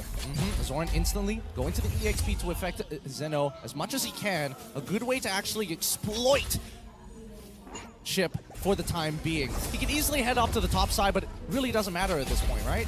Yeah, right now. Beautiful early game coming in from the Homeboys. Instantly setting up for the dive, getting a great trade, and even bringing Udil to be an insurance policy. Yep, looks like Zorn here, he's like, yo, staying in the mid, helping out your mid laner, that's like what? 2020? No, it's 2024. We go to the EXP lane. Hey man, it's a new era, new time, new meta. And right now, Zorn, he is... I've never played Chips like this, by the way. Actually zoning out the jungler, finding out wherever he is. And for those of you who are curious, looks like he's using the tank emblem with Inspire as well as Wilderness Blessing. So he wants more movement speed inside the river area, but he wants that cooldown. And he wants to clear the minions quite fast as well.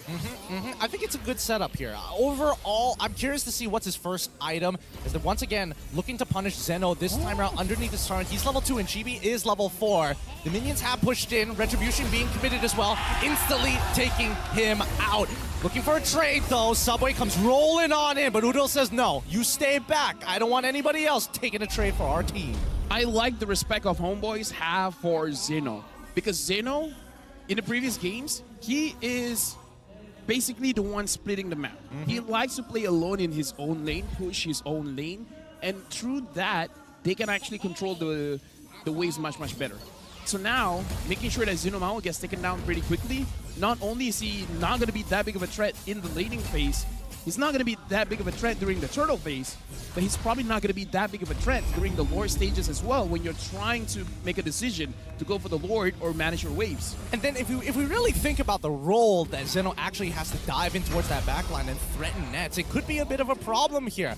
Unfortunately for Chibi, not winning that Retribution fight, Subway continues to gain more EXP than him. But Zorn continuing to be forces the portal instantly, punishing Nova X Cobra. He was not ready for that. I'm taking notes. High in the bush, find someone going through, shortcut it. Instantly channel it in the bush, man. Instantly channel. You don't want that delayed time. And plus, don't forget, once they drop that portal, that's also a good amount of slow and a decent amount of damage. One thing to point out as well, Nets got a kill. Whether that was intentional or not, that was good. Because now Nets has a small lead over Rough. And he's going to hold that. He's going to hold that for a while, right? 2 levels ahead of Rough right now. Ooh, I didn't notice that. Yeah, right? Because he had a good trade at level 3 against Rough, and then so far it's been kind of snowballing out of control. But for now, let's see how badly it's going to affect him. Monster Vicious haven't really gotten a clean team fight just yet, but we're just going to have to wait and see. If Nets makes a mistake, MV might jump on him, but no, he can't waste any time. We see Subway rolling off. And right now, Chibi finds Nova X Cobra, and Zorn, he immediately goes through. Why walk? Good timing. Good timing. What? He is abusing Chip right now. This is great communication. That was sick. He's just waiting by the portal. He's waiting to jump on through. Chibi sees him, retries. Instantly, he takes it. And now, Chibi, he forces another retribution from Subway's side. Yo, again, I'm taking notes because I only saw Subway. I'm sorry, I only saw Chibi and I was like, okay, maybe he can do something here, and all of a sudden he comes in and then gets the stun off. I'm telling you, if only we had 2 cameras to see them all. The Astral Echo is going to be popped as well as the Hard Guard jumping into the back line, trying to get a kill onto Udil, but he doesn't go down. Subway finds Chibi, can't heal through the regeneration of the Toys Poissons, and now for the big punish coming in for MV. How many can they get off of this? They get only 1, and the turtle should fall into their hands. Now we see the problem. The Angela is going to be the bane in Homeboy's side. They got to figure out a way whether they want to kite away whenever the hard guard has been used, or they got to focus in. Break that shield, make whoever she enters, whether it be the Yuzong or the Baxia, a little bit more vulnerable. Because once the hard guard is in, at least from initial what we saw just now, the damage wasn't enough. Clearly, the damage wasn't enough, but the turtle still falls into the hands of Homeboys despite Monster Vicious actually winning out that fight. Now, curious enough, what do you think about the way that Monster Vicious likes to punish their opponents, right? They found a good angle here. They're managing to take the Litho Wanderer, but at the same time, do they really care about these neutral objectives, specifically the turtle? I feel like they do care, but they understand that for you to get to point B, you got to get through A first. And I kind of feel like the fact that Homeboys, the way that they're positioning... Hold on. He takes the portal up to the top side. He's got okay, seal as well. Goes to Subway. All right. Shortcut. Of him. Okay, so instantly the hard guard does come out. He brings in the entire team to punish him. And now, unfortunately, the rest of the team can't get back into their lane as the portal's just too far forward. Sorry, I just had to see that happen first. But long story short, Homeboys, they're putting in a good positioning to make sure that Monster Vicious cannot go forward. So for them to go forward, they got to kill someone first. Well, speaking of killing, they're going to get right on top of Ruff, and even before the Zaman Force gets dropped down, it's going to be Nets being able to secure another kill. He is so far ahead of Ruff right now in terms of gold, and Subban still able to protect both mid as well as bottom turrets. Right now, Monster Vicious, they got the kill whenever it's going on in the Riverside for the turtle fight. But they haven't been having very good ganks on the side lane. And again, it's very interesting. I like that the observer is looking at Zorn here. He's not roaming around the map. Yeah, he's keeping eyes. He's going to take the portal down to the bottom side. Zeno's pushed up pretty far here, and Subban is going to take full advantage. The knock-up is good, but doesn't matter when you have the whole team. Zorn secures another kill for the Homeboys.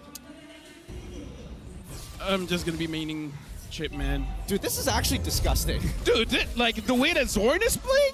My goodness. It's never just 2 people. Whenever you see Chip, it's never just 2. There's always so many more in the back pocket. I like the fact that Zorn doesn't even walk that much. He really just like, yo guys, just let me know when you guys want something and I'll be there. Yep. He's got a 40-second cooldown on his passive, by the way. So he is really off cooldown, off rip, he is going. But now here comes the Black Dragon form. You see Subway, he's in the middle of all the members and even dropping down the Eternal Guardian to try and zone them away. The Hard Guard comes out too, but Chibi is going to manhandle him single-handedly as Nets tries to secure the kill. It's a lot harder than it looks, but the fear is going to put him down. Udil finds the kill as Subban zones away 3 members of MV. Yeah, right now, looking at the situation here, Homeboys, it looks like they just want to kite away. Shortcut! He shortcuts again, bringing Nets along with him, who went back to base to get his health back. Homeboys does not let go of the pressure. I was gonna question, the hero is interesting and all, but is it first pickable?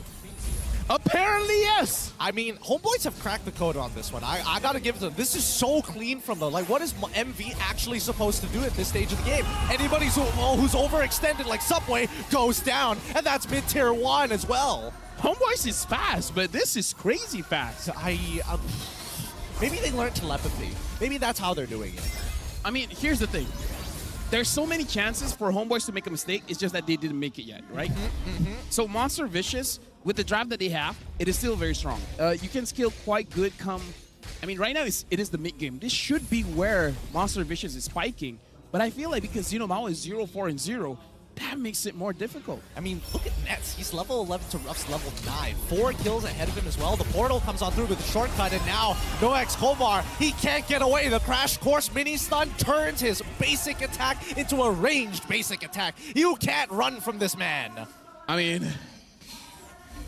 God help them. I want to root for Monster Vicious, man, but at the same time, how can you not get excited seeing all these portals all around? Dude, this feels like war crimes being committed right now. It feels like the Geneva Convention is being broken as we speak. It's not a fun time for MV. It feels like every move they make is instantly responded by the entire military force of the Homeboys. Yeah, so at this point, with 9,000 gold lead, realistically, what can Monster Vicious do, man? Because I feel like they have points when Xenomao goes in with Nova Escobar. They have a chance to catch people off guard. But the thing is, as long as Homeboys kites that, as long as they're being very disciplined, not trying to fight back, they're all good. Because Monster Vicious, their setup really is on the Yuzong. Yeah, and it really doesn't help that Udil has that fear just in case anything happens. If you're coming at me, good, you're coming in a straight line. I'm gonna fear you instantaneously. He hasn't missed one just yet, and the most that's been expended in terms of his resources is his flicker sometimes. So I think that MV have kind of missed that mark, right? The first go to A, get to B, they've missed A, now you're gonna have to wait until C, and that's probably around the 42K mark. I feel like Zorn fans are eating good, man, because he did not do well last week. Whoever has Zorn in their fantasy team for this week, yeah, they're looking pretty good. Maybe this is why Zorn didn't look good last week. He's been doing chip all along. He's been practicing only chip. One hero. Only one hero. If he goes back to Cho, he's like, I don't know how to play this hero anymore. It's like, why do you have so many dashes? Why do you even walk? Why even walk? Oh boy. Now, First Lord is going to come crashing in through the mid lane this time round. And Homeboys, let's see how good they are at closing this game with a 10K gold lead. This is this should be unwinnable for the side of MV. They should be guaranteed to lose at least one inhibitor turret, because if we're talking about high ground defense, it's not looking good for their draft. I mean, yeah, I don't want to be a Debbie Downer, but this is the point of the game where they're like, okay, let's talk about the next draft. It's a GG go next angle. Wait, hold on. GB using that Retribution, forcing out the Black Dragon Form coming out from Zeno. They're going to lose mid inhibitor here, but there's no real response coming out from the side of MV. Not enough threat, not enough gold. Down in economy. And with the mid inhibitor already gone, they're just waiting for the second wave of super minions to start crashing.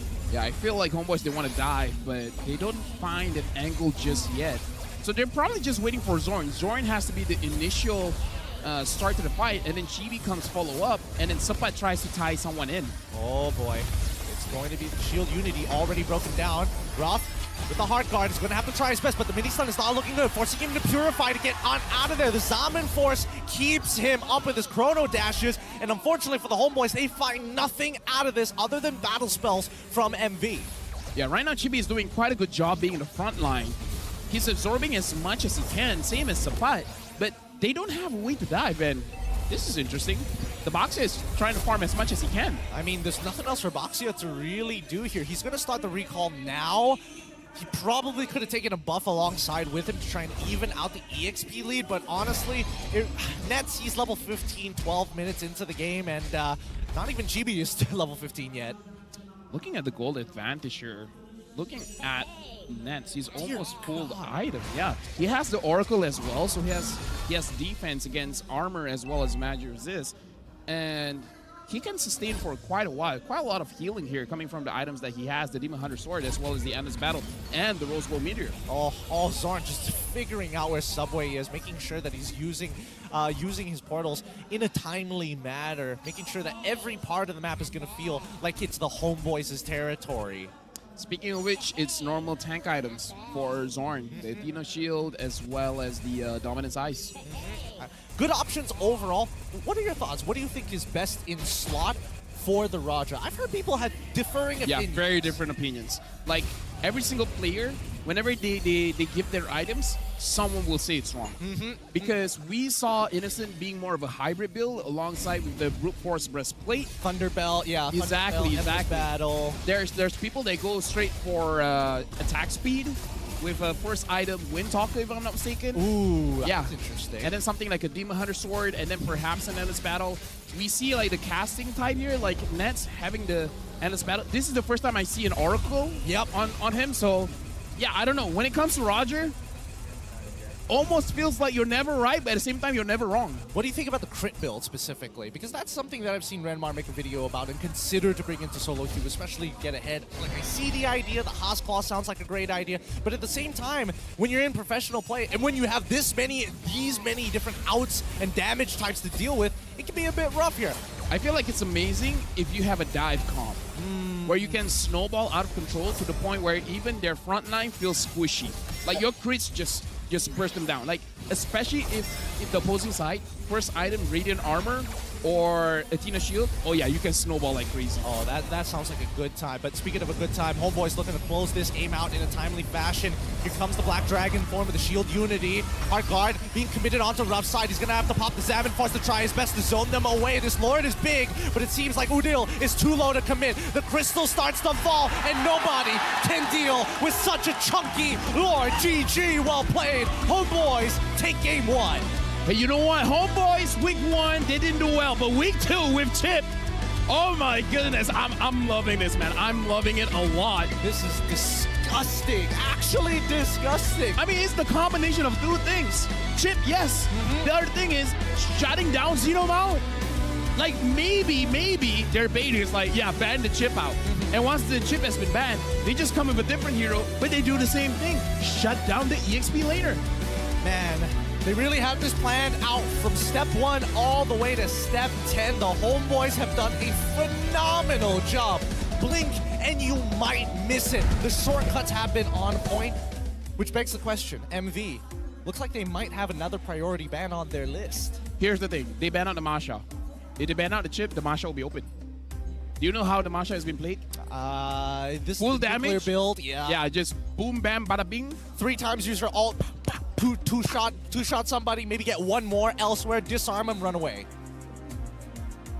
MVP Zorn?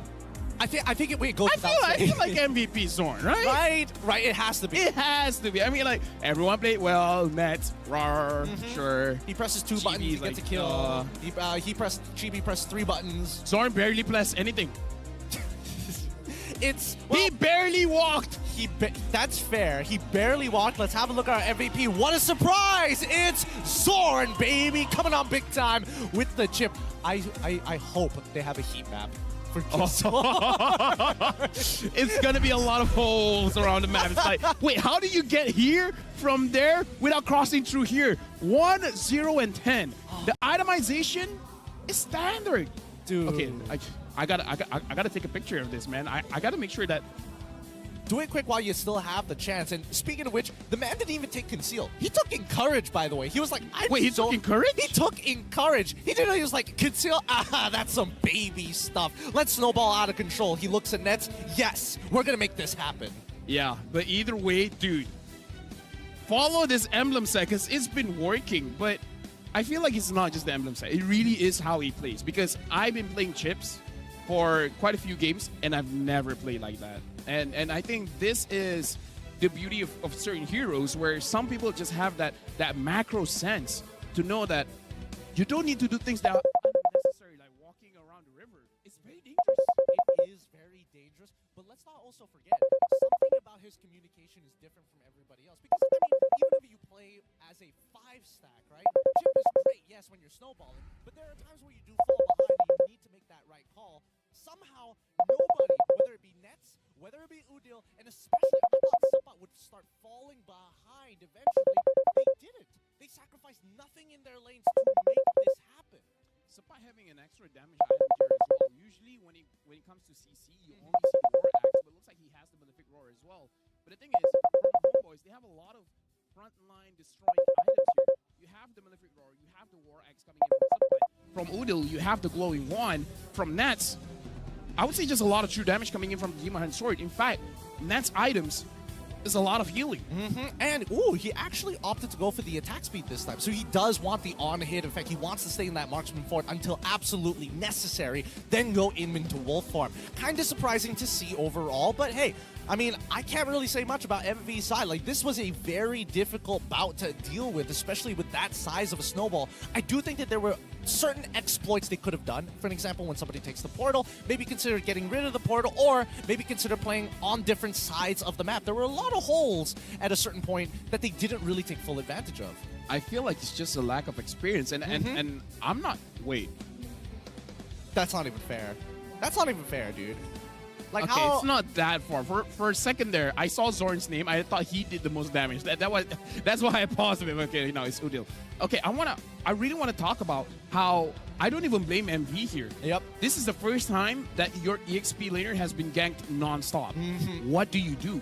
Right? Because I feel like the introduction into the MPL, most of the games have been standard. Yeah. This game coming in from Homeboys is far from standard because super unorthodox. This is a very clear difference of understanding your win condition and avoiding the enemy's win condition. Homeboys, they understand the win condition, dropping down Xeno. MV has no idea how to stop that. And again, I can't blame them. How can they train to prevent this? Well, it's tough, right? Because again, it's one of those things where you need somebody to actually identify where exactly is Zorn and who is keeping track of when he uses his abilities. And even so, it's not like you have a timer underneath Zorn's health bar that kind of tells you that, right? There's no visual indicator, which I think is the hardest part for the side of MV. Because if you walk up and we saw, even Subway, he's like, okay, maybe I'll hide in this bush. Maybe I can catch somebody off guard. Zorn pops up and is like, nah, that ain't happening. I mean, even us as casters, we don't know what's gonna happen. All of a sudden, he pops in. And the thing is, yes, I feel like the unpredictiveness, because in other games, say the roamer is a Cho, say the roamer is an Arlet, say the roamer is a Tigro, a Minotaur, you have a good idea of how to handle that. But Chips, EXP lane, EXP lane, EXP lane. I think he's gonna gank me again. How did he get to gold lane that fast? How is he invading our jungle? It's like, hey, he's in the bush. You go in the bush. Wait, he's gone? He's already at top lane? Yep. That's the crazy part. I think the best way to deal with it macro-wise is to make sure that the tempo doesn't fall into the hands of the Aldos. boys. Aldos? That's not tempo. That is like, I will scale to infinity. That is like, oh, summon the portal, instantly get a savage. No, not Aldos, but legit, something like a Mincitar. Something when you see the shortcut, it's like, I dare you to come in. I double dare you. I triple dare you. I was thinking Odette. Dare. Get it there. I get it. I get it. I can't stop giggling about it though. I will say, there are interesting methods of actually dealing with it, but I think I would like to watch that VOD again, right? I would. The mic check would be nice to see, and I would like to see the micro coming out from the rest of the side laners, right? What happens when we do hear Zorn saying, "Hey, I'm going to set up the shortcut." What do the side laners do? I feel like they take a step back, make sure, because remember, the shortcut portal appears behind your allied teammates, and that could be underneath the turret, which I don't think most players, especially those who are level 3, want to dive into just to get into a fight. Is it bad that I think their communication is much simpler than we think? It could be. Sini. Yeah, that sounds about right. Sounds about right, right? Sounds about right. The next Homeboys rap album is coming out real soon. It's like...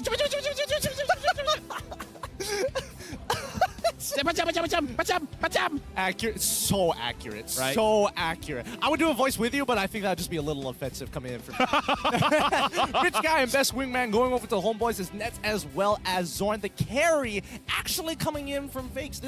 We saw the damage charts just now. Yeah. It was so much more even despite having an 11-1 scoreline. You would have imagined that the damage charts were through the roof for the Homeboys, but it really wasn't.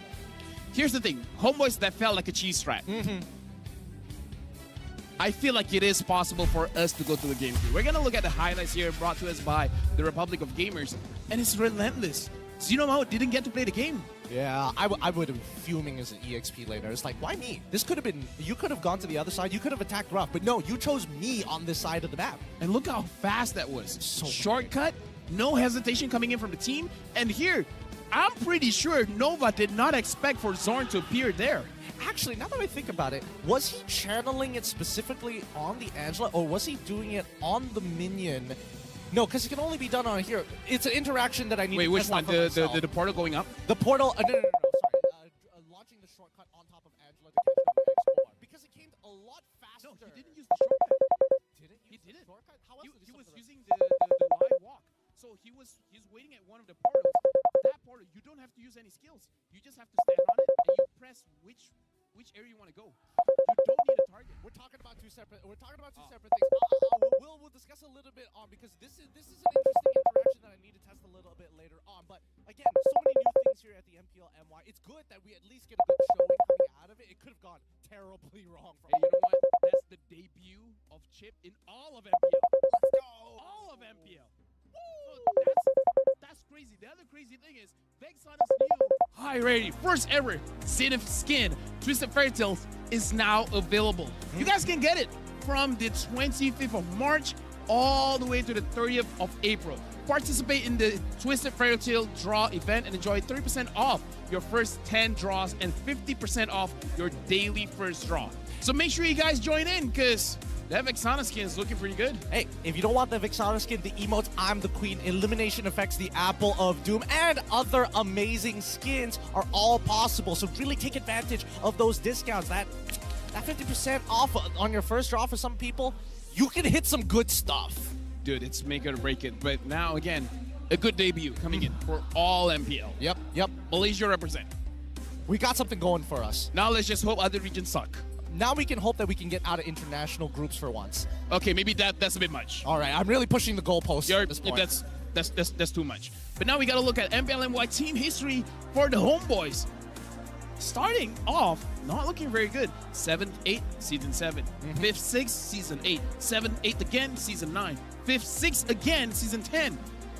And then all of a sudden, Season 11, 3rd, go high. They managed to become the champion. Season 12, champion. And now we're looking at Season 13, where, mind you, in MPL MY, whoever is the champion usually flops in the next season. They usually don't make it as far as they would like to.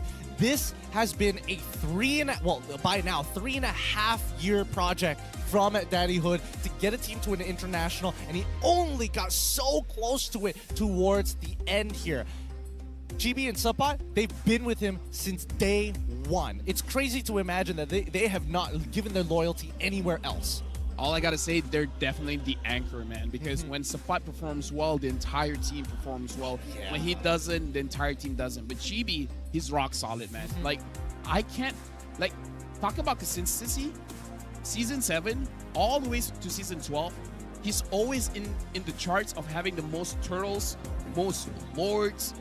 How, like, I've seen junglers come and go, man. This season, your entry is crazy. Next season, not so much. And now we got a WhatsApp coming in. So our admin is asking, Haru, why are you not coaching a big team for this season? And Haru is saying, after 2 seasons with SMG, I want to challenge myself. I want to go for an amateur team. Because when I was in SMG, every player was a high caliber player. So he wants to try out something new. Honestly, this is starting to feel similar to Antagonist to a certain degree, right? High caliber player decides, you know what, this is an opportunity for me to be a head coach, and more importantly, how far can I really push this amateur team to be to near perfection as we jump into this draft. It's going to be MV now on the blue side as their first pick, up against Homeboys on the red side as second pick. I mean, what can I say, man? Haru Antagonists, they love kids. Phrasing. I mean, who doesn't? Kids are great, no? So good, dude. So good, man. Masha gets banned one more time, this time for the side of MV, but they're also getting rid of the Nolan. So now, being that first pick, they're not obligated to get rid of these S-tier picks. They're forcing the homeboys to do so, but even the homeboys are like, nah, you're still playing on our turf. Let's get rid of the Barats. Let's also get rid of the Farmers. Is Nova crazy enough for Chip first pick? Oh, no, they're banning it out. Oh! Like, nah. That's not cool, dude. We're not doing it anymore.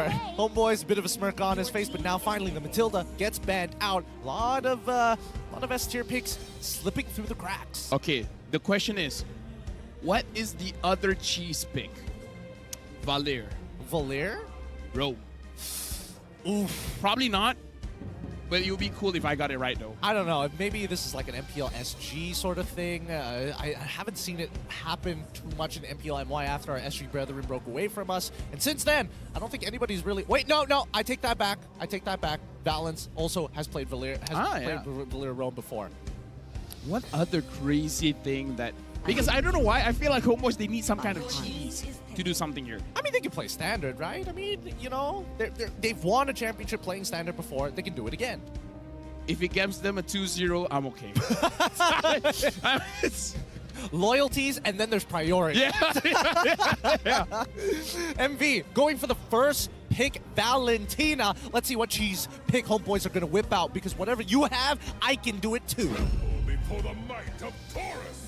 Okay, standard. All right, pretty standard so far. It's going to be a Minotaur, but they haven't locked in their second pick just yet. They've already got a cornerstone. Once again, Roger. Nets is super confident. He's already beaten Ruff on a Harith. I don't know. If he goes for a carrier, anything lane dominant, I don't think it's going to go well against this Roger. Isn't it crazy how Nets is using Roger after getting slammed dunked by Innocent? He's just like, dude, I have nightmares, man. Now I gotta get it out of my system. I gotta spam him until I don't think about it anymore. or he's just like, when I use it, I remember. I remember what I felt. And I want that on the opponent. He's playing off of the PTSD. Yeah. He's like, never again. Not again. You feel what I feel. It's painful. I'm not going to lie. Lane dominance is one thing, but here comes the Natan, something that the homeboys did ban out in the previous game, but they're also going to be locking in the Frederick. Some extra front line is always good here. Homeboys, now with the final pick in the first phase. I wonder if Chibi wants either a Baxia, or we haven't seen this for a while, a Martis. The only thing is the Martis is kind of not great against the Valentina because the Valentina can't take your Decimate. It can be a little annoying to deal with, I would agree, but I think a lot of teams, I mean, GB, I've seen him on stream play Joy like an absolute maniac. Oh, yeah, it's crazy how quick he moves across the map. And I don't know whether this might be, it might be a little difficult to do because, again, you've already got a gold laner who is looking to dominate, right? You have a support that isn't able to influence the side lanes as much. So I think there are other things more. No way. This early on? Okay, sure. Okay, here's the thing. You already take the Farsa. Uh-huh. And you know what's crazier? What's crazier? You might not have to ban any XP laners. Because they've shown that they can camp that lane and make sure it's a non-factor, correct? And here's the thing. I play Valentina. Uh-huh. One of Valentina's weaknesses is range. If you can outrange the Valentina, it's not going to be a good game because the Farsa going up against the Valentina, before the fight even starts, both Nathan as well as Valentina are half HP. That's a very good point. And more importantly so, I think that Udil is one of the better users of just, I'm not going to give you my ult at all. I don't have to show up in lane most of the time. He's willing to sacrifice. Take Zorns. Yeah, take Zorns for all I care. At the end of it, as long as he shows up last, he's able to clean up that fight. If not, show up first, deal a lot of damage, back off, don't let that Valentina close the distances. You see the bans, we're seeing Song get banned out for the side of MV, rather interesting. But the Diggy ban makes sense for the side of Homeboys. See, even MV is thinking like, if I give Sapat a lane dominating hero, it's not gonna be good for me. I feel like Sapat's gonna get CC again. Unironically, I feel like it's fine.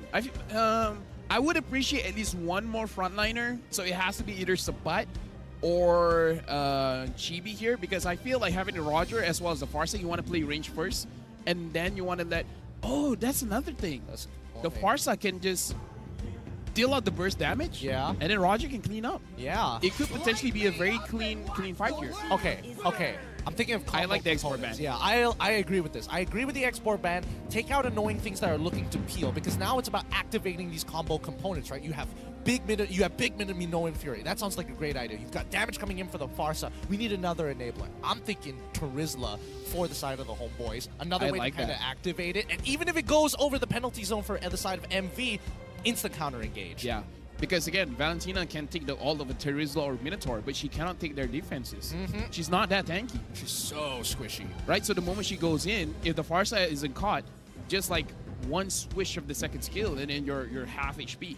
Unless it's last week where Fakes is able to get away with 1 HP stealing Manoa Fury and flickering into the enemy team. Unless that happens again, which I doubt. It should not. It really should not happen as MV bans out the Joy.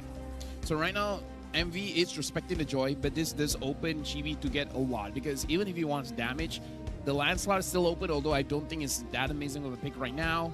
Martis is still there, the Akai, the Baxia is still open. I feel like the Martis is a little counterintuitive now, right? Yeah. Because you want to reset, but then so does Roger, and if you both go, one of you is going to get backstabbed, and that's not a fun time. That's not a fun time. I'm thinking... Alpha.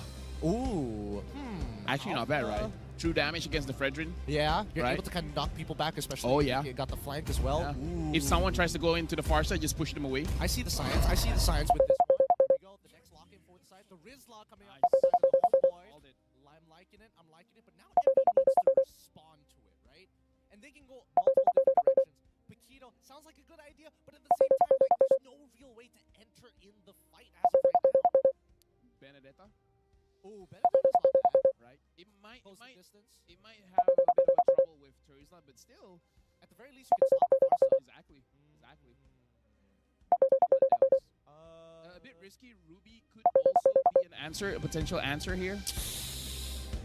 I feel like the Grok. I feel like the Grok is a little bit better at this one. Yep, there we go, the Benedetta. Okay, we see the Benedetta here. Let's see what MV are going to go, because I'm thinking of traditional things. And the Grok. Oh, nice. We're calling it. Hey! It's been a while. It's been a while. Homeboys, now for their final pick. Who's going to go into the jungle? What's some fun stuff that can go into the jungle? I feel like, again, the boring one is probably Baxia or Akai. Is there a tanky jungler we're not thinking of? Running through it in my head, computing. No, I think they need more chunk. Well, sorry, let me specify. A little bit more early game oriented. Things that are able to snowball out of control. Things like, I don't know, I think even the Lancelot, not entirely too bad for the side of the homeboys. A lot of outplay potential here as well. Arguably even the Hayabusa. Martis. I mean, we did talk about the Martis, and this is one of his signature. Maybe in their mind, it's not counterintuitive. It's like, if Nets doesn't get it, Chibi gets it. Right? I'll keep an eye out for the interaction. Somebody is not going to get a kill. Who is it going to be? We don't know. Who's it going to be? We got Roger for the late game. We've got Martis for the early game. I respect it so much here. Now, if Roger is able to get activated alongside with Chibi, that's a double whammy right there. I just want to see if Xeno gets activated, because at level 2, the Farsa already hits quite a lot. So I want to see where the level of aggression is going to be. Once Martis hits level 4, who's he going for? That's a good point. Let's see which side of the map they're going to be playing for as we go into this second game between MV versus the Homeboys. Only one of these teams are going to be walking away with a victory.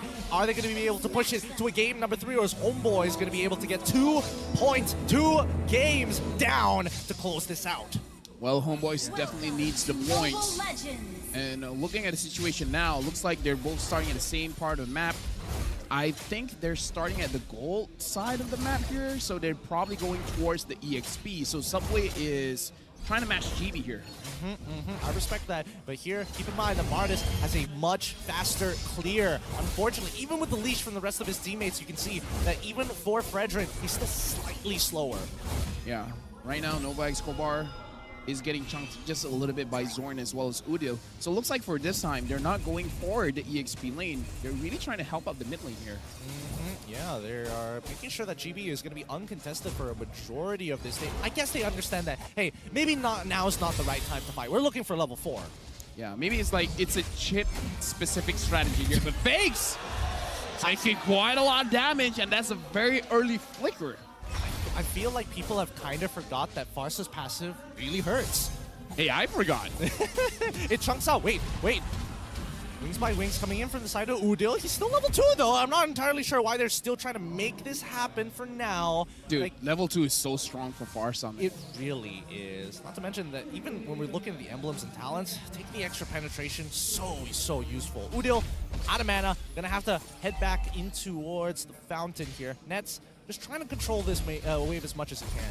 I'm actually interested to see how Nets controls his mana here. Sapat taking quite a lot of damage, but he should be fine, especially Zorn coming in with a motivational roar. One interesting fact is quite a lot of players now are actually prioritizing Inspire, the cooldown emblem for their kit. Yep, just to buy that extra bit of time. More so, you can actually proc the heal multiple times, in a matter of fact. Now, speaking of which, this turtle is so very important. Dangerous for MV, good for the side of Homeboys. Let's see how they kind of play around this, right? Because this turtle dance is going to take some time, and MV need to make sure they minimize their damage or at least blow resources from the side of the Homeboys. If I'm Monster Vicious, I'd be careful because Sapat with the penalty zone is going to be dangerous. Here we go. Penalty zone already coming in towards their jungler Simon. No Fury as well. Subway is able to find the turtle, but now one decimate, the second one even coming out. GB able to get a double kill. He did not find the reset, unfortunately. They're going to call this off. Yeah, but dude, this is a Marcus, man. We keep talking about it over and over again. If Marcus gets 2 kills, that's GG, man. The next 7 minutes is all Marcus. Yeah, he's going to have so much control. But the question is, where is he going to apply the influence, right? We were talking about this before. We saw Marcus head up to the top side. Hey, what's up, EXP later? This is a little bit difficult to catch the Benedetta. Let's try and catch people off of rotations instead. Honestly, at this point, looking at how Nats has been winning in the lane, might as well just go for the gold, man. Yeah. Because I feel like Nats just needs someone to finish him off. Like, he can make Ruff go low. You just got to make Ruff go gone. Dude, I'm sorry. I'm not on the English desk all the time, okay? Mind my English. I enjoy it. All right, cool. I'm a Malay caster. Hey, Shut man. up. Hey, man, why are you getting offended, man? I'm enjoying your joke, man. Yeah, nice. Okay. That's cool. That looks nice. That's artillery. Nobody's nearby to actually finish that off. Kind of interesting. It kind of felt like Udil took the wide stance on that one. It was just like, nah, fam. Feel my presence. He just want to be like, I'm the top dog here. Speaking of top dog, Chibi might actually get another kill against Nova X Kobar. Subway can actually support him. Doesn't want to use the second half of his skills.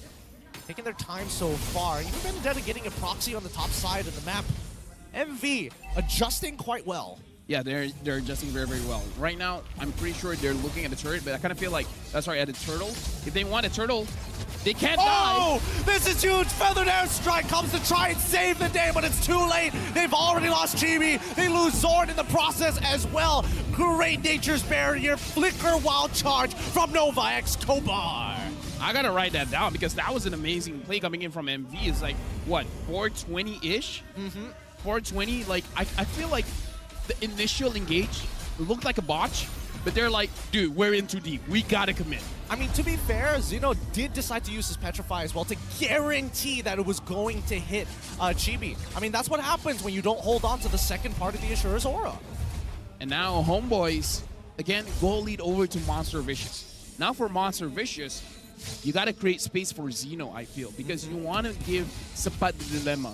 Do I have to defend my lane or do I have to follow my team? Because Terizla can clear very, very fast, but he can't rotate as fast. That's a good point. Right? That's a good point here. If they were going to do such a matter, actually, now that I think of it, I said Asura's Aura, I meant Mortal Coils there. But coming back to the point, right? I think they're going to start playing to catch people off of rotation like they did before. I think it was a little too obvious, especially when you're standing so far forward that you're forced to use your Mortal Coils in that manner. And I think MV, they've adjusted quite well, but at the same time, they're really abusing this Nature's Barrier. I gotta say, Udil is old school, man. I haven't seen the Clock of Destiny for a very long time. It's gonna be worth it though. Nova Escobar, he's gonna get chunked down, and Udil is the one who secures the kill. Nets gets on outside of that dive, and now here comes the response penalty zone from the No Fury Flicker as well, but they have no way to reset the kills, no way to go in. Nets jumps first. He is going to make it out of there, sacrificing Chibi's life instead. Right now, Xenomao going for that mid lane, and he got that top lane as well. Monster Vicious. This is their win condition. Xenomao is the win condition because he thrives. He does so well when he's all alone in the lane. Yep. And if he can be alone in 2 lanes, that's even more dangerous. Double the trouble. Yeah, and I mean, MV, this is why they have the gold lead in the first place. Even though they're down by a single kill, the economy is being held up by one man as the rest of the team are trying to smother the homeboys. Not get them the resets, not get them the single picks that will turn a pebble into an avalanche. When you're going up against a split pusher like Xenomao, you have to be even more decisive. You can't hesitate on your calls. If you want to go for it, go for it. If you want to fight, go fight. If you want to disengage, disengage. And right now, Monster Vicious, they're trying to limit the time that Homeboys has to think. They're trying to get objectives one at a time, and then constricting them of time to really think about, what should we do? Who should we attack? Yeah, and I think, this is a great example of what tempo is supposed to be played as, right? MV, they lost tempo, and now they've reclaimed the tempo. They predetermine what the moves are on the map are going to be before the Homeboys, and Homeboys are playing responsive because they have no choice. Here we go, Feathered Airstrike coming on towards Fakes' side. Subway, he got locked away on the opposite side, but Subway, he's looking back to Peel. Entropy is out. Feathered Airstrike stolen away from Fakes. Tries to look for another opportunity. Ruff finds one in Chibi as a big overhead comes out, but here comes Benedetta. Nets, he's trying to get on out of there. Zorn sacrifices his life for his gold laner. A 2-for-1 trade in favor of MV. That was a good move coming in from Zeno, man. Really nice move. Like, Nats was free, and all of a sudden he was caught, and then all of a sudden he has to disengage. So good. So very good here. I mean, I just can't... The only wish that I had was if Xeno decided to go, hey, maybe I take a lethal ignition here. Maybe I have a little bit more damage to be that threat. He should have had the confidence in himself, man. He should have been like, I believe I can. Look, not everybody has the power of manifestation here. Dude. Only a select few. Sometimes it's predetermined by... I'm not going that far. But 30 seconds left on the next upcoming... No, I was thinking of how to make a joke with few. In the Philippines, selected few, like few selects. Okay, no. No, we're not gonna go that far. We're not gonna go. We're ending that bit pretty early on this one. 17 more seconds until the next neutral objective comes on, and I think that now with MV with a 3.8 gold lead, now predetermined how Homeboys have to approach the fight. And I think that man, the front to front is looking a lot hard. Sorry, the front to back is looking a lot harder than it should. Actually, Sapa has not died? That's actually very interesting. Oh, Xenomao! Oh. Gets hit by Nets. That's actually quite a lot of damage. That's a lot of damage there. And, I mean, Xeno, he still had the Electro Final Blow. Didn't have to use any of his resources, but he is forced to recall. This is going to make sure that a 4v5 might occur down by the Lord side. Can Homeboys do anything here? Because I feel like Monster Vicious, they're baiting it out. Yeah. They want Homeboys to go in.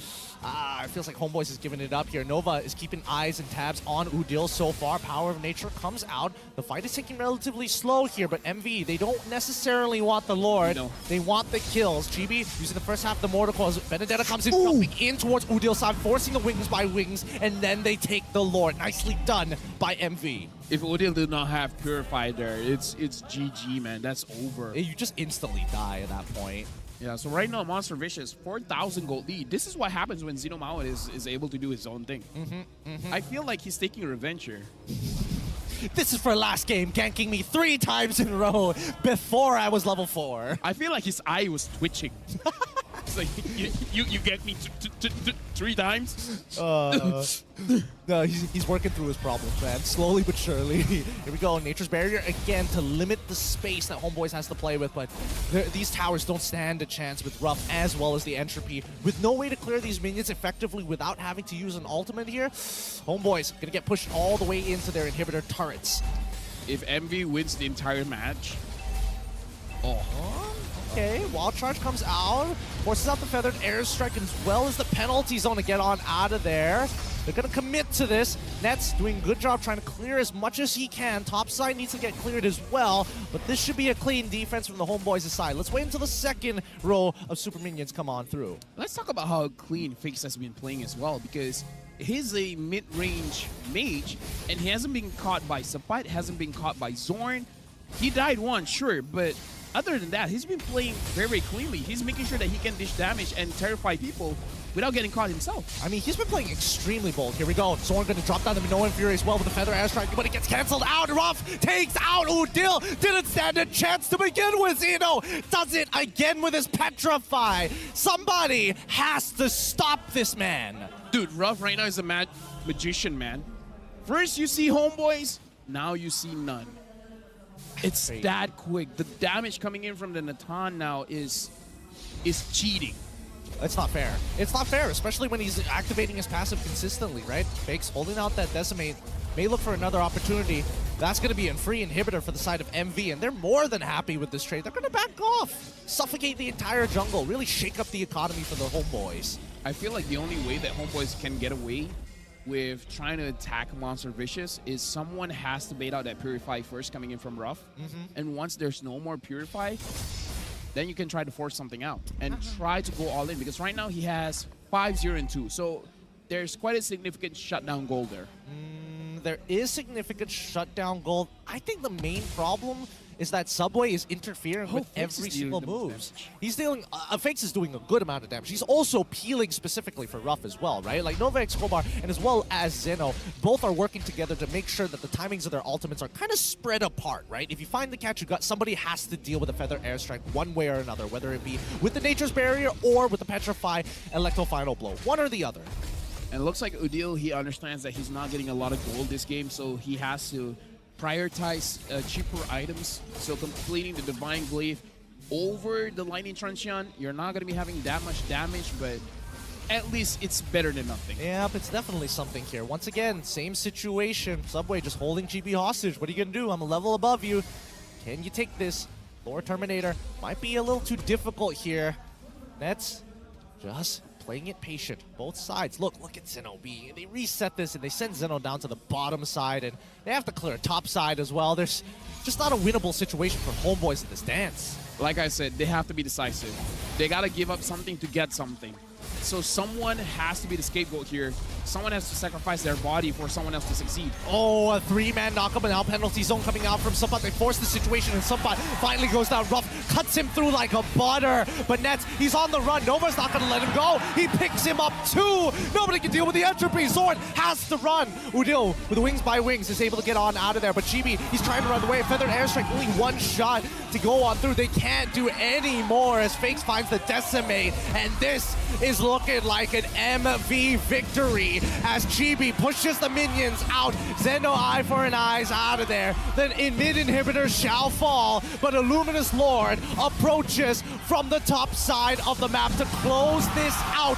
GB is gone. GG, well played, MV. Good game, Monster Vicious. Woo. And here's the thing, we know that they can push Homeboys, but this game showed they had macro prowess, man. Yep, great showing, good adaptability. They expected a lot of early game movements from the Homeboys. They defended it, they hit their power spikes, and most importantly, they didn't let this snowball go out of control. Let's put this into perspective. Homeboys, they are still the reigning champions, right? They're still holding that title.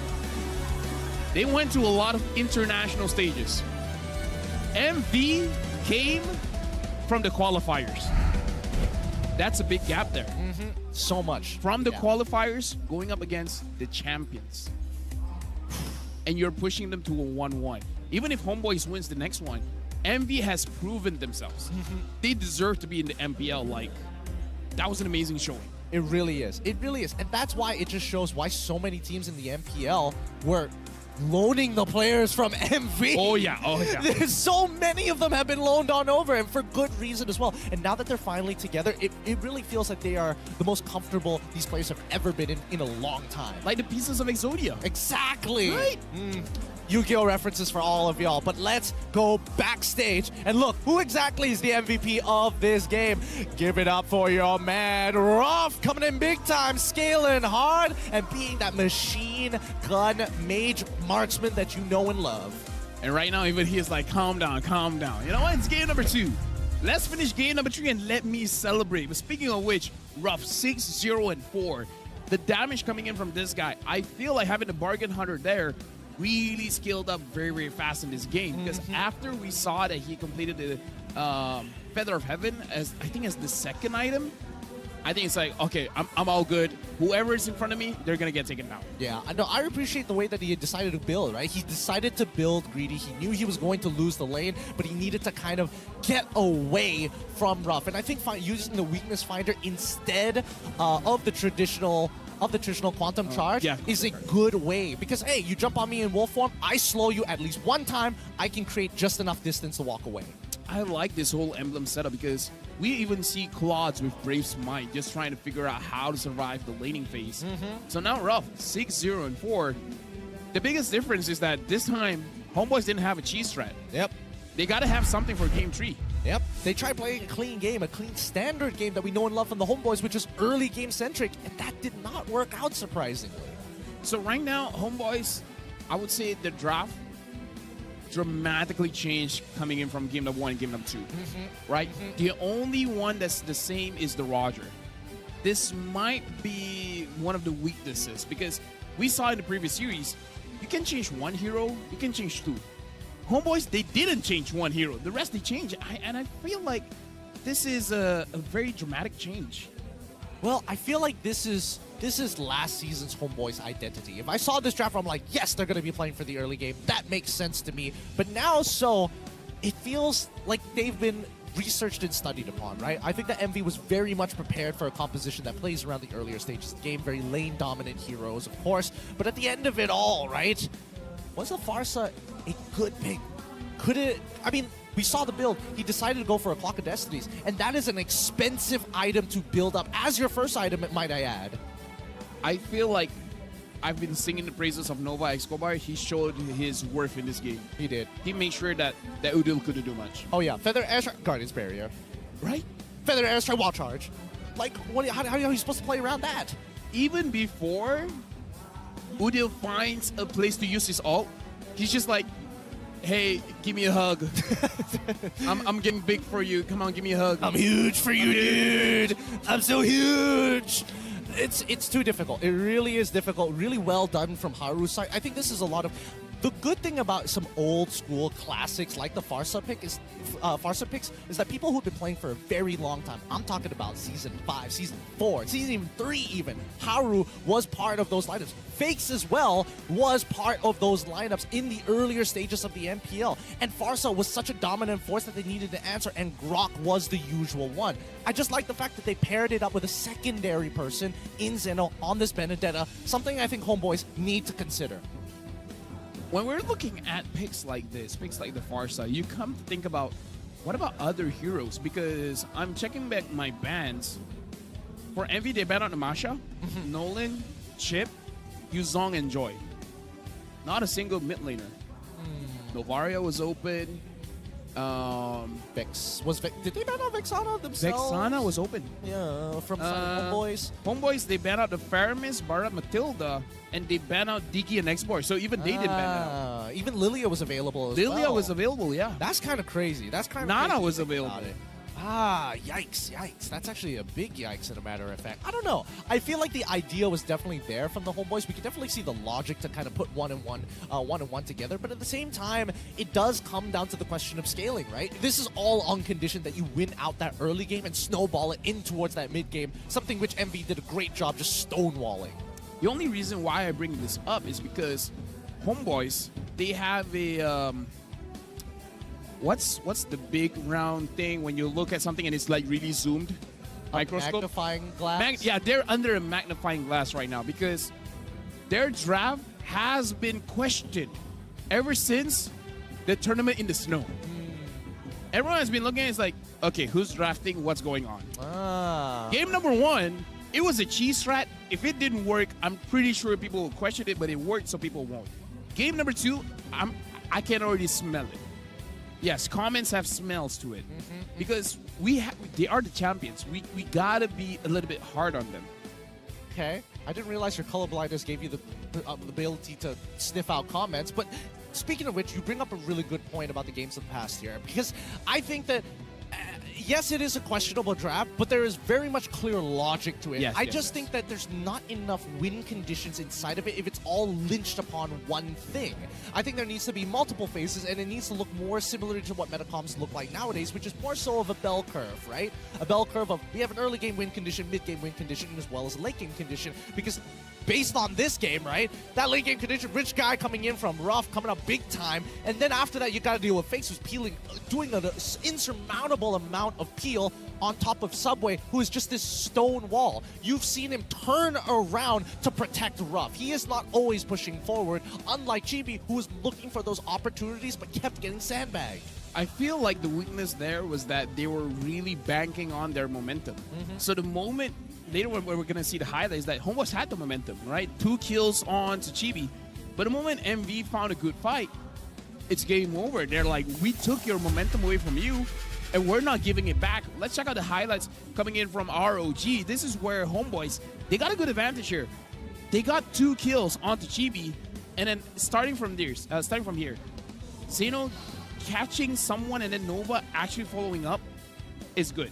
But the next one here, I feel like this one is where Homeboys, they started, but Monster Vicious, they really ended it. Yep, they truly ended it on this one here. I mean, they had a lot of opportunities, but keep in mind that throughout this entire engagement, Ruff is the one who's actually securing those kills, and that kind of really propelled him super far ahead of Neds, unfortunately, even evening up the score 10-9 right now in terms of level score.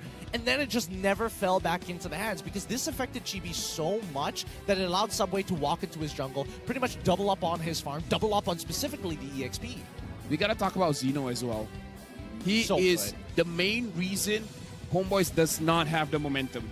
Because either you entertain Zeno or you're gonna let Zeno get his way. And you don't want Zeno to be alone.